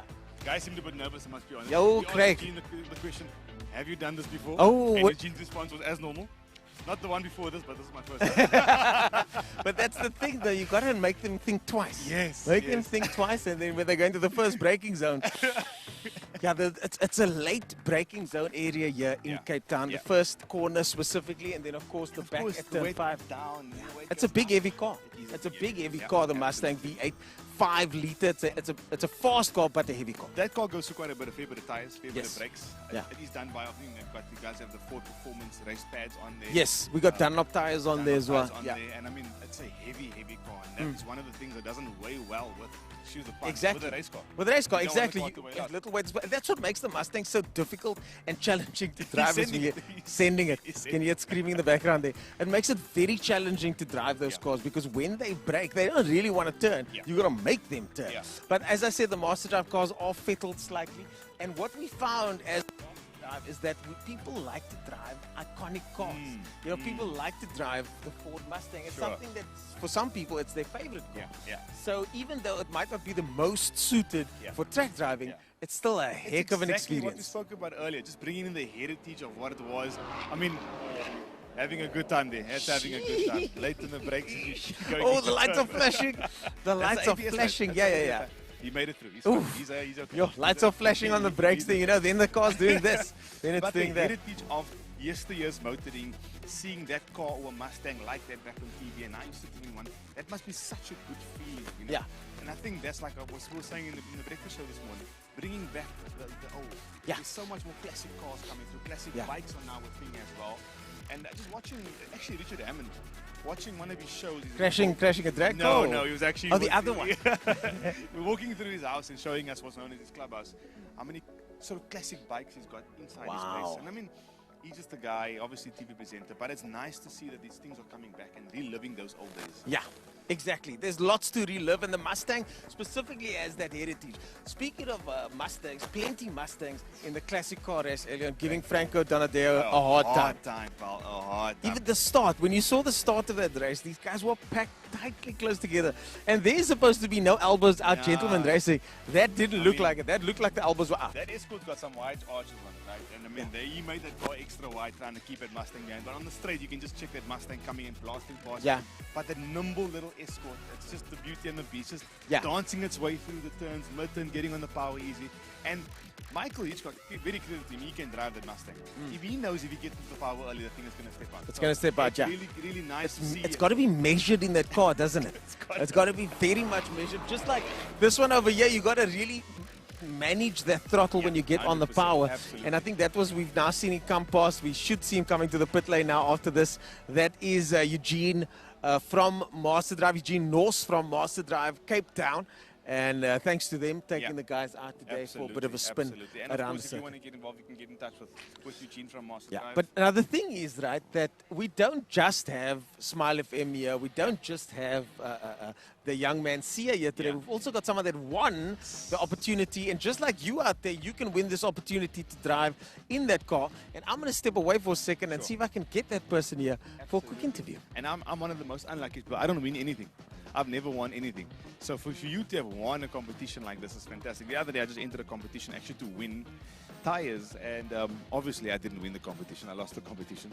So we're just trying to get hold of the other person. But getting back to the racing it was today, I mean, there's really fantastic stuff out there.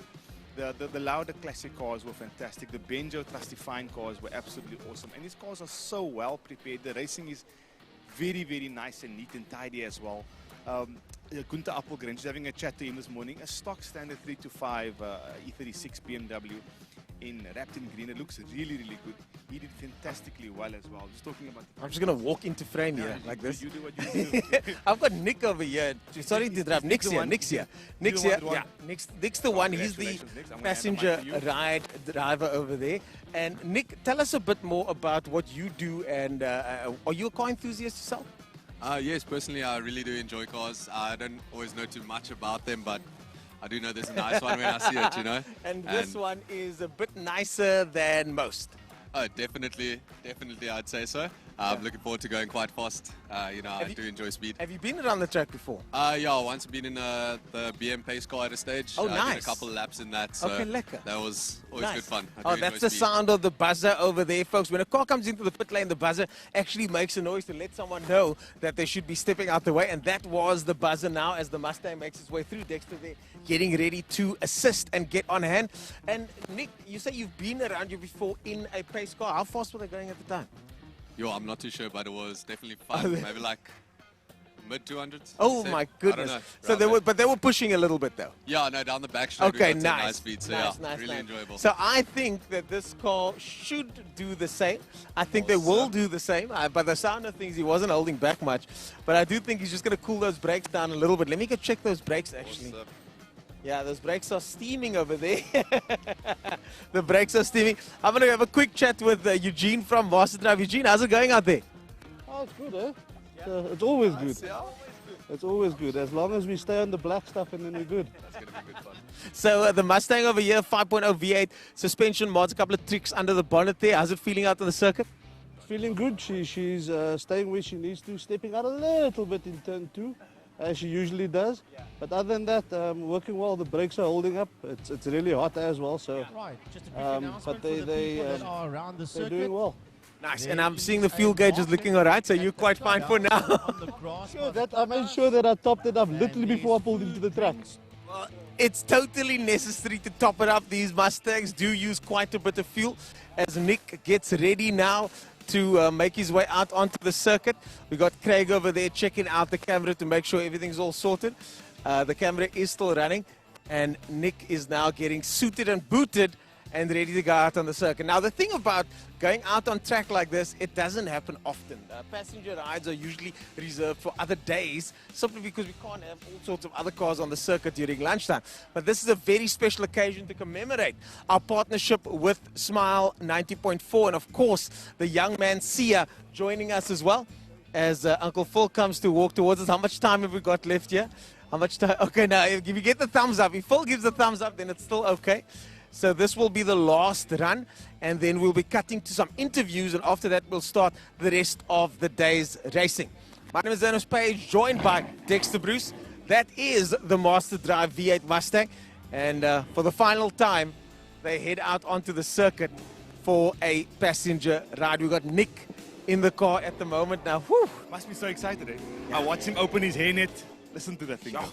I watched him open the cool, hairnet, eh? and he was kind of, I'm like, you know, he's like, no, I'm just excited, bro. I'm excited. Well, that's what it's about. It's a mix of nerves and excitement, as Eugene, but there was, don't tell anybody, but there was smoke coming out those brakes, eh? Smoke. Eugene is not shy, though. No, he's not shy. He's not shy. But with that car, you kind of have to work that car. Absolutely. You have to work it. It's a big, heavy goal. So you It's a want big, heavy goal. have to send the I've driven behind that car at pace behind other Eugene Herbert, also from Master Drive, the elder statesman of Master Drive. And he told me, all he told me was, keep up. You're going to have to get out the way. It's one of those. Okay? Yeah, exactly. You just stay out of my way.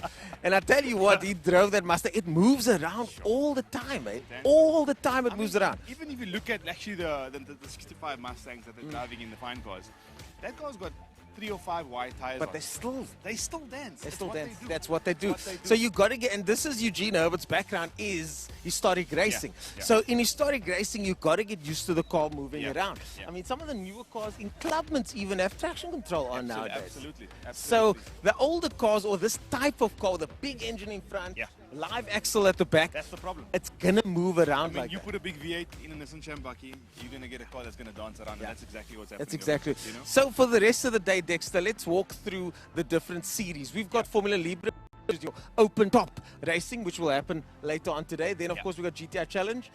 Race 2, and we don't know exactly where they're going to end up yet because they're still running the new system. I haven't got those numbers. They're definitely going to do a reverse grid, that's for sure. So top 6 is going to be swapped around. Yeah. How does that affect guys that didn't make it into, like Fisser, for example, qualified first, but unfortunately didn't make it after lap 1? So now he finds himself. For me, it kind of puts that skill and talent thing up there. You got to really now show exactly what you, especially turn 1, lap 1. How far you can get to where you need to be, and where you need to be is if you're starting at the back of the grid and you know you got a front running car, at least by turn 2 or turn 3. By turn 2, you got to have made some moves. Barcy Berger was in exactly the same situation going into this race. Unfortunately, he's qualifying yet to bed in his brakes in qualifying. Oh so no! He qualified in Class X with that K20 Honda. That is a Class B car. And he's got to work his way forward. He told me my game plan is by the second lap I need to be in P6. I'm starting P36. Gee whiz. And he did it. Wow. I watched his time. I watched him do. He did exactly what he said to do. Pick a couple of guys in turn 1, pick a couple of guys in turn 3, get them on the back straight. I should be there within 2 laps. Yo, and that's when some things go according to plan. Yeah, but it doesn't always do that though. No, it does not. No, it does not. So, and that's the thing about racing. We spoke about Fisser earlier. Kyle Fisser qualified pole in Class B, one of the more competitive classes. We've got Zaki Hendricks over there and Brent as well in that same class. He managed to qualify pole, but was by the first lap off the track. Speaking to Faisal Jacobs a little bit earlier, he had a bit of a mishap. That's Class C. Class C now, GTI Challenge. He was stuck behind a Class B car, unfortunately. So it was the 2 Class C cars in front of him, which was his first and second place. Then a Class B car, and then him in third. Which is frustrating. It's very frustrating. That's exactly what he voiced with me. So he needs to kind of get past and not let that moment replicate once again. You know? Well, the thing is, I quite like the GTI Challenge new current format where they start the cars at the same time. Yeah. And they don't have that staggered class start. I don't mind that at all. Absolutely, absolutely. I think starting the same time is really, for me, it's what it's about. Even starting from a dig as opposed to a rolling start. You know, it's so much. I like it. It's so I like much it. fun. I think it's exciting. It is exciting. So then we've got, of course, Clubman's, which we've spoken about many, many times. Yeah. Their second race now. They just finished now. Yeah. The flag is actually showing now for our guy as well. So that's the end of the passenger ride. Yeah. But Clubman's, as always, full of excitement. Lots of They, entries. they are the last of the day, so they're the last of the race too. So obviously, if you want to come and get that, come and see them race. So the most Good to see. exciting race is going to be at the end. Right at the end, tin top racing, and I think they believe they've got a full field. I need to check with Uncle Jesse, see if his car's okay, but I believe they've got a nice full field as well. Most of the BMWs made it through, and of course the bike. You're standing right next to the Standing bikes. right next to the bikes. We're I mean, standing if with you Sharif really wanna see Reynolds over Sharif here, Reynolds, you can just riding tilt a the bike. camera that way if you don't mind. There's Mr. Sharif Reynolds back again in round 3. Now he says he doesn't want a photo bomb, but it's cool. We don't mind. We don't mind at all. So You of Sharif- course on that 996. Yes, he that did. Classic 996. So, and this is the thing. We're in the bike section over here. There are plenty of bikes lined up here. We've got the Missile Motorcycles bike here. We've got a Kawasaki parked over there. Motoflex guys are here as well. We've got some photo bombers in the mix here. So always welcome. And a pit lane full of bikes. There are multiple bike classes. And if you are a bike fan, then you've definitely come to this. This is the place to be today. This is definitely the place to be Masterclass today. V8s, of course, they were also out well today. They did a fantastic. They were keeping it very clean. Most of the cars actually parked by the new pit facility. So if you do come to Killarney today, make sure that you go across the bridge and go to the new pit facility where most of the cars are. There's even a BMW 2W2. Where's this? There. I haven't been that side yet. It is a beautiful. I haven't been that side. I don't know when last I've seen a BMW 202 I know. on the road. Yeah, yeah, but yeah. to see a race car in fine cars again, in classic cars. Yeah. So I mean, just So that is the new pits, Joubert pits over there. That's where we're going to go after lunch, actually, and go chat to some of the drivers there and see what they have to say. But we might be getting the Mustang back soon. Yes, the think we Mustang are. is on its way back, and then we're going to send it back up to the top of the top of the tower over there to our team, and they're going to be taking over and showing us some footage that we shot earlier. And we've got a couple of interviews for you guys of some of the drivers here that we shot early on as the Mustang.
Well, hello everybody. We're back after the luncheon interval with the BJ Trustees Fine Cars and the Keltron Formula Supercars. And this will be the opening race for the second half of the program. And there was a titanic battle out there between Andrew Moffat and Glenn Phillips for the opening race in the supercars. And they got a 1-2 between the two of them. Yassine Darmon finished there in that third position, followed by Carl Haddock, Karel van der Merwe and Craig Hume. Michael Nell pulled off halfway into lap 1, and that was the end of that.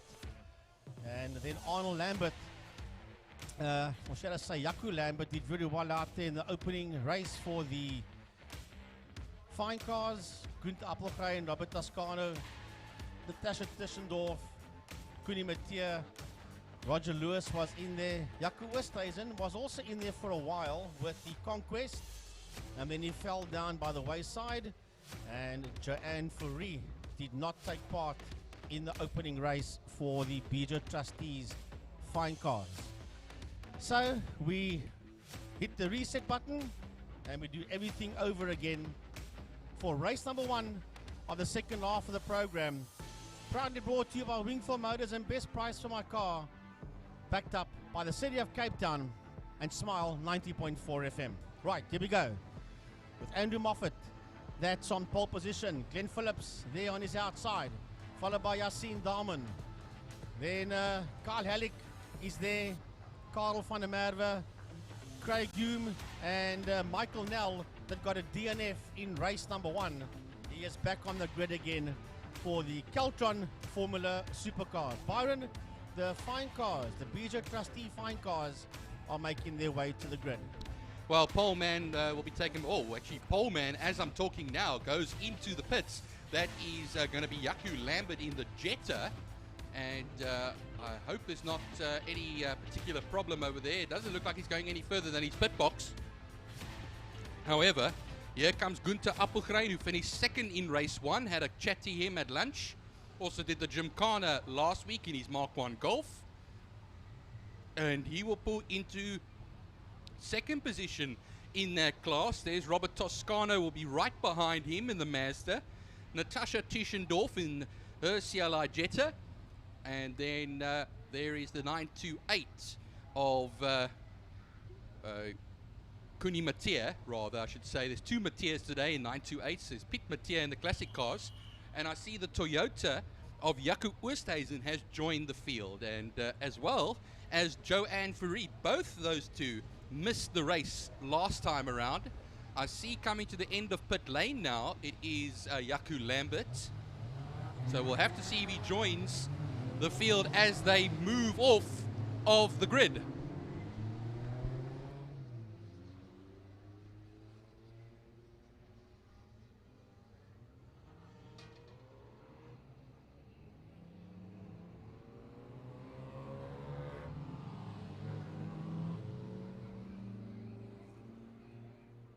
They move off the grid now, Frankie, and I'm just going to see a marshal is gesturing to Jaco Lambert. It's on our timing screens as Jaco. I know the program shows it slightly differently, but he could be a pit lane starter, I think. And I think he's going to have to wait there until the lights go out and the marshal lets him go on the first lap. Right, so the supercars are busy making their way through the kink behind the Renault Triber. Busy making their way towards turn number 3, towards Interceptor Corner. And it's a decent size group of supercars out there. I'd love to see 12, 14 supercars back out on track again. But for now, we've got a fair amount. We've got about 6, 7 of them out on track, which is a decent starting platform for the supercar fraternity to rebuild as they make their way through turn number 4 behind the Renault Triber. And then that group of BJ Trustee fine cars follow suit through Sarl Sweep. Yeah, they go down the back straight now, Frankie. As you mentioned, that Renault taking them around. I actually saw Phil Herold earlier on. He was going over the bridge and gave him a wave, but I won't be able to tell you at the moment who is driving that safety car, but that is not important at this time, as the cars weave down the back straight, the supercars, and then the fine cars that follow suit. So the de facto pole man in that class will be Günther Appelgren in that number 13 E36 BMW. He's known as Spider-Man. He's one of the, and that's from karate days for him, because he's quite a distinguished karate practitioner. So they go down the back straight now. Frankie, the Renault's going to pull into the pits. Let's take them away. Yeah, we take them away as Lambert will be dying to get going, as he's standing here in pit lane, and what the folks at home cannot see, helicopter just flew past the commentary box window as the safety car has pulled off, and the red lights in pit lane are on, and we're about to go racing with the Keltron supercars and BJ Trustee fine cars. Here come the supercars, the lights go off. Now they drop the hammers, and away they go. They are side by side. Phillips sits there on the outside of Moffat. They nearly 2 by 2. Michael Nell is diving around the outside, and it is going to be Phillips that gets the whole shot out of turn one, with the Moffat there in second, Darmon in third, and here come the fine cars. Fine cars, away we go, and it looks like just poking the nose ahead will be Robert Toscano that goes into turn one, taking the whole shot at the moment. Günther Appelgren in second. It's Koenraad Mathieu in the Porsche in third. Then it's going to be Jaco Oosthuizen in the Toyota in fourth. Tischendorf and Roger Lewis will follow suit onto the Joubert Straight. Working their way now out of Interceptor Corner. Turn 3 are your supercars, heading up the Tygerberg Straight towards turn number 4. Working their way through turn 4, it is Phillips that sits out there in P1. Glenn Phillips making his way down the back main with Andrew Moffat there in that second position, followed there by Yassine Darmon.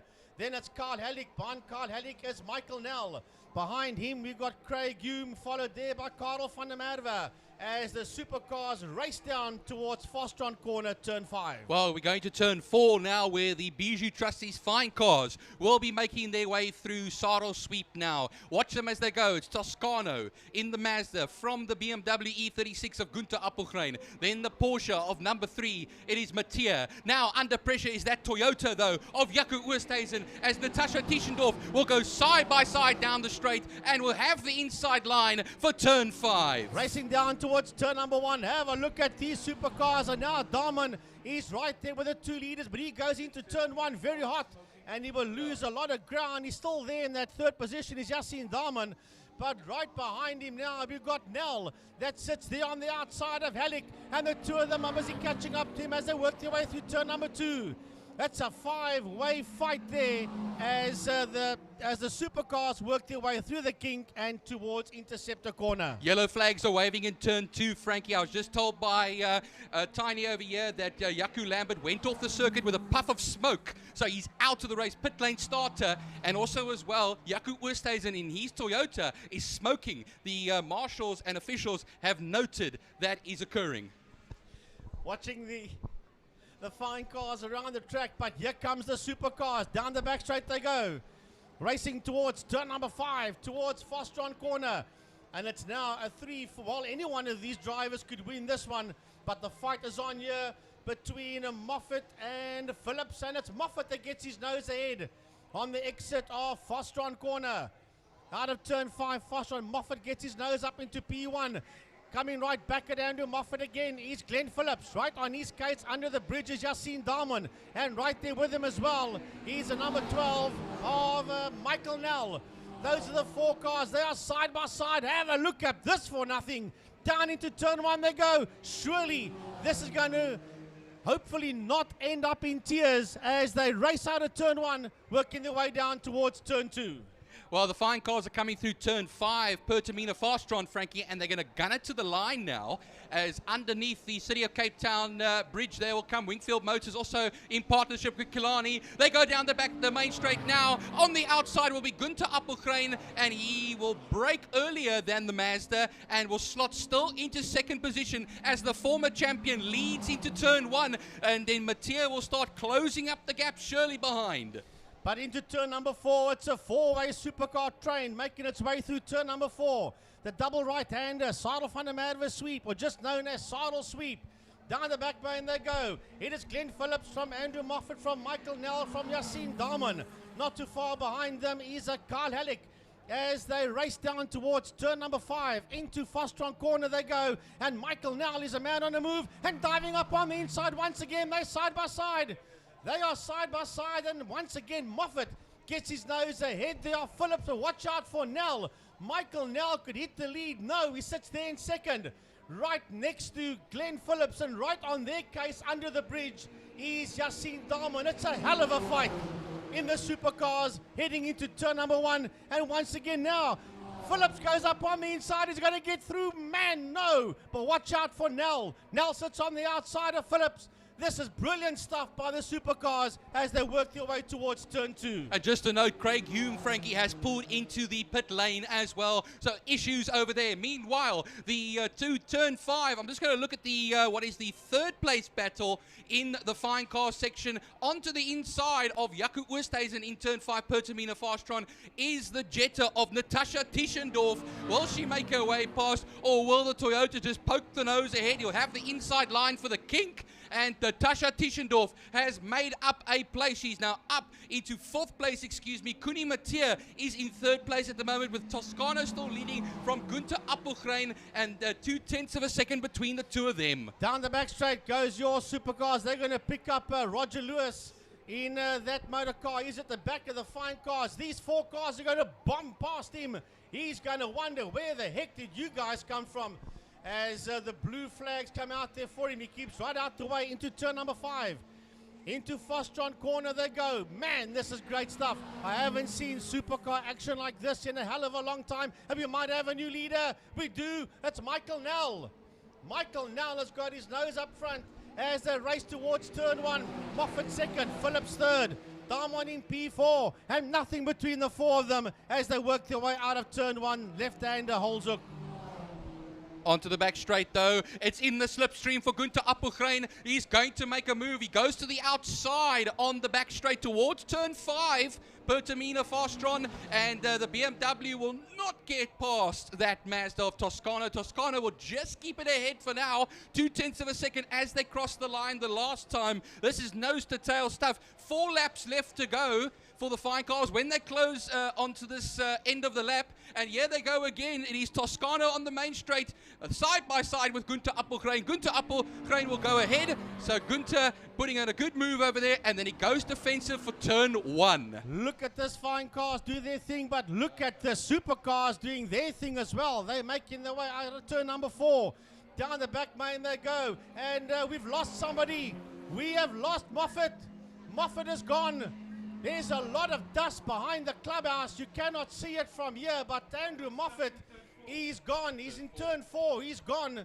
And that's the end of that for the 39 car of Andrew Moffat, as the rest of them work their way out of Pertamina Fastron, out of turn number 5. And Daman is right there behind Phillips, and they're fighting for 2nd and 3rd, because Michael Nell is the man up front that's leading this group of 3 cars into turn number 1, and it's a pity we lost Andrew Moffat there in turn 4 in saddle sweep. Well, talking about saddle sweep, here come the Bijou Trustees fine cars through our section now. And, oh, Frankie, I see there's a spinner on turn 1, one of the supercars. I'll get back to you now on that one. But meanwhile, down the back straight, Toscano still leads into turn 5 from Gunther Appelgrein. Yeah, it looks like they are in trouble out there. The supercar guys are going very well. I think it could have been Carl Halleck. That's Daman, I think. Spun. Now, Halleck is heading towards turn 2. Yes, it is a number 10 car. Yassine Daman, I can see the car standing here. The marshals are walking towards it. Definitely the number 10 of Daman. He's on the exit of turn 1 on the outside, as the fine cars are now making their way into turn 1. The supercars are going down the back main, but it's been relegated from a 4-way fight to a 2-way fight into turn number 5. Michael Nell and Glenn Phillips. Well, onto the Joubert straight now towards turn 2. Robert Toscano still heads the BMW of Appelgrein ahead. Appelgrein will close up as they come into the corner. Koenraad Mathieu looks to be closing up the gap to them as well, but he's going very slowly out of turn 2. I thought I might have seen a puff of smoke there, but I might just be seeing things as they go through turn 3 now. Remember, the last time around, it was going to be 2/10, almost 3/10 of a second between the top 2 in the fine cars. But they'll go through turn 4 now and open up onto the back straight. Well, the quickest drive out there for the supercars is the man that sits in P1, Glenn Phillips, a 127.460. And Glenn and Michael now are working their way through turn number 2. Well, they've lost 2 of them. We've lost Moffat, then we lost Diamond afterwards. And it's only these 2 now that's working their way into turn number 3. Third place in that class is Carl Halleck. And he's making his way now towards turn 2. And here comes Karel van der Merwe. Karel van der Merwe, both cars in turn number 2. And van der Merwe is now closing on Carl Halleck as they work their way through the kink towards turn 3 interceptor. 2 laps left to go, Frankie, so it's almost a now or never lap here as the fine cars cross the line. It is still Toscano from Appelgrein, and then Mathieu will come through in that 3rd position. That's going to be Roger Lewis in the MGA that has been lapped. 4th place in class will be Natasha Tischendorf in the Jetta, and then of course a 5th coming over here as well, Jaco Oosthuizen in the Conquest. Meanwhile, if you look now around as we do run, it's still going to be the 2 that were remaining at the front. Gunther Appelgrein still pursuing very hard within 3/10 of a second of that man in front of him. Well, the leading cars are starting the final lap. Into turn number 1 they go. And that is Glenn Phillips and Michael Nelb. They're going to pick up the conquest of Jaco Oosthuizen. He keeps right out the way there going into turn number 2. And it's all over, she wrote, as a matter of fact, because there's no ways that Nell, as they work their way out of turn 2, can catch up to Glenn Phillips at this point in time, or maneuver himself past the Oosthuizen conquest. But with a half a lap to go, that's the best that he can do. However, heading towards turn 2 now, Carl Halleck is under serious attack here from Karel van der Merwe. So that is a fight for 3rd position in the supercars heading out of turn 2, and Halleck on the last lap is battling and really trying and giving it all to keep van der Merwe behind him.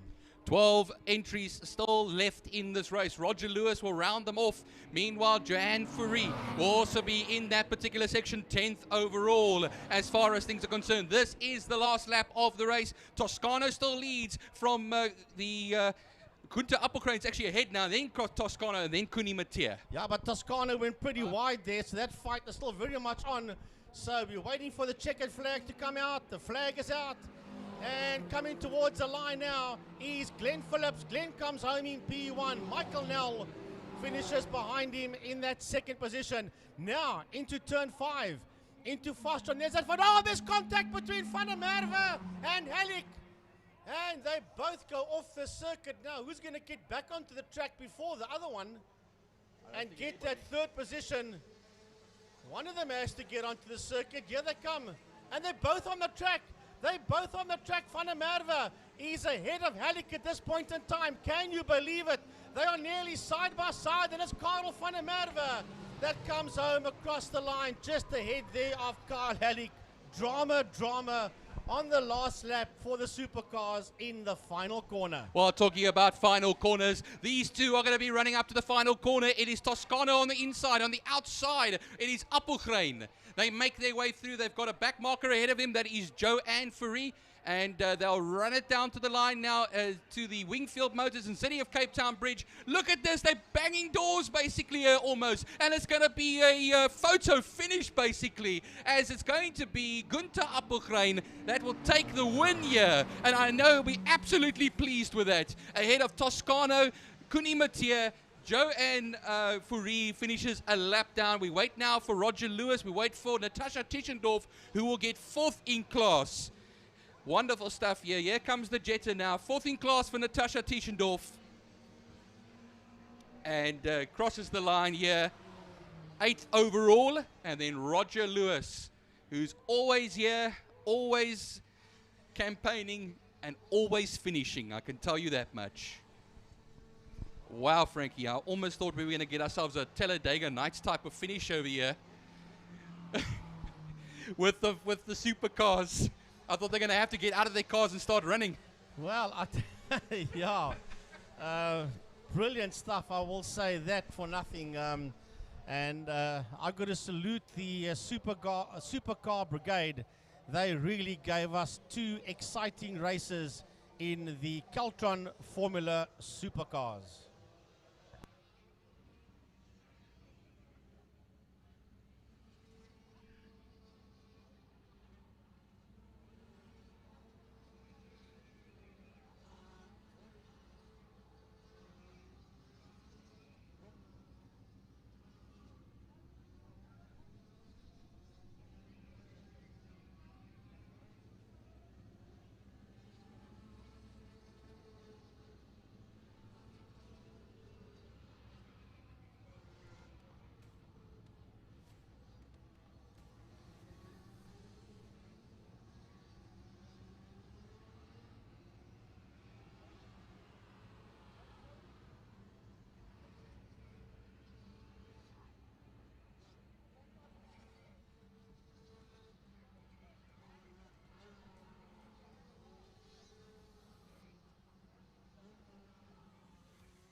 Well, for the folks at home, there you can see the Yassine Darman supercar busy walking all over the track and then spinning off there in turn 1. Sorry for the folks around the circuit. This is for the people that are at home watching the replay. And there is a supercar contact coming out of turn number 1 in the opening stages of the race.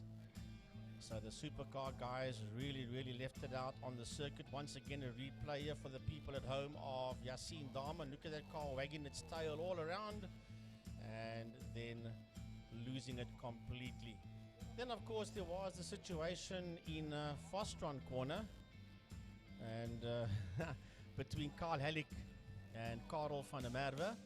Both cars got to the checkered flag at the end of the day, but a lot of damage to both Halleck and van der Merwe's cars.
All right, so Bridgestone Super Twin Cup 650s and Super Sport 300s for their second race of the day and the fourth of 6 bike races. happening here today at Killarney International Raceway. Yeah, we had some awesome action out there in this class early on. As a matter of fact, we had lots of action in all the bikes. Byron, I'm trying to think of a race today that wasn't exciting. I think everything was brilliant so far, and still is, as a matter of fact. And a big thanks to Wingfield Motors, Johnny Funnicat, best price for my car, and Wingfield Private Financial Services. A big thanks to you guys, and to the City of Cape Town. A big backup here at Killarney is the City of Cape Town, and then the official media partner, Smile 90.4 FM. Yeah, thanks to them for joining us once again. They were at the Nashville. Now they've done the sensible thing. They had fun in the VIP lounge. They did. They had big smiles on their faces. The tops of their heads almost fell off. Big smiles. There we go. No, it's great to have them with us over here as well. I hope those of them are here today. Like many of you around, I see the some of the stands are filling up a little bit and so on. But those of you being here or watching on the live stream from home or work or wherever, thanks for joining us. Thanks to IMUSAT and Stephen Rhodes for bringing this all to us. And then, as I said earlier on, all our cameramen out there, Colin Brown, Aubrey De Bruyn, Desmond Butler, Frankie of Frankie's Funky Photos, and there are others as well, Patrick Vermark, to name just a few. If I didn't mention your name, then I'm talking about you as well. Right, here we go. Ryan Kutsia on the front row in P3, and then David Entercott, the man that does Kawasaki's ZX-10R Masters Cup as well, Dave Entercott. He's there in P4 on that 78 machine. And then the bike's beginning to roll forward. Here comes that Hutchings, Nicholas, the man that won the opening race in the Hutchings Service Center machine, or should I say on the Hutchings Service Center machine. Zante Otto, Lady Racer Zante in that 73. There's Lance Jonas, and then Jamie Hall on that 65, and then Nassif Smart. The others are basically all by Byron, the Super Sport 300s. I see the Braden Hutchings bike just getting into position, number 74, and that is 13th position. Will be starting alongside the 24 of Stavro Michel. I don't actually know if he's out there, to be honest. Yes, he is. There he is. Yeah, there he stands, yes. There's Stavro Michel on the Suzuki. On the outside of Mitch. That is correct. Mitch Robinson, Kawasaki Ninja 399. A lot of hand gestures going on there just to say, get back into your place, thumbs up. What can I order you for lunch? All those kinds of signals are going on out there. Lunch is finished, Byron. What are you talking about? Done. I think they're organizing supper already. And it's afternoon tea. That's the way. Oh, it's only 2 p.m. local time. So we are ready and waiting. 9 racing laps you'll have for the bike races. Like I say, bike race number 4 here. Now, Frankie, take him off the line. Right, here we go. We're going to get this one going pretty soon. Watch out for the 5-second paddle. 30-second board gets taken away. 5-second board gets moved off the line. Lights are on, lights are off, and away they go. And once again, a lovely start here by Hutchings, but he drifts to the outside of the circuit. Zante Otto, no, it's going to be Hutchings from Zante Otto. Zante thought that she might have had the whole shot out of turn number 1, but it went there to Nicholas Hutchings. So Zante Otto sits there in that second place. It's not a stunning start from Nicholas in race 2 compared to what he had out there in race number 1. But still, he got the whole shot out of turn number 1 and leads out of turn 2. It's a decent start, though, from both of them at the front. We've got a bike down. We've got a rider down in turn 2. Rider up, running after the bike. So rider is fine, but there is a rider down in turn 2. That's the quickest I've ever seen a rider run for a bike, I can tell you that much. Hopefully he gets that back machine back up and running again. There'll be 18 of them on the circuit at the present moment. They are now coming through turn 4. Saddle sweep at this time. down the backstrap, they'll then run the HSC Racing Hutchings bike. Of course, Nicholas Hutchings. Zante Otto will follow suit, and the likes of Ryan Kutsia, bike number 32, Kawasaki Ninja 650, and David Enticott, who started 4th, will be up in that echelon as far as things are concerned. Here they come now, out of turn 5 though, and will belt it down to the line. But Byron, you must keep an eye on those 300s because they are very, very close to each other as the 650s are heading down towards turn number 1. As I think it's Adrian Solomon that could be leading that class, as a matter of fact. However, up front, it is all about that man, Nicholas Hutchings, that's sitting out there in P1 with Zante Otto in second. Third is Ryan Kutsia. Behind Kutsia, David Enticott, and right on his heels there is Lance Jonas, followed there by Jamie Hall, Nassim Smart, and Franco Flach. His first 8 motorcycles, all in the STC 650s. Yeah, it's Adrian Solomon that leads the Supersport 300 class, and already 5.1 seconds between himself and Arno Erasmus. Braden Hutchings in 3rd position in class, ahead of Abigail Bosson and Mitch Robinson. That's that gaggle of riders over there as well, ahead of Stavro Michel, Abdul Isak, and then Raymond Alexander in 16th position. So the 650s heading down that back straight, and they are right one by one behind each other. Anybody makes a mistake here, you're going to lose out a position or 2. No problem for the man of Hutchings Service Centre. Nicholas Hutchings on board, bike number 72, making his way out of Pertamina Fostron through the kink and towards the city of Cape Town Bridge. Behind him it is Zante Otto, followed there by Ryan Kutsia. Then it is David Enticott, Lance Jonas, and Jamie Hall, followed there by Franco Flach. And behind Franco Flach, it's Nassim Smart as they head out of turn 1.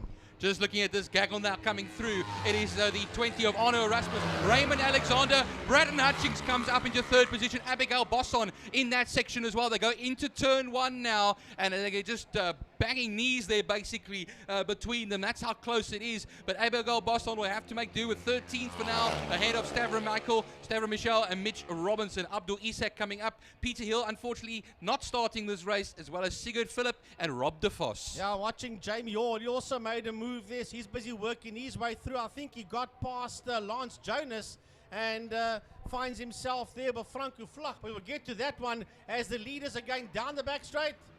Down the back straight they go towards turn number 5, towards Pertamina Fostron. And we've got a challenge here for 2nd position. We have a challenge for 2nd position. Zante Otto, as she got a nose ahead. No, she hasn't, but she did have a look there at the Kutsia bike, and as a matter of fact, she lost that 2nd position because here comes Kutsia. So with all that chopping and changing, it is eventually Kutsia that goes up into 2nd position, and then Jamie Hall, and right behind Jamie Hall, it is Jonas and Enticott, 0.05 of a second between Lance Jonas and Dave Enticott going into turn number 1.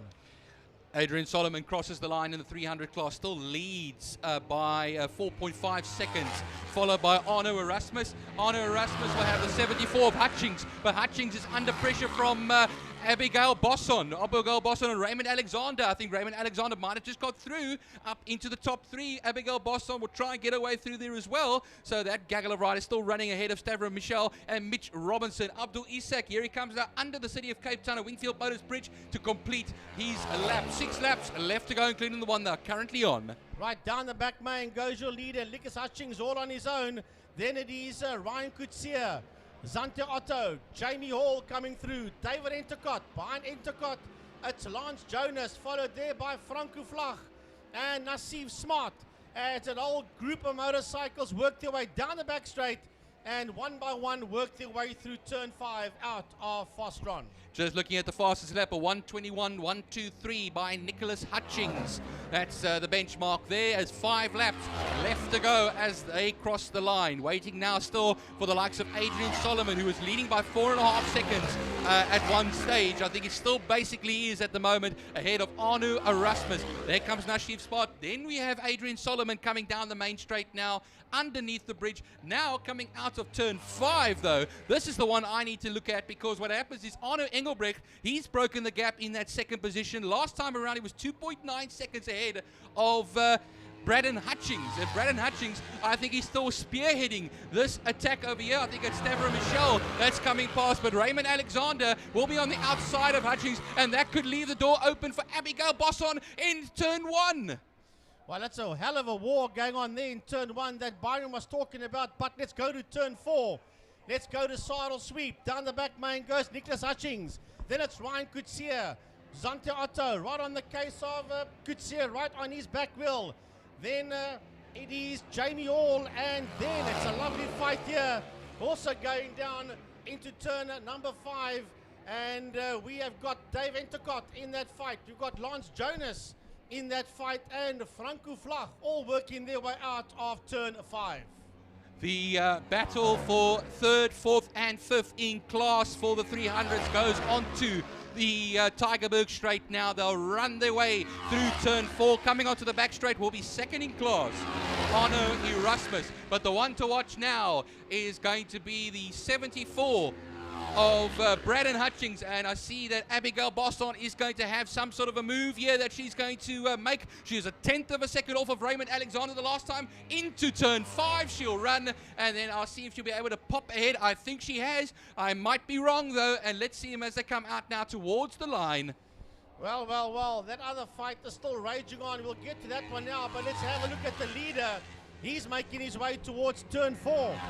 Into Sidle Sweep goes your leader, Nicholas Hutchings, all on his own. Down the back main goes Nicholas, but not too far behind him. We have got Ryan Coetzee, Zante Otto. She won't let go. That you can bet your bottom dollar on.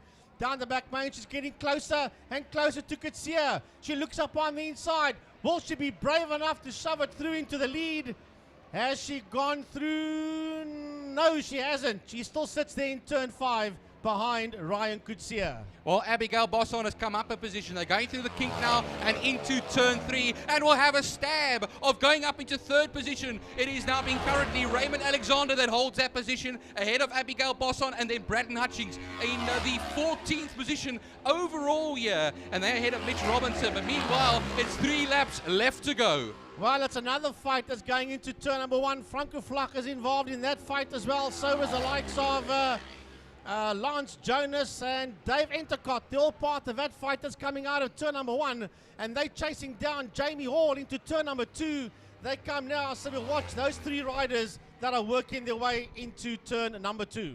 3 laps left to go, as I said earlier on. So we're coming now to the climax. As far as things are concerned, Adrian Solomon crossed the line already, and there's going to be quite a gap between himself and Arno Erasmus, who crosses the line right now. 14.5 seconds to be exact. Stavro Michel comes through, but here comes the big battle now. Abigail Bosson in 12th position, ahead of Braden Hutchings and Raymond Alexander, and this battle is not closed yet. But down the back straight goes your 3 leaders, all on his own into turn number 5. Into Foster corner goes Nicholas Hutchings, but once again, that fight for P2 not done. Zante Otto right on the back wheel there of Ryan Coetzee, trying to make the move, but she stays there behind Coetzee as they exit turn 5 out of Fostron corner. Here comes Nicholas Hutchings. There's Ryan Coetzee right on his back wheel with 2 laps to go. He's Zante Otto. Will she look up on the inside? Yes, she will. Will she be brave enough? No, she doesn't. She stays in there behind them. Then you've got Jamie Coetzee coming past, and side by side here is Dave Entercott and Lance Jonas heading into turn 1. Just coming over here now, it's going to be Nashiv Smart that will round off that section of 650s, and then Adrian Solomon. We wait a little bit of time over here through underneath the city of Cape Town, Wheatfield Motors Bridge, and will start his penultimate lap as far as things are concerned. I think he just wiped maybe his visor and made a gesture to the pit wall, but then the gap comes. Arno Erasmus on that silver machine of his, the KTM that he is currently on. Here he comes. He always goes off the racing line and crosses the line. And then now here we come as Stavro Michel comes past, and now this little battle over here. It is going to be Abigail Bosson from Raymond Alexander. No, from Braden Hutchings, and then Raymond Alexander. Down the back, man, we've got to pick this one up. Will she go through this time into turn number 5? Man, she's trying hard, but she does not go through there. Or has she got him? Has she got him? She might have. Let's have a look and see. Yes, she does. Zante Otto has got her nose ahead there of Ryan Kutsia. That's at fight for second and third position as the leaders coming out of turn one already. Man, then heading under the bridge now is Jamie Hall. Behind Jamie Hall is Frankie Vlach. And then behind him, side by side, is David Entercott and Lance Jonas heading into turn one, followed by Nassif Smart. Yeah, one more lap left to go. And then we look now for Adrian Solomon on the Kawasaki Ninja 400. 9th overall, but leading the Supersport 300 class by a country mile over Anu Erasmus. Here they come now, Shirley. Yep, here comes the green number 4. Adrian Solomon. Arno Erasmus will be next in the, well, basically you say the Silver Dream Racer. And then we have Abigail Bosson, Braden Hutchings and Raymond Alexander. They're the ones to watch out for, Frankie. Meanwhile, the leader going down the back main for the final time, heading towards Fostron corner. Nicholas Hutchings, they're not going to catch him. He's going to make it 2 out of 2 as they work their way out of turn number 5. Out of Pertamina Fostron towards a checkered flag. The flag is out and Nicholas Hutchings comes home in first position, and Ryan Kutsia gets back ahead there of Zante Otto. Ryan finishes second, Zante will finish in third. Fourth will go to Jamie Hall. Fifth will go to Franco Flach. He caught him very smartly indeed. And then we're going to have David Takar just ahead of Lance Jonas, followed by the 123 of Nassif Smart. well, we all know Adrian Solomon is leading the 300s class. Arno Engelbrecht is second, but who is going to be in third position? Abigail Bosson holds that position at the moment as she goes into saddle sweep now. She holds it ahead of Braden Hutchings and Raymond Alexander. Yeah, they come down the back straight now to have one final push at it, and it's in the slipstream for both those two HSC bikes. They're going to be 3 abreast as they go towards turn 5, Pertamina Fastron. Who's it going to be? And let's see if it's going to be Raymond Alexander on the inside. Oh, it's going to be interesting to see now as Adrian Solomon wins. Arno Engelbrecht comes second. Here he comes right now. But I want to see as Stavro Michel also ends off his race on the 650. Here we go to the line now. I think it could easily be the 74. No, it's Raymond Alexander from Abigail Bosson and Braden Hutchings. Wow. And then Mitch Robinson, don't forget about him. He's still well and truly in this race. And I need to go and take a Valium now. Well, I think we need calm down tablets after that. But guess what? It gets better. The big bombers are coming out after this one. Your 600, your superbikes, and your challenge, your superbike challenge masters. That's coming up now, directly after this. Big thanks to all our sponsors, all our class sponsors. Without you people, we cannot go motor racing. Thank you, one and all.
Right. Here we go with the Alert Engine Parts GTI Challenge, the second race of the day. And we're going to be in for some entertaining stuff that I can guarantee you. If race 1 is anything to go by, it's going to be pretty decent stuff out there, that I can promise you. From the GTI Challenge point of view.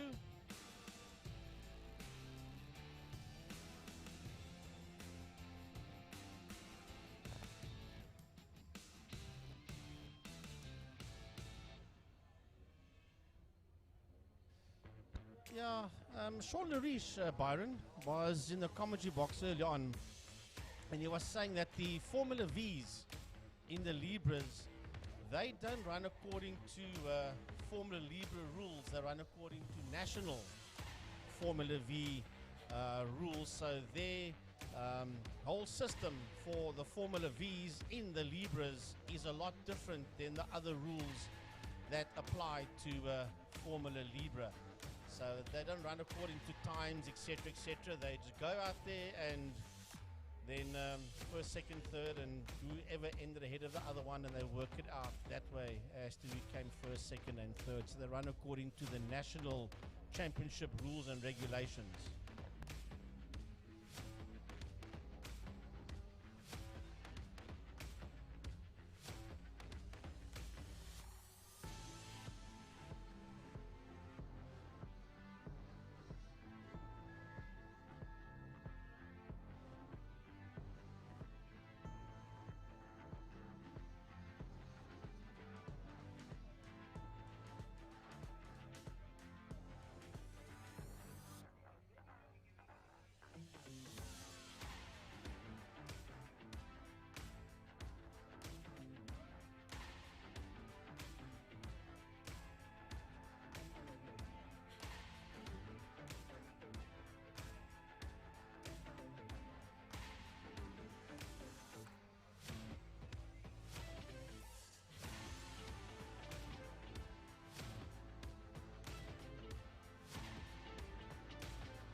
Right, you see the karters are busy practicing out for the people that are here at the circuit. Remember, on the 15th, there's a lot of racing happening at Killarney on the 15th. You've got the short circuit, you've got rallycross, and we have got the second round of the Western Province Karting Championship. All that happening here at Killarney International on the 15th of April. That is 2 weeks from today. And so karters are having a bit of a practice stint for their second round of their club and regional championships on the 15th. Then fast forward 1 week after that, we come back here again for the second Power Series. That's the 22nd of April. We come back for the second round of the Power Series, and then KPL drivers, they will have a national on the 29th of April. So yeah, a lot of racing here at Killarney and all the other tracks around the country. I know if you're in the SWD area around Easter weekend, there's a South African or regional national oval track qualifier there at George Motor Club. So if anybody finds himself in that part of the world, but that's just basically from a Western Cape point of view. I know there are people sitting watching this production out of the Western Cape area. There's a lot of racing in everybody's parts of the country at all various clubs. So support motorsport, and you can have a lot of fun on a Saturday afternoon going into the evening. All various karting and short circuit and main circuit and oval track and motocross all over the place. As a matter of fact, talking about motocross, tomorrow, if you've got nothing to do and you are in the Cape Town area, go to Zone 7 tomorrow, because round 3 of the SA National Motocross Championships is being held at Zone 7. There is round 2 today, and round 3 tomorrow. So if you are here at the track, go to Zone 7, go and support the people at Zone 7 for the 3rd round of the Motocross Nationals. And it's just down the road, not far from the Frank Dell dump site. Right, Gary Fleming joining me, Mike side, coming up from the camera area. Gazza, here we go. Alert engine parts, GTI Challenge Race 2. This is going to be pretty interesting. But now you've got to look at how does the rules affect the start of heat number 2 for the Alert Engine Parts GTI Challenge. You've got an invert. So the man that battled in race number 1, Clinton Bezuidenhout, had a coming together going down into turn number 1 at the end of lap number 1 and suffered a broken rim and tire, and that unfortunately took him out of it. So with the invert, that then puts the man that was on the front row of the grid for heat number 1 back on the front row of the grid. Alongside him, Ian Cup, and Skalk Geldenhuys, Dylan Jabé, then only Kai van Zyl and Oompie Swart. So Oompie Swart coming off 6th position on the grid, 3rd row on the outside, and the man that's on the same pace as him, Clinton Bezuidenhout, did not complete heat number 1, finds himself then in a completely unique situation where he could possibly up, dust and disappear. Daniel Sandenberg finds himself at the front end of Class B with Brent van der Skyf. Then it's Zaki Hendricks, Thompson, Kalfey and Visser. Now remember, Visser disappeared in the second half of heat number 1. Not sure what happened, and we didn't see where he went off. I think he just parked it somewhere, did Carl Visser.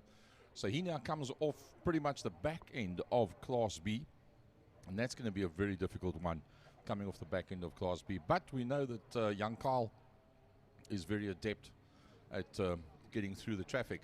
Leading Class C will be Rassie Harris, who didn't have a good heat number 1.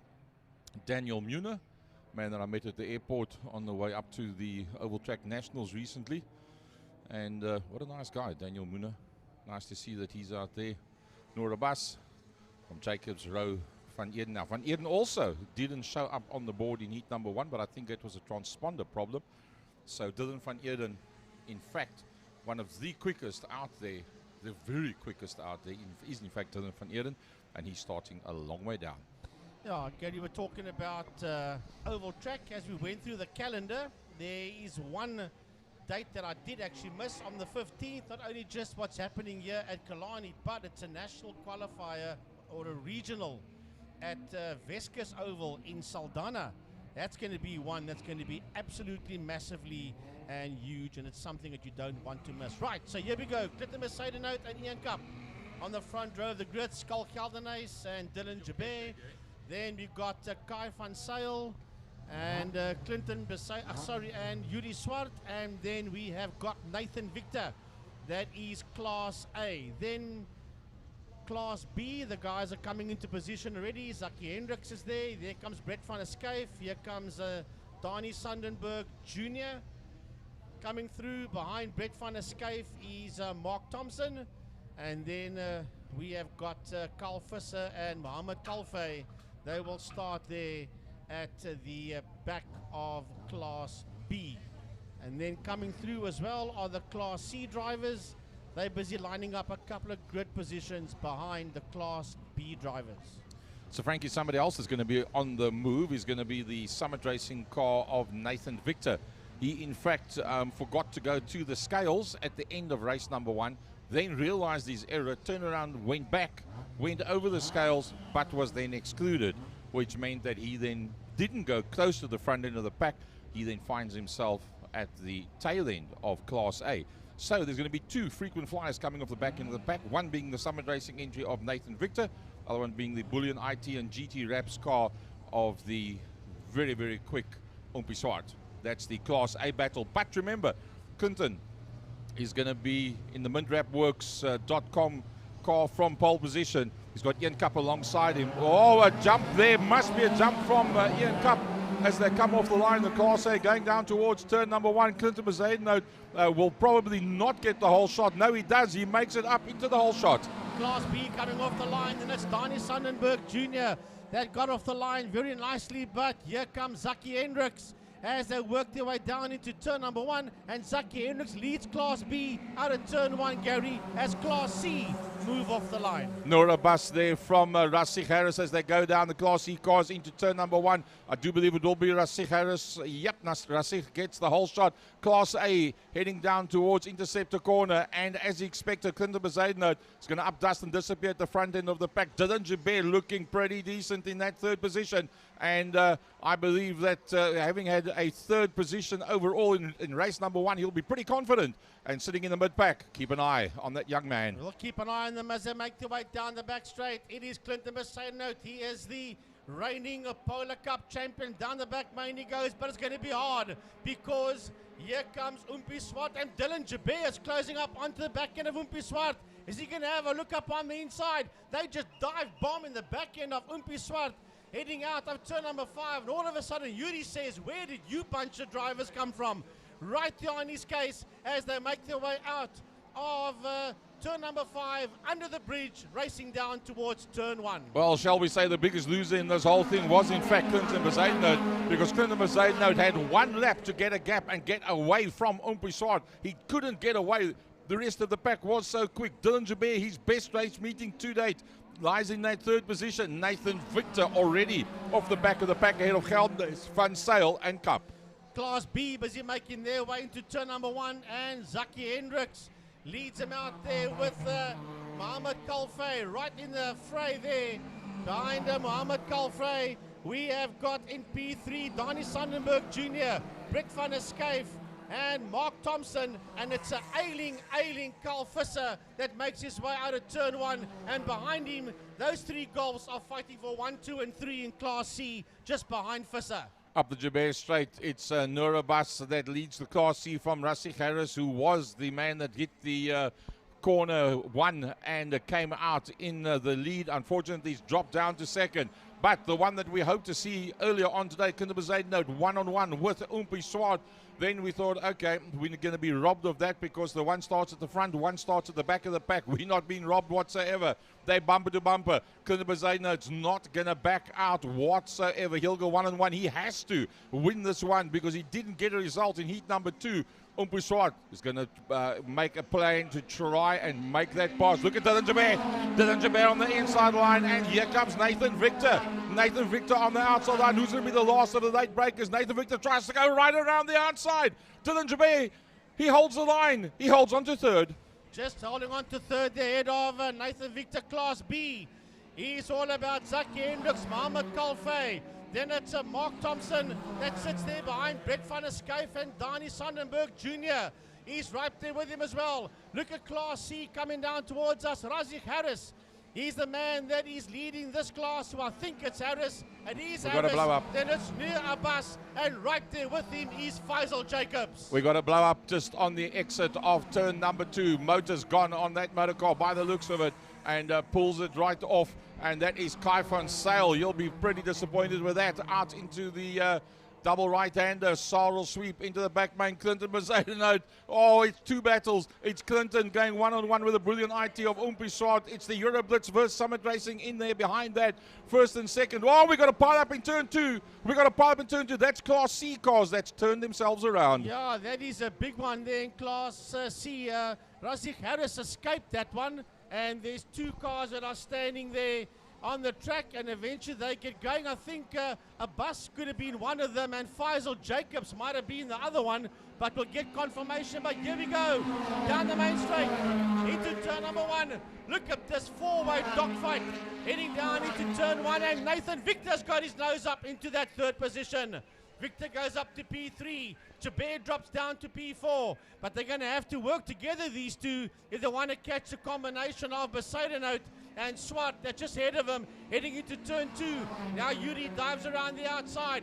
That second line is not going to work for him. He's not going to let go. As a matter of fact, they're bogging each other down, and this is bringing Victor and Jabir into play as they make their way into Interceptor turn 3. Because Bezuidenhout through turn 2 was on the inside line, and it was Bezuidenhout and Swart on the outside line. He just ran him just a little, there's a half a meter wider. Oh, up on the inside line he goes. It's Swart on the inside of Clinton Bezuidenhout. Through turn 4 they go. Who's going to make it out into the back main? The big hitters is there, and it's become a 4-way battle. Nathan Victor comes with to play. Clinton Bezuidenhout dives in behind the Bullion IT car. There's nothing much between them. Is he going to go for the high side of the track? Clinton Bezuidenhout already goes on to the outside. Nathan Victor is in there as well. Well, it's a massive fight coming out of turn 5 as we have a look now to see what's going on in turn 5. And unfortunately, there's a lot being missed out on the track. But here they come. Under the bridge they come now, racing down towards turn number 1. And into turn 1 they go. And it is a huge fight into turn number 1. And we've got a new leader. Yuri Swart leads coming out of turn 1 with Bezuidenhout in that second position. Working the way up towards turn 2. And we've got Nathan Victor. Look where he goes and sits on the left-hand side, trying to hide himself from the top 2, thinking all the time is Victor. Then trying to dive up on the inside of the exit of turn number 2.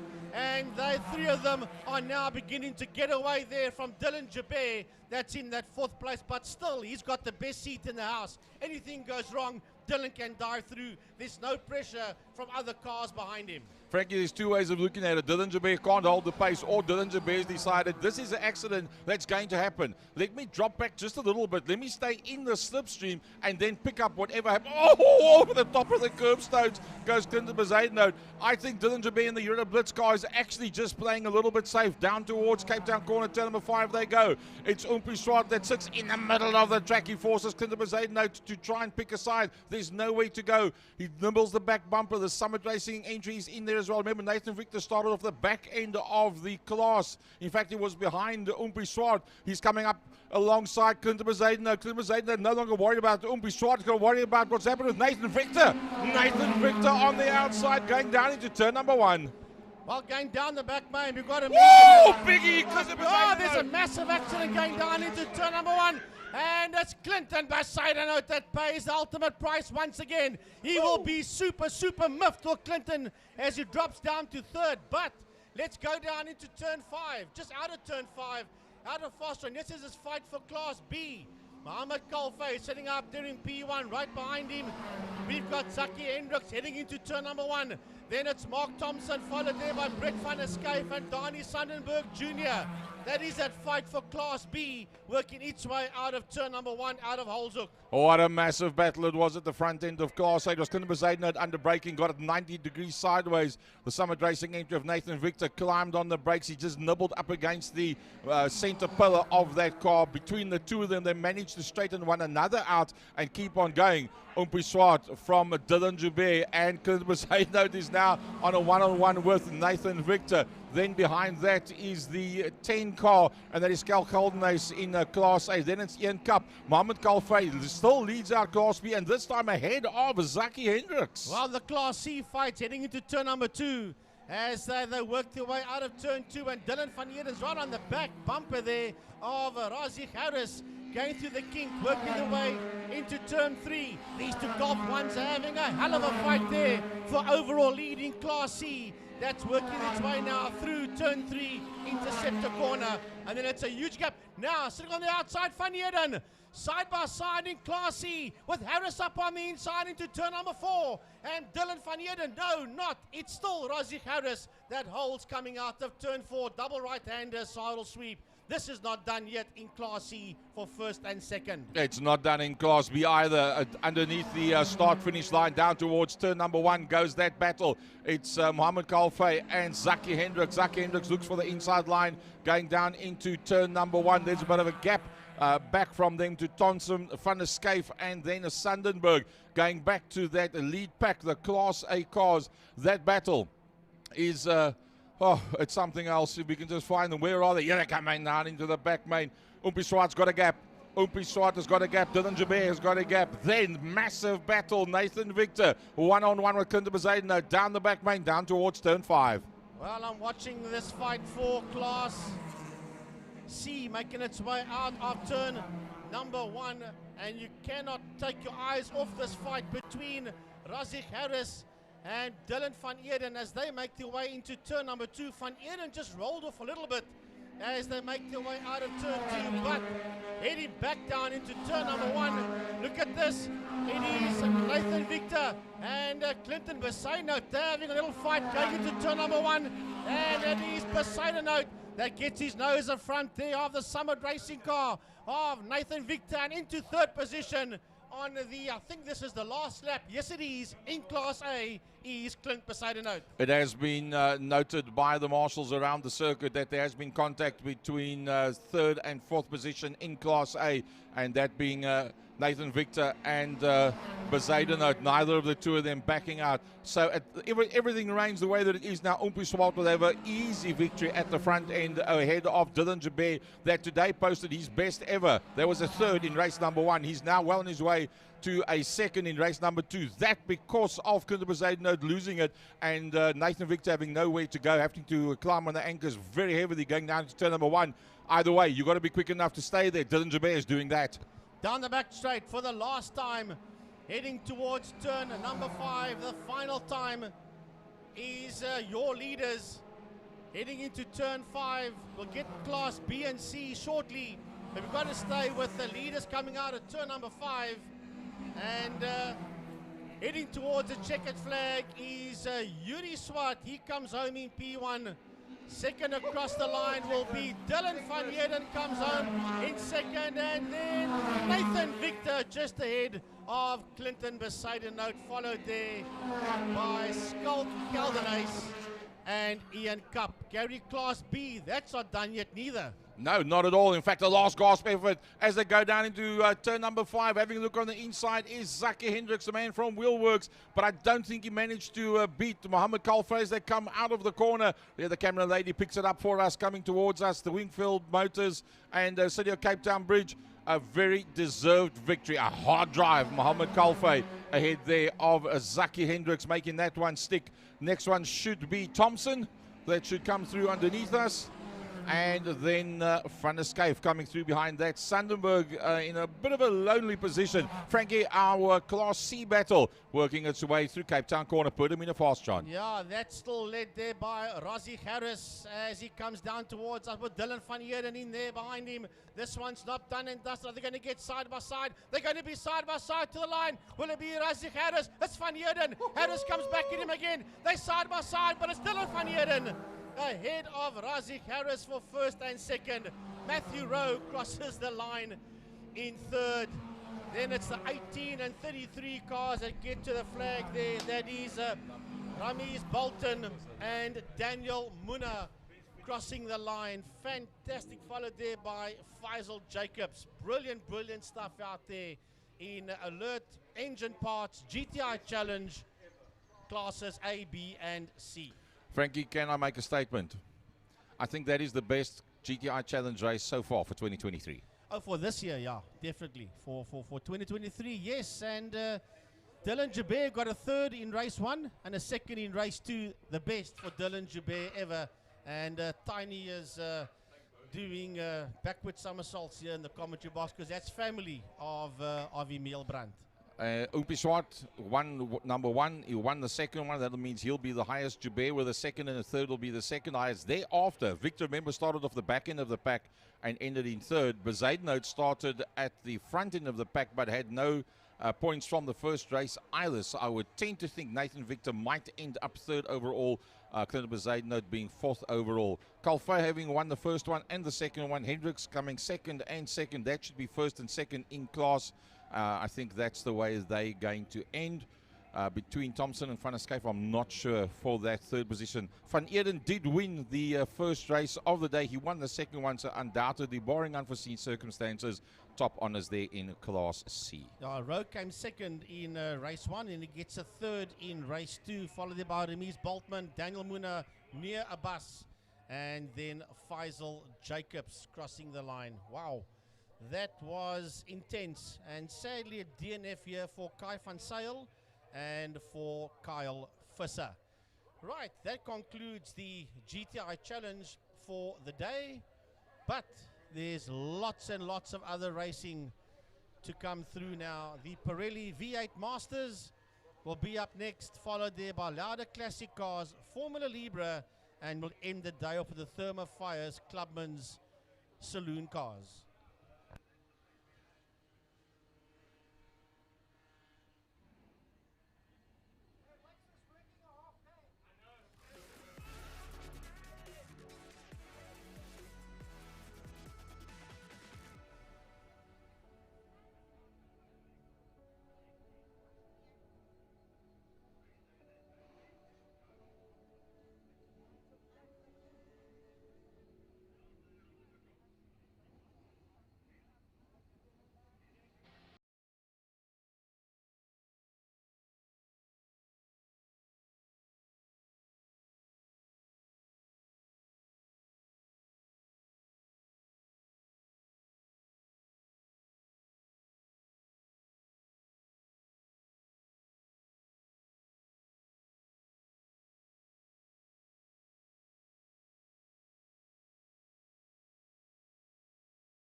driver there. That was quite a tight squeeze there, hey?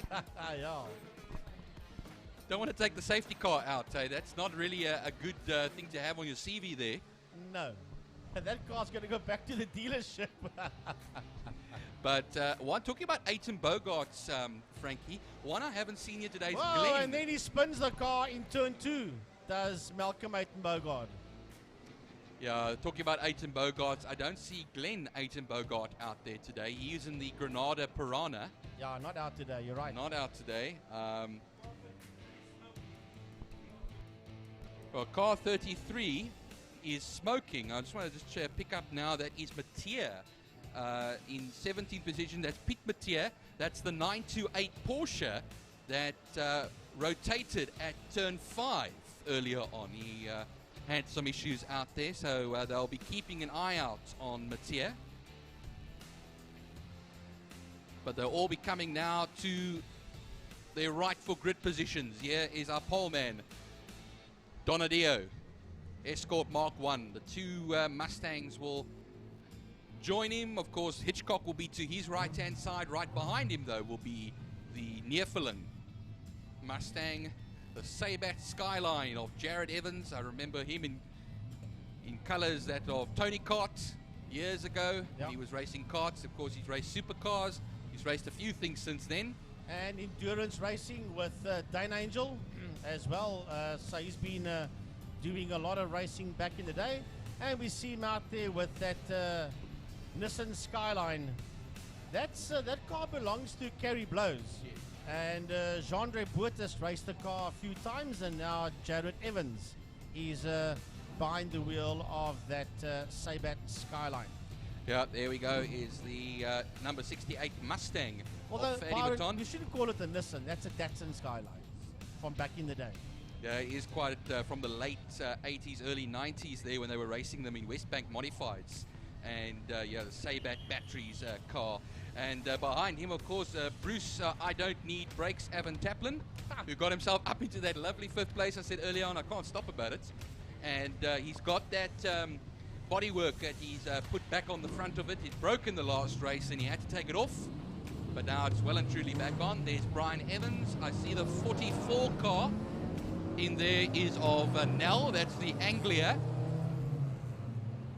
The 2002 BMW. That's, of course, of Rowe. He is ahead of Rowley in the Beetle Porsche 917. Gulf colours. And, of course, the two Siroccos will start at the back because one of them finished, Trevor Hutchings and Jonathan Gunn. And that was a fuel pump cut out again for the orange Sirocco of Trevor Hutchings. Trevor, yeah. Vance Kearney in the Jetta, the Camel Jetta, is in the pit lane. So I don't know if he's going to be a pit lane starter or a non-starter. We'll have to find out shortly. Well, if he does start, he will be a pit lane starter. I can see the car out the commentary box window rolling down towards the pit lane exit. They will not allow him to go out onto the track now. So he will have to start at the pit lane. The marshals are waiting for him. So once the entire Lauda Classic Car field has rolled through, then they will release Vance Kearney out onto the circuit. Yeah, he will be a pit lane starter. I think it's just confirmed now that the Jetta of Vance Kearney, the man all the way from the UK, will be starting in the pit lane. But they all gingerly make their way through. There's the Aiton Bogart Ford Fairlane as well. And hopefully he can keep that in a straight line for the race. I know those American cars are something to handle. So the Renault Triber leads them up the Tigerberg Straight. I think, Byron, this class, the Lauda Classic cars, is the car category that's had the most entries for today's race event. So well done to the committee there of the Lauda-sponsored Classic cars. Yeah, they are coming through now. Once again, the Morris Minor in there. That was is being campaigned. Of course, by Anton Rolino. Martin Bench in his Ford Capri. Hutchings, Trevor Hutchings, number 71, back of the grid. Of Because Mount Carstens, I don't see him out there. He was parked at turn 5 earlier on. So, Jonathan Gunn, who I affectionately know, Johnny Gunn, is in 24th position, and he's looking to fight his way through a field. So a pair of Siroccos ready to go. Now looking through the field, and you mentioned Mel Carstens. Well, I can quite safely say that Ford Cortina is not out on circuit. So whatever problem Melt had in race 1, it has kept him off the circuit for the second race of the day. So the Lauda Classic cars working down into turn number 5, into Perdamina Fostron, and then the safety car will peel off, and then it will be in the capable hands of Franco Donadio. Yep, Donadio, winner in race 1. Had a good battle in the early part of the first race with those 2 Mustangs, and then got away from them. But as Frankie mentioned, quite a field of cars we've had for the classics. The Renault will pull into pit lane, and now Donadio will regulate the pace now. Itchy trigger finger, or foot you could say. We go right around now. As the Angry Hive makes its way to turn 1, it's going to be the Mustang of Hitchcock that will poke the nose ahead on the outside in turn 1. They'll be side by side, him and the Escort of Donadio, but he'll have the inside line for turn 2. Watch out for Neerfeling. He's in 3rd position, but earlier on the brakes for Hitchcock and later on the brakes there for Donadio. Make sure that he takes the lead at turn 2. So watch out there for Franco Donadio. He's got those 2 V8 Ford Mustangs right in there behind him as they make their way through turn 3 interceptor corner. He will know that between 4 and 5, between Saddle Sweep and Fostron, he's going to have to try and get the edge on these V8s, because these Ford Mustangs will come after him when they do head down towards 5, towards Fostron. So here he goes, down the back main, and here come the Mustangs. Here come the Ford Mustangs, and he's going to hope that he's going to just be able to hold on to them, and he's going to do that. He's going to hold on to them, Byron, into a turn number 5, into Fostron corner. Now, that's only part of the hard work, because now you must stay ahead of them up the main straight into turn 1. That's going to be another difficult task to do. Oh, here we go now, Frankie. He'll go on the defensive line over here, but what happens is he'll brake later than the Mustang ahead of him. You'll just see him shoot forward over here. Donadio carries quite a bit of momentum, but he'll have to do 2nd position for now. Watch him into turn 2, though. That's where he makes most of his damage over here. That's where he does most of his damage, rather. But here comes Neerfeling on the outside, and they'll be side by side, and I think that Donadio might just poke the nose ahead. Not quite. It's still going to be Hitchcock for now, Frankie, as they come out of turn 2. What a dice there. Into turn number 3 they go. Not too far behind them is Andrew Honeywell, then Fadi Maton, then the Datsun Sabat Skyline of Jared Evans as they exit the turn number 3, followed there by Bruce Evan Taplin as these threesome, the 2 Mustangs and the Escort, work their way down the back straight. Try and pick up some of the other positions as well here. Now the slipstream that Neerfeling is in of Hitchcock. He will now look right behind the pair ahead of him. He goes on the outside into turn 5, Pertamina Fastron. They'll run out. Donadio leads once again from Hitchcock and Neerfeling. Andrew Honeywell will lead currently the Class B section of this race ahead of Fadi Maton. But this is where it's all happening at the moment. Look at the slipstreaming that's going on over here as Neerfeling, a twitch there from that number 777 Mustang into 3rd place. He'll go. Donadio will hold 2nd. But Franco Donadio making his way out of turn number 1. He's going to have a go now at Hitchcock as they race into turn number 2. That's a lovely fight, but you've got to go a bit further downfield because there's lots of battles happening all over the place, working their way out of turn number 1, heading up towards turn 2. There's another fight and Bruce Evan Taplin is in there.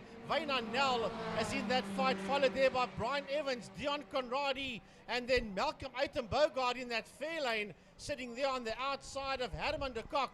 And Lane Hutchings in that fight as well. And off the circuit goes Malcolm Aiton Bogard, trying just a little bit too hard. And he's going to be caught there now by the Sirocco of Trevor Hutchings. Yeah, Trevor Hutchings right from the back of the grid, Frankie, and up now into 12th position for that Sirocco over there, joining the other gaggle of Class C cars, which is being led now by Nell in that Ford Anglia, ahead of Evans by 1.1 seconds. Conradi, third in class, ahead of Herman de Kock. That's the 4 over there. Meanwhile, Lane Hutchings, we have to watch out for where he is at the moment. He's currently in 13th. Sorry, Trevor Hutchings in 15th at the moment. So get back to the leaders that's making their way out of turn number 1.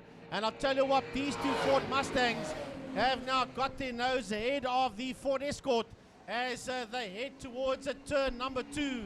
And it is Michael Hitchcock ahead of Arnold Neerfeling, followed by Franco Donadio, and now working their way towards turn 2 is the Mustang and the Skyline.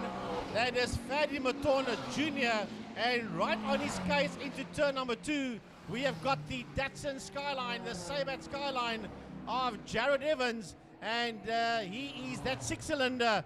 Just doesn't have the legs to stay there with the V8, but he's right there with him though as they work their way out of Interceptor Corner.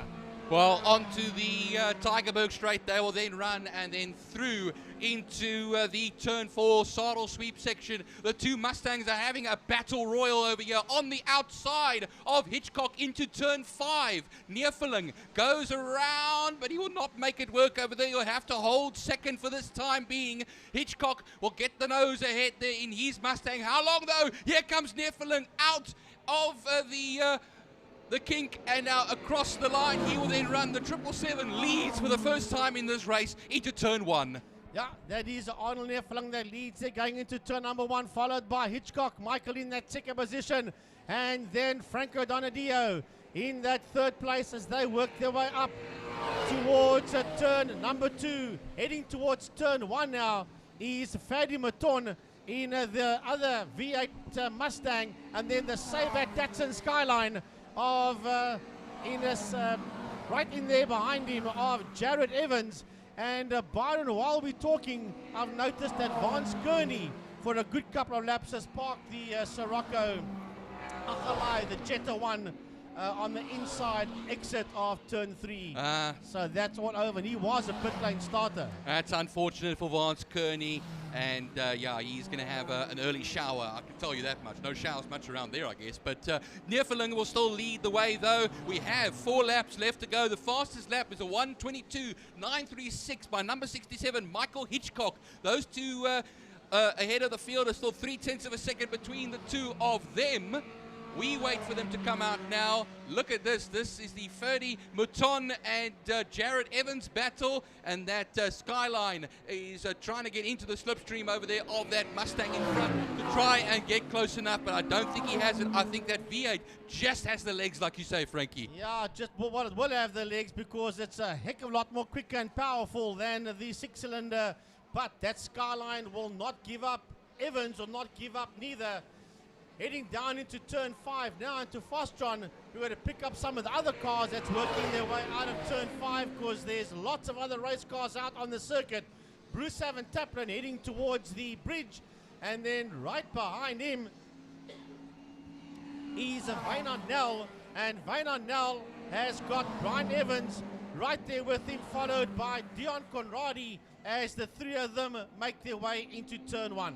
Yeah, Lane Hutchings comes across the line now, and that will be in the 10th position at the moment. He was having handling problems in race 1, had to try and sort that out in the lunch break as well, just before the lunch break, and then is now well and truly back up and running over here. I don't know if that's too much to his handling, but anyway, we'll see now that he's ahead of Herman de Kock and ahead there of his dad in the Sirocco. Trevor Hutchings is ahead there of still the Ford Fairlane that's going around of Aiton Bogart and then Martin Bench himself. 3 laps left to go, Frankie. It's going to turn now into 2.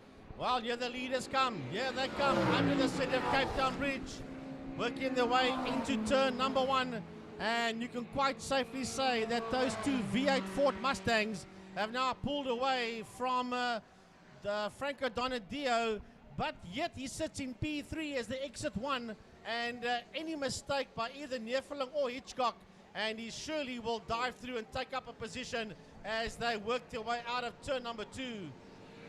So where's that fight a bit further down? Yeah, that one goes into turn number 1, and that's the one between Fadi Maton in the Mustang, and then that Sabat Skyline of Jared Evans, who's right on his back bumper as they work their way out of turn number 1. Evans had a look on the outside, and Jared decides to pull in there behind him as they work towards turn 2. Well, this is the penultimate lap as we're talking now. We will see our leaders coming down the back straight now. The 777 Mustang of Arnold Neerfeling into turn 5. You'll be coming. Blue flags will be waving in that section. They are lapping a number of runners over here. Just want to take a look down the field. The Datsun 240Z of Andre or Delaporte is down there. And now coming to complete the penultimate lap and start the final lap of this race, Frankie. I just picked up that Martin Bench has pulled the Capri into a pit lane, so that's the end of that for the number 16 Capri of Martin Bench. But yeah, we have just started our last lap, and the leaders are making their way out of turn number 1. As a matter of fact, they're heading towards turn 2 right now, and Neerfeling has got a sizable gap over. Where has Hitchcock disappeared to? There he comes out of turn 1 now. So Hitchcock had a moment out there. He's going pretty slow. He sits in that 3rd position. He's got a problem of some sort, has Michael Hitchcock. That means that Donadio has been promoted up to P2 as they work their way out of turn 4. Saddle sweep. Yeah, and that also means as well that Jared Evans, who was battling it out with Mouton, will be actually up into 3rd position overall. He is, though, the leader of Class X for new driver car combinations. Now, we wait for that Mustang coming down now to take a very well-deserved victory. Arnold Neerfeling, Class D winner it will be, and the overall winner today. Rowley will not be passed over here, the little Beetle, and will complete another lap. Neerfeling wins. Donadio will take 2nd. A win and a 2nd. That's something to write home about, definitely. Usually used to 2 wins, but anyway. Piet Mathieu finishes a lap down, 17th. The Datsun coming through here as well, of Delaporte. He comes through to complete his race, but here comes now the battle coming towards us, Frankie. Yeah, and I don't see Michael Hitchcock out there, because here comes a Skyline that's got its nose ahead there of that other Mustang. It's Jared Evans that finishes there ahead of Fadi Mouton. And here comes Hitchcock across the line only now. Now that's a ailing number 67 Ford Mustang that finishes his race on the lead lap, but way down. Now heading towards a flag. It's a 3-way dice. Bruce Taplin from Brian Evans from Wynand Nel. Make it a 4-way dice because Dion Conradi joins them as they head towards a checkered flag, followed here by Lane Hutchings, and right behind him is his dad Trevor. And then we have got Herman de Kock finishing his race, and behind him that V8 Ford Fairlane of Malcolm Aiton Bogard. Makes it to the end after a few difficulties, but we have Dave Rowley, the little Beetle, coming through here in the Golf colours. We'll round it all off in 14th. I'll tell you what, every time you see that Beetle of Dave Rowley, it goes quicker, it goes better, it handles more. Should I say it handles even better every time, because they work on that car basically all the time. So yeah, and I think he might have been the last car on the lead lap as well, Rowley. Yes, he was. Yeah, he just got through. In P14, he was the last driver on the lead lap. And second in Class D as well. Fantastic. Right, so that brings us now to 2 more races to go. Formula Libre, and then we'll end the day off with the Thermofires Clubman's Saloon Cars.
Right, here we go with the Formula Libre, their second race of the day, the second last race of the event. As they come down towards us, well, Byron Mitchell ran away with that one, but it was a good fight for second between DJ Boyson and Storm Lanfear. And then winning Class C was Darren Liebenberg in the Formula M car. And then we had all of those Formula Vs, and as Sean Lariche was telling me earlier on, that the Formula Vs run according to national championship rules and regulations, and the other cars run according to the Formula Libre club rules. So the 21, the Will Collision car and Dolphin Engineering of Byron Mitchell, also a young man that's part of iRacing, forms part of Durant Motorsport, together with the likes of Yuri Swart and Jason Kutsia and Julian Familiaris. They're all part of Durant Motorsport when it comes to the iRacing. And here comes Storm Lanfear, part of Race Driver SA. And then we've got the Dyco auto electrical car of DJ Boyson. Man, I've said that for decades, together with his dad Dirkie, that raced Formula M way back in the day. And talking about Formula M, MP4 is the Formula M of Darren Liebenberg, and he is the man there in Class C, Byron. That indeed he is, number 22. But we have now the 5-second board, and lights will go out for now as we run off at a bad start there for Storm Lanfear. A brilliant start for Byron Mitchell, who's been scintillating in race 1, and there they go into turn 1 now. DJ Boyson will be in second, and then Lanfear will be in third position despite having that tricky start. And that lovely blue Reynard will make it into turn 2 now. And already look at the gap they're pulling away from the rest of the field. Darren Liebenberg in there in that Class C motorcycle engined Formula M, ahead of Hayden Elwood, and then Andre Lariche will lead the Formula Vs away with a battle between himself and looks like Richard Carr. Yeah, and then Zaina Manson is also in that group as well. He sits there in that third position, but out of turn 4, down the back main, here the Class S cars go. Byron Mitchell, DJ Boyson, Storm Lanfear, down the back main in that order, racing down towards a turn 5 Fostron corner.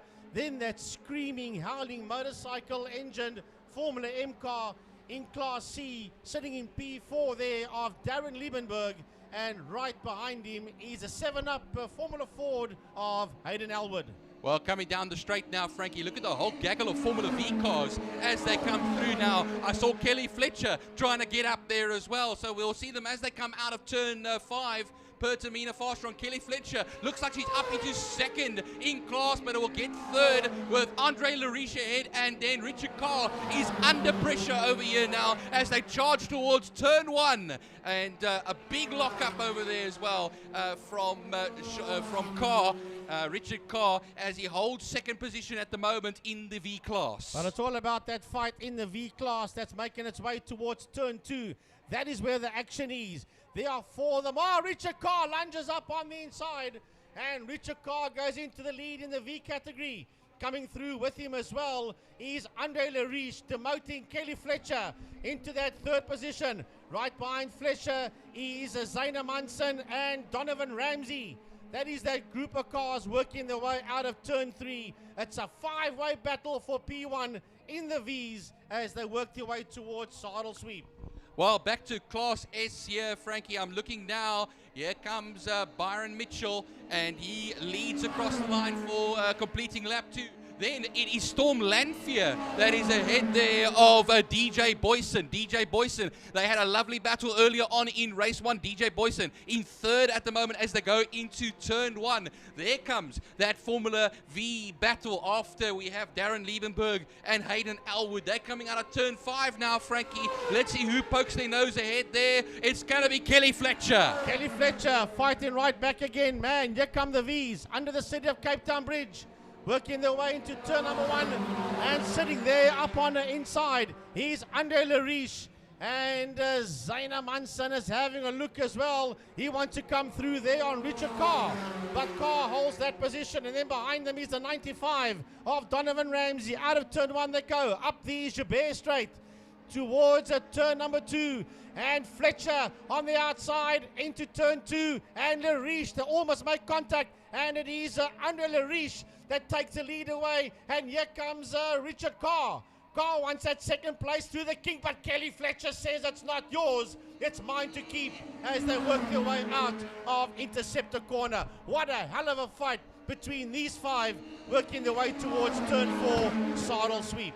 Well, Byron Mitchell rockets it to the fastest lap of the race so far, a 1:10.629, and he is 6.6 seconds ahead of Storm Lanphier and DJ Boyson. They had 6/10 a second between the two of them when they crossed the line the last time out. Darren Liebenberg will run it down to the line. He leads at the moment, Class D as far as things are concerned, and I'll take a look at the gap between himself and Hayden Elwood as well. It was about 3 point so seconds. We'll see now. He's 26 seconds behind.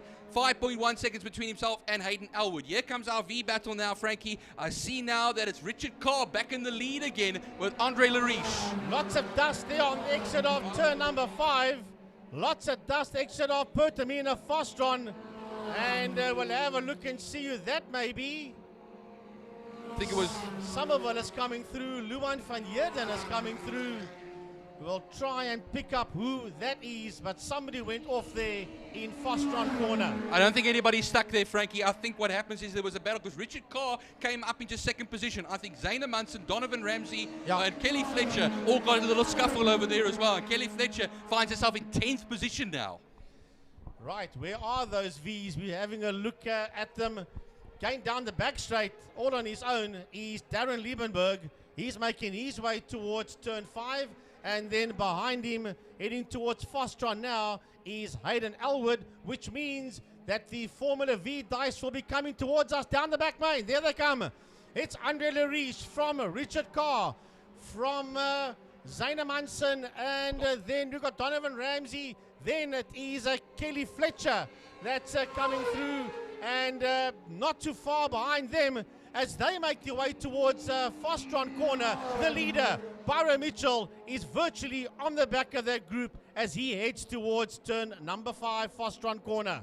Yeah, that's always the challenge, the carving through traffic, which makes the afternoon a little bit tense as far as things are concerned. Crossing the line, though, Andre Lariche will still lead the Formula V class by 1.3 seconds over Richard Carr. Zaina Munson crosses the line in 3rd position ahead of Donovan Ramsey by 55 thousandths of a second, and then 5.5 seconds back in that 10th position is Kelly Fletcher. She's still ahead though of Cyril Somerville, 6.8 seconds to be exact, with Luan van Heerden rounding everything off in that VW Omega. 1:10.297 for Byron Mitchell. He's the quickest driver out there, that's for sure, as they have still got a good amount of laps to go, including the one they're on. It will be 5 laps that they still have to complete, working their way around Killarney International Raceway. That Formula V fight is now working its way out of saddle sweep.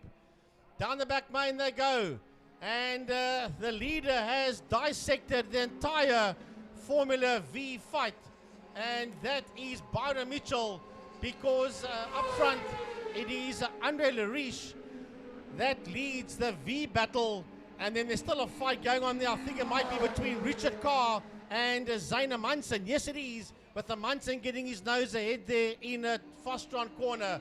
But leading Class V towards us is Andre Lariche into turn 1 from Richard Carr, from Zaina Munson, and then it is Donovan Ramsey that is in that fight. I thought it was Richard Carr, but it's not. It's Ramsey that is in that fight there with Zaina Munson.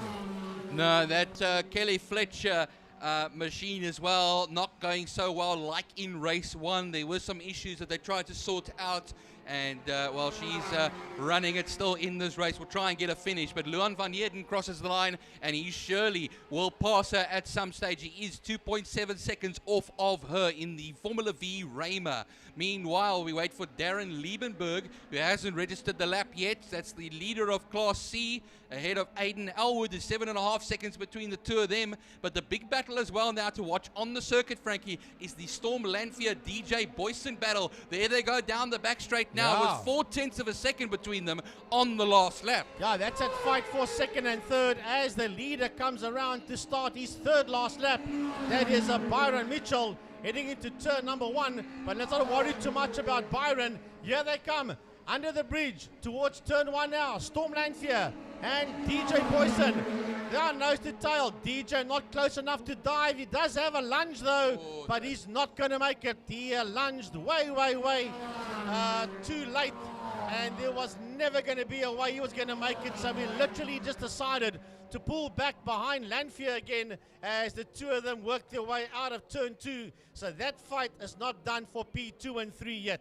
Yeah, not at all. That was going to be too ambitious, I think, Frankie, if he had made any sort of a move. I think that Apex was coming very quickly over there for him. They're going to go through turn 3 now and onto the Tygerberg straight. You'll see on the screens, if you're watching online, you'll see them charging up now to the double Apex right-hander at turn 4. That is Sardo's sweep. And onto the back straight they'll then run. They got Hayden Elwood. That's going to be in their way, I could say. It's a back marker, of course, he's Class D, but they're going to be side by side towards turn 5 now. And the Dyco Racing DJ Boyson will be on the outside of turn 5. You're not going to make it work from there. Lanphier will hold the inside line and hold second position, whilst Byron Mitchell has crossed the line already with a 1:10.490 his last lap time, 0.2 of a second slower than his best.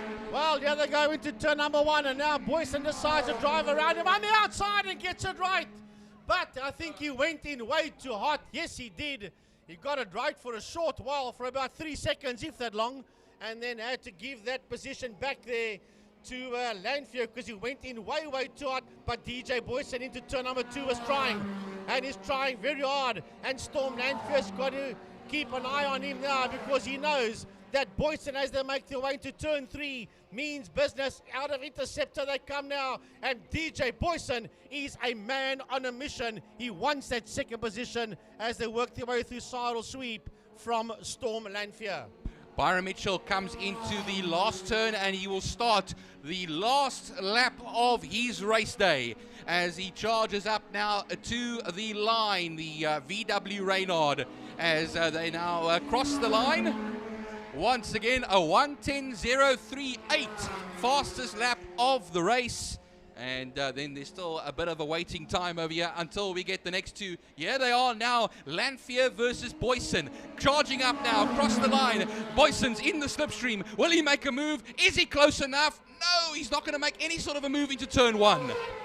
Well, this is the final lap. The leader is making his way into turn number 3. Byron Mitchell, the man from Dolphin Engineering, and also from Durant Motorsport in iRacing. He's sitting way down the road. He's making his way through turn number 4, Cyril sweep, all on his own. They're not going to catch him now. He's gone. He's going to put a lap on Cyril Somerville down the back main, and he works his way towards Fostron corner for the final time, Byron, as the checkered flag is ready to greet him. Mighty Mitchell it is. Byron Mitchell, Dolphin Engineering, Formula VW. Here he comes to the line now. He'll take the victory. 2 in a row today, and lovely stuff from him. Then we have being lapped over here as Luan van Heerden will come to the line, a lap down, the number 61. Actually, that's Cyril Somerville, excuse me. And then here comes Storm Lanphier and the Dyco Racing Reynard of DJ Boyson. That will be second and third for Lanphier, then Boyson, Darren Liebenberg. And it sounds like a misfiring Kelly Fletcher coming past us here. Yeah, that car doesn't sound good at all. And here comes the Formula M of Darren Liebenberg. Oh, that thing sounds so sweet. And then Hayden Elwood in the 7-Up car, making his way towards the checkered flag to finish his race. So now we wait for those Formula Vs And they're working their way through turn number 5 out of fast run. Heading towards the checkered flag. And it will be Andre Lariche, a young man that was a great karter with his brother. He comes home in P1, and then Zaina Munson just pips Richard Carr to the line, followed there by Donovan Ramsey. And Richard Carr came so close to getting a second position there, Frankie, but at the last gasp, it was Zaina Munson putting in the pace that he needed to get that position. Wonderful drive, though, from Richard Carr. Stayed out of trouble. Finished ahead of Donovan Ramsey. Cyril Somerville will classify in 10th. Kelly Fletcher, despite a sick car, will finish in 11th position. And 12th will be Luan van Heerden. Well, and no Nick van der Westhuizen, because remember he had trouble out there in race number 1. And never made it out onto the circuit for race 2. Well, that will now bring us to the final race of the day, the final race of the event. Thermofire's Clubman Saloon Cars.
The final race of the day dawns upon us.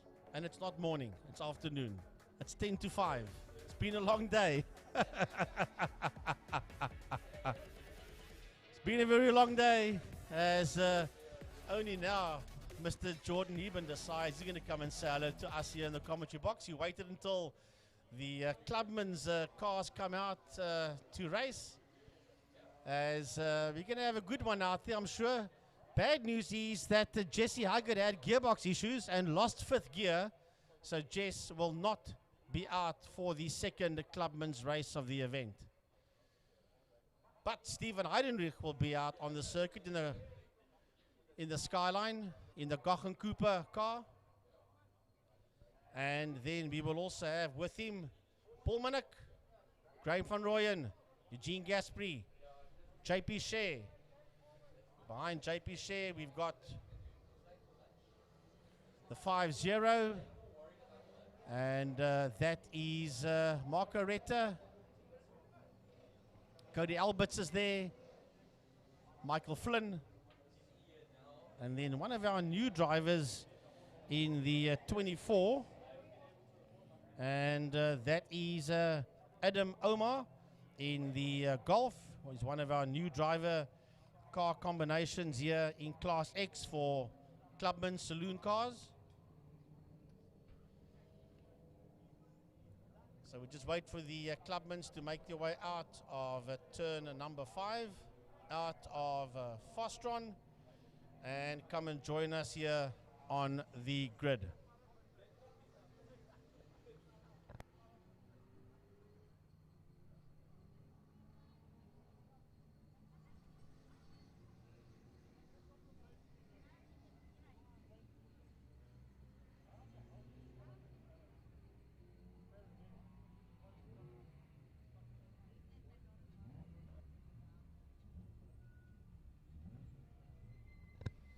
Right, Stephen Heidenreich will start this one in P4. Paul Minnick will start there on his outside in the 79 Class B Golf. Graham van Rooyen with a slightly rearranged front end of that Golf one of his. Cody Alberts will start in pole position. I think it's a new cooling system there. On He's installed on Van Rooyen's on Van Rooyen's car. Here comes Clint Renard in the Golf 2. In the GNA Motorsport and Speed Precision. Only some of the sponsors there on the Golf 2 of Clint Renard. Michael Flynn taking up his position. Here comes Daniel Kutsia in the 46.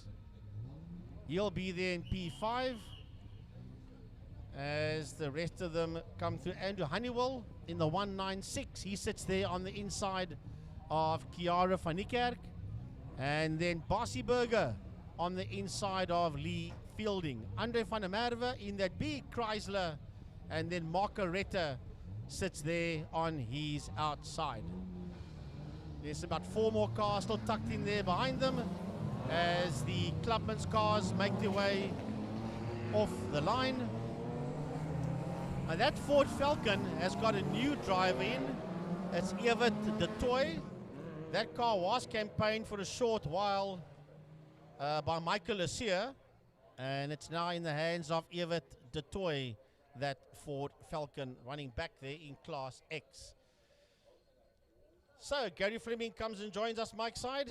Had a bit of fun today with the camera work, and he comes and joins us for the final race of the day, Clubman's Saloon, sponsored by Thermofires.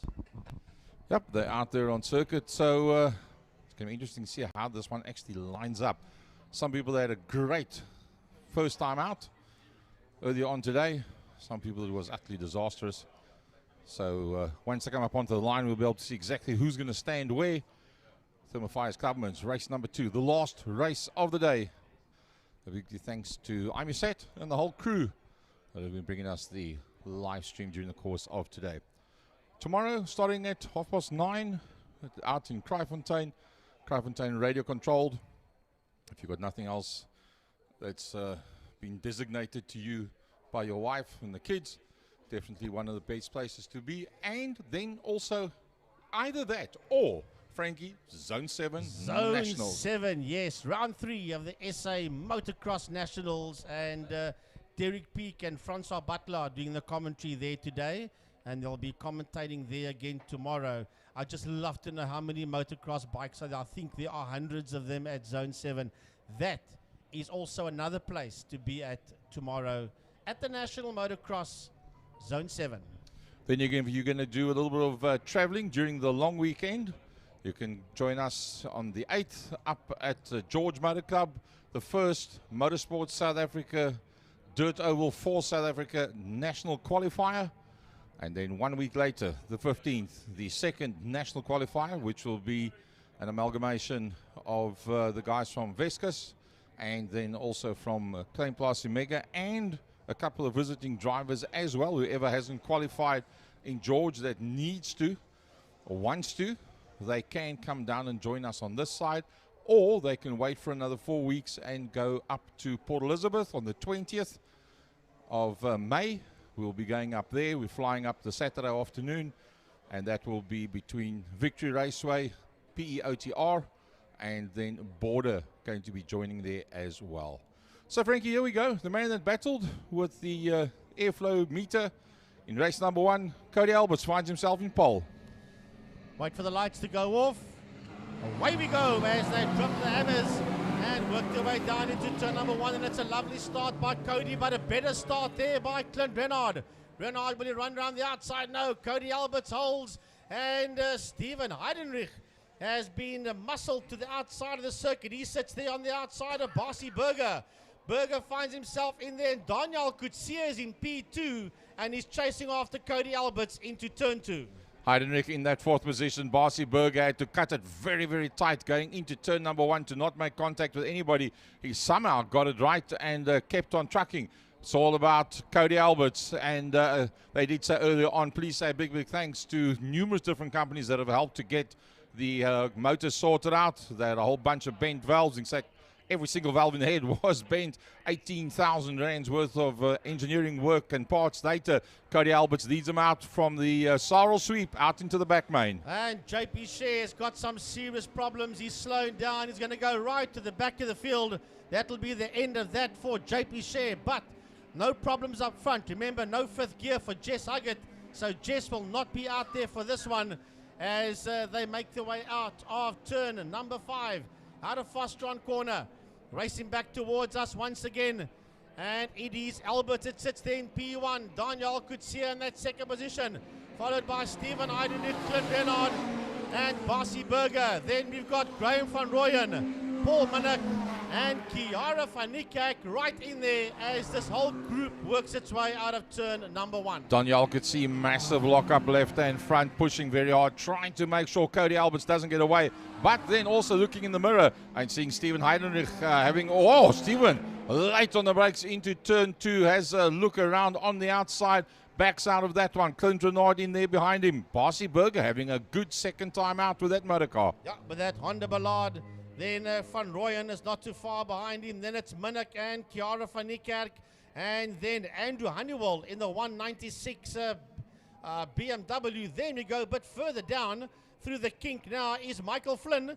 Behind him is Eugene Gasbury going through. And we'll pick up then Marco Retta is in there. And right behind him is that Chrysler of Andre van der Merwe as they exit turn 3 Interceptor. Yeah, that Chrysler's a size block of flats that he's trying to work it around the circuit. Pertamina Fastron on the exit. It's still all about Cody Alberts. Whatever was wrong with the airflow meter, they got it sorted out. There's somebody that spun off in turn 5. Could that be Barcy Berger? I think it's Barcy Berger. He's the one that's missing. It's Barcy Berger. He's got it going on the apex of turn 5. And Daniel Kutsia, the leader in Class B, the winner of Class B, race number 1, slows right down as well. Right, coming under the City of Cape Town Bridge, another bunch of cars coming through. Barcy Berger back on track again in the Wheels for You. Honda Ballard, he's just ahead there of Honeywell. A big lock up there by Barcy going into turn number 1. And then Eugene Gasbury comes through in the Silver Dream Machine. And right behind him into turn 1 is the Golf of Michael Flynn. So leading out Class C once again is Graham van Rooyen. He finds himself 5th overall out on circuit and leading out in Class C. That ahead of Gasbury in the 95. And then, unfortunately, JP Shear finds himself right at the bottom of our leaderboard. So I don't think he's out there anymore. And that'll be the end of that one. But leading Class D is not on your screen, unfortunately. It's not Honeywell. It is, in fact, Kiara van Niekerk that leads it out. And Heidenrich slows it all down the back main. It's the end of his day. Yeah, trouble out there for the Nissan Skyline of Heidenrich as he slows it down going into turn number 5. Had a pretty decent opening outing, but has turned pear-shaped for him in race 2, but no problems for this man that's running down into turn number 1. Cody Alberts and Clint Renard, they're sitting in P1 and 2, working their way into turn number 1. Here comes Daniel Kutsia into turn 1, and then it's a 4-way fight. Paul Minnick, Kiara van Niekerk, Graham van Rooyen, and Barcy Berger making their way into turn number 1. Yeah, Barcy right in there. Oh, he locks up the left hand back. He was in so hard and so tight as he went past Minnick up on the inside line. Now comes in behind Kiara van Niekerk. Kiara's got a bit of open ground in front of her. Barcy has a look around the outside of Kiara, has got the better power, but she's pretty good on the brakes. I think that Golf one's got quite a lot of brakes. Oh, she runs it wide and she slows down. Something's broken on the Wingfield Motors car of Kiara, or she backed out of it to let Minnick get away from her so that she had a bit more space to carry on and lead her class and take the class victory for the day, more important than the overall. Well, clearly no problems, as you say, out there for the Wingfield Motors, and best price for my car, Golf of Kiara van Niekerk, as she makes her way through turn number 4, sidle sweep, heading down the back straight, and she is hooked up onto the back end there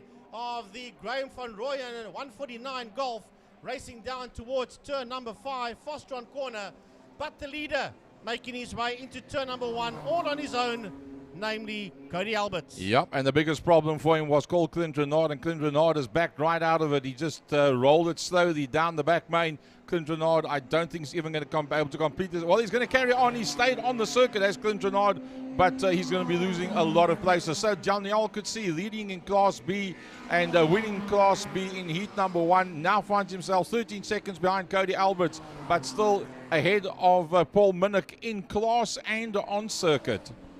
Going into turn 1 right now is the Honeywell BMW with Eugene Gaspry in there behind him. Then Michael Flynn making his way into turn number 1. And then we've got Marco Retta, and behind him that Chrysler 300 of Andre van der Merwe, and not an easy motor car to take around Killarney International. 4 more laps to go for our leader, Cody Alberts, as he works his way down the back main. He's got a year, a month, and a day between himself and the man in second position. Daniel could see second on track and leading Class B. He now comes into view out onto the back main. Behind that, wow, Paul Minnick in a hell of a battle there with Barcy Berger. Barcy Berger takes the wheels for us, Honda, and moves up ahead there of Minnick. Minnick having one of his best race days to date. Yeah, that's that fight going into turn number 5, going into Fostron corner, and Barcy Berger leads that one, coming out of Fostron, the dice between himself and Paul Minnick, and they find themselves just behind Daniel Kutsia. As a matter of fact, they are catching up to Daniel Kutsia as they head into turn number 1. Oh, that's a problem. That's a problem for Barcy Berger. Plumes of smoke coming out the back of that Honda Ballard, and that Honda motor has cried enough. Yeah, that could cost a good couple of pennies. Lots of dust on the exit of 3. Not sure what happened there. We were busy. There's a car that's standing facing me. There it goes again. Trying to pick up who that is. I think, yes, I know who it is, Gary. Evert de Toy. No, that's the blue Golf of Adam Omar. That's a new driver in Class X. So 3 laps to go for Cody Alberts as he works his way around the circuit, with numerous of the biggest contenders falling by the wayside. It's just gotten easier and easier for him as the day went on. It looked like it was going to turn to nothingness in heat number 1 as he ran into problems, ran out of power, but kept it going, got a 3rd overall on circuit. Now he leads out in Class A. In fact, it's only Clint Renard that still shows on the board in Class A, down in 10th position, and then Heidenreich, who has stopped already. So all he's got to do is just keep on trucking the way he is, and he should have top honors for the day. Working his way down now towards a turn number 1 on his own as Daniel Kutsia, and then Paul Minnick. That is now disappearing down the road. Here comes Kiara van Niekerk into turn number 1. It's very much spread out all over the place. Graham van Rooyen and Andrew Honeywell, and catching Honeywell into turn 1 is that silver BMW of Eugene Gaspry, as he's got missile lock there on Honeywell as the 2 of them exit turn 1. So just 2 more laps to go for Cody Alberts, if it all goes well. Oh, somebody's gone wide on turn 5. That's the Chrysler of Andre van der Merwe. So that block of flats don't want to turn and slow down according to the way that he wants it to do. It's got its own mind. A very heavy motor car that, as Cody Alberts works his way down towards the dust. in put him in the fast run, Cape Town corner. He has got the length of a straight on the man that's, in fact, a bit more. We don't even see, we see Daniel Kutsia now. So the full length of a straight, Cody Alberts, the only Class A competitive runner still out there, and leading out from Daniel Kutsia, who I think will probably have broken out of Class B today with what he's done. Paul Minnick lying third overall and a second in class, 4 seconds behind Kutsia. But then I don't think he's got the same straight line speed as what Kutsia has got. And I think he's doing a pretty decent one there. And then the leader in a Class D is not, in fact, the 196 of Honeywell that you see. It is, in fact, Kiara van Niekerk. Not much between them, but I think Kiara's done enough to win. Well, she won the first race. Looks like she's going to win the second one as well. Your leader making his way through the kink on the final lap, heading towards a turn number 3, Interceptor corner. It's a lonely race for Cody Alberts. It sits out there in a P1, making his way towards turn 4. As a matter of fact, he's lifted off somewhat already because there's nobody around Cody Alberts. He's only got a lot of back markers that's going down the back straight as Cody makes his way down the back straight for the final time. It's now become a fun drive for Cody Alberts because if he looks in his rearview mirror, there's a whole lot of nothing behind him. As a matter of fact, the first car is that Falcon that he sees, who already is a lap drift, Gary, as Cody Alberts brings the BMW to the checkered flag. Well, he's going to come up past Clint Renard as well. Clint Renard will allow him to go past, so he doesn't have to do an additional lap. It's Cody Alberts, a fine performance, making it through. Clint Renard will come through, but he's a lap down. Daniel Kutsia from Paul Minnick, 5 seconds between the two of them. And Daniel Kutsia, here he comes now underneath the City of Cape Town and Wingfield Motors Bridge. He wins race number 1 and he wins race number 2. Probably going to break out of class at the end of this one. Where's Paul Minnick? Yeah, Paul Minnick comes now. He'll come up towards the line. He'll be second in Class B. Then let's see who's next up on the lead lap towards the line. Here comes Honeywell across the line, and then behind him the Class C BMW of Eugene Gaspari. So we did actually lose out then on Kiara van Niekerk on the last lap and a half. Somewhere she must have No, there she is. She finished just behind Paul Minnick. Oh, there we go. Oh, then she actually caught up to the back end of Paul Minnick. Yeah. And yeah, that was pretty decent stuff. So she wins Class D, both races. Cody Alberts will be super chuffed. Daniel Kutsia will be pretty chuffed with that overall double-header victory as well. Frankie, that wraps it up for the day as the last of the cars come through. Yeah, Graham van Rooyen comes through, and then the NDT Racing BMW of Marco Retta finishes there just behind Graham van Rooyen. Well, here comes the Chrysler. Not done yet. Andre van der Merwe gets to the flag ahead there of Lee Fielding. Well, folks, that wraps it up from the day from us up here in the commentary box on behalf of the voice of West Province Motorsport, Frank Innes, myself, Gary Fleming from Second Gear Productions and the Second Gear Talk Show. Emil Brunt doing the radio work behind the scenes, doing an excellent job of that for us, giving us lots of information. And then also Byron Height, that's done extensive duties today with short staff upstairs. A big thanks to Byron and Frankie for carrying the major part of the load. From our side, Gary Fleming, drive home safely and good night to you, one and all. Right, I'm going to just say my goodbye. It's been real, it's been awesome. Remember that besides for Zone 7 and the radar control cars, tomorrow morning, Byron, there is a thing called Formula 1. It's around about 7 o'clock tomorrow morning, and it comes to you from Australia, from Melbourne. And I'm not going to mention the grid position because I know there are a lot of people that sitting around the track and would have recorded it, so you guys can go and watch that. But that is 7 o'clock tomorrow morning, and then the evening we go to Argentina for the second round of MotoGP. Yeah, that is correct, Frankie. So plenty of motorsport tomorrow for the fans, and whether you are fans of 4 or 2 wheels, look out for it. Have a lovely, relaxing Sunday. I'm going to be watching both, that I promise you. Definitely. And remember, next weekend as well is also Easter weekend. So those of you who are going to be traveling over that period, please travel safe. The roads can get quite hectic over the Easter weekend. Those of you staying home, Have a lovely, lovely Easter, or wherever you are as well. You know, any holidays or so. And, well, can I tell you something, Frankie? The only red thing I've seen today, red flag I've seen today, is your microphone. We haven't had one red flag today. Amazing. Fantastic. And I must say that the racing in total has been absolutely brilliant. Well done. Wow. To everybody. And let me tell you, we're going to sleep like babies tonight. I can tell you that much. Wow. Anyway, let's wrap it up, Frankie. Thank you, everybody, online and here in the stands from my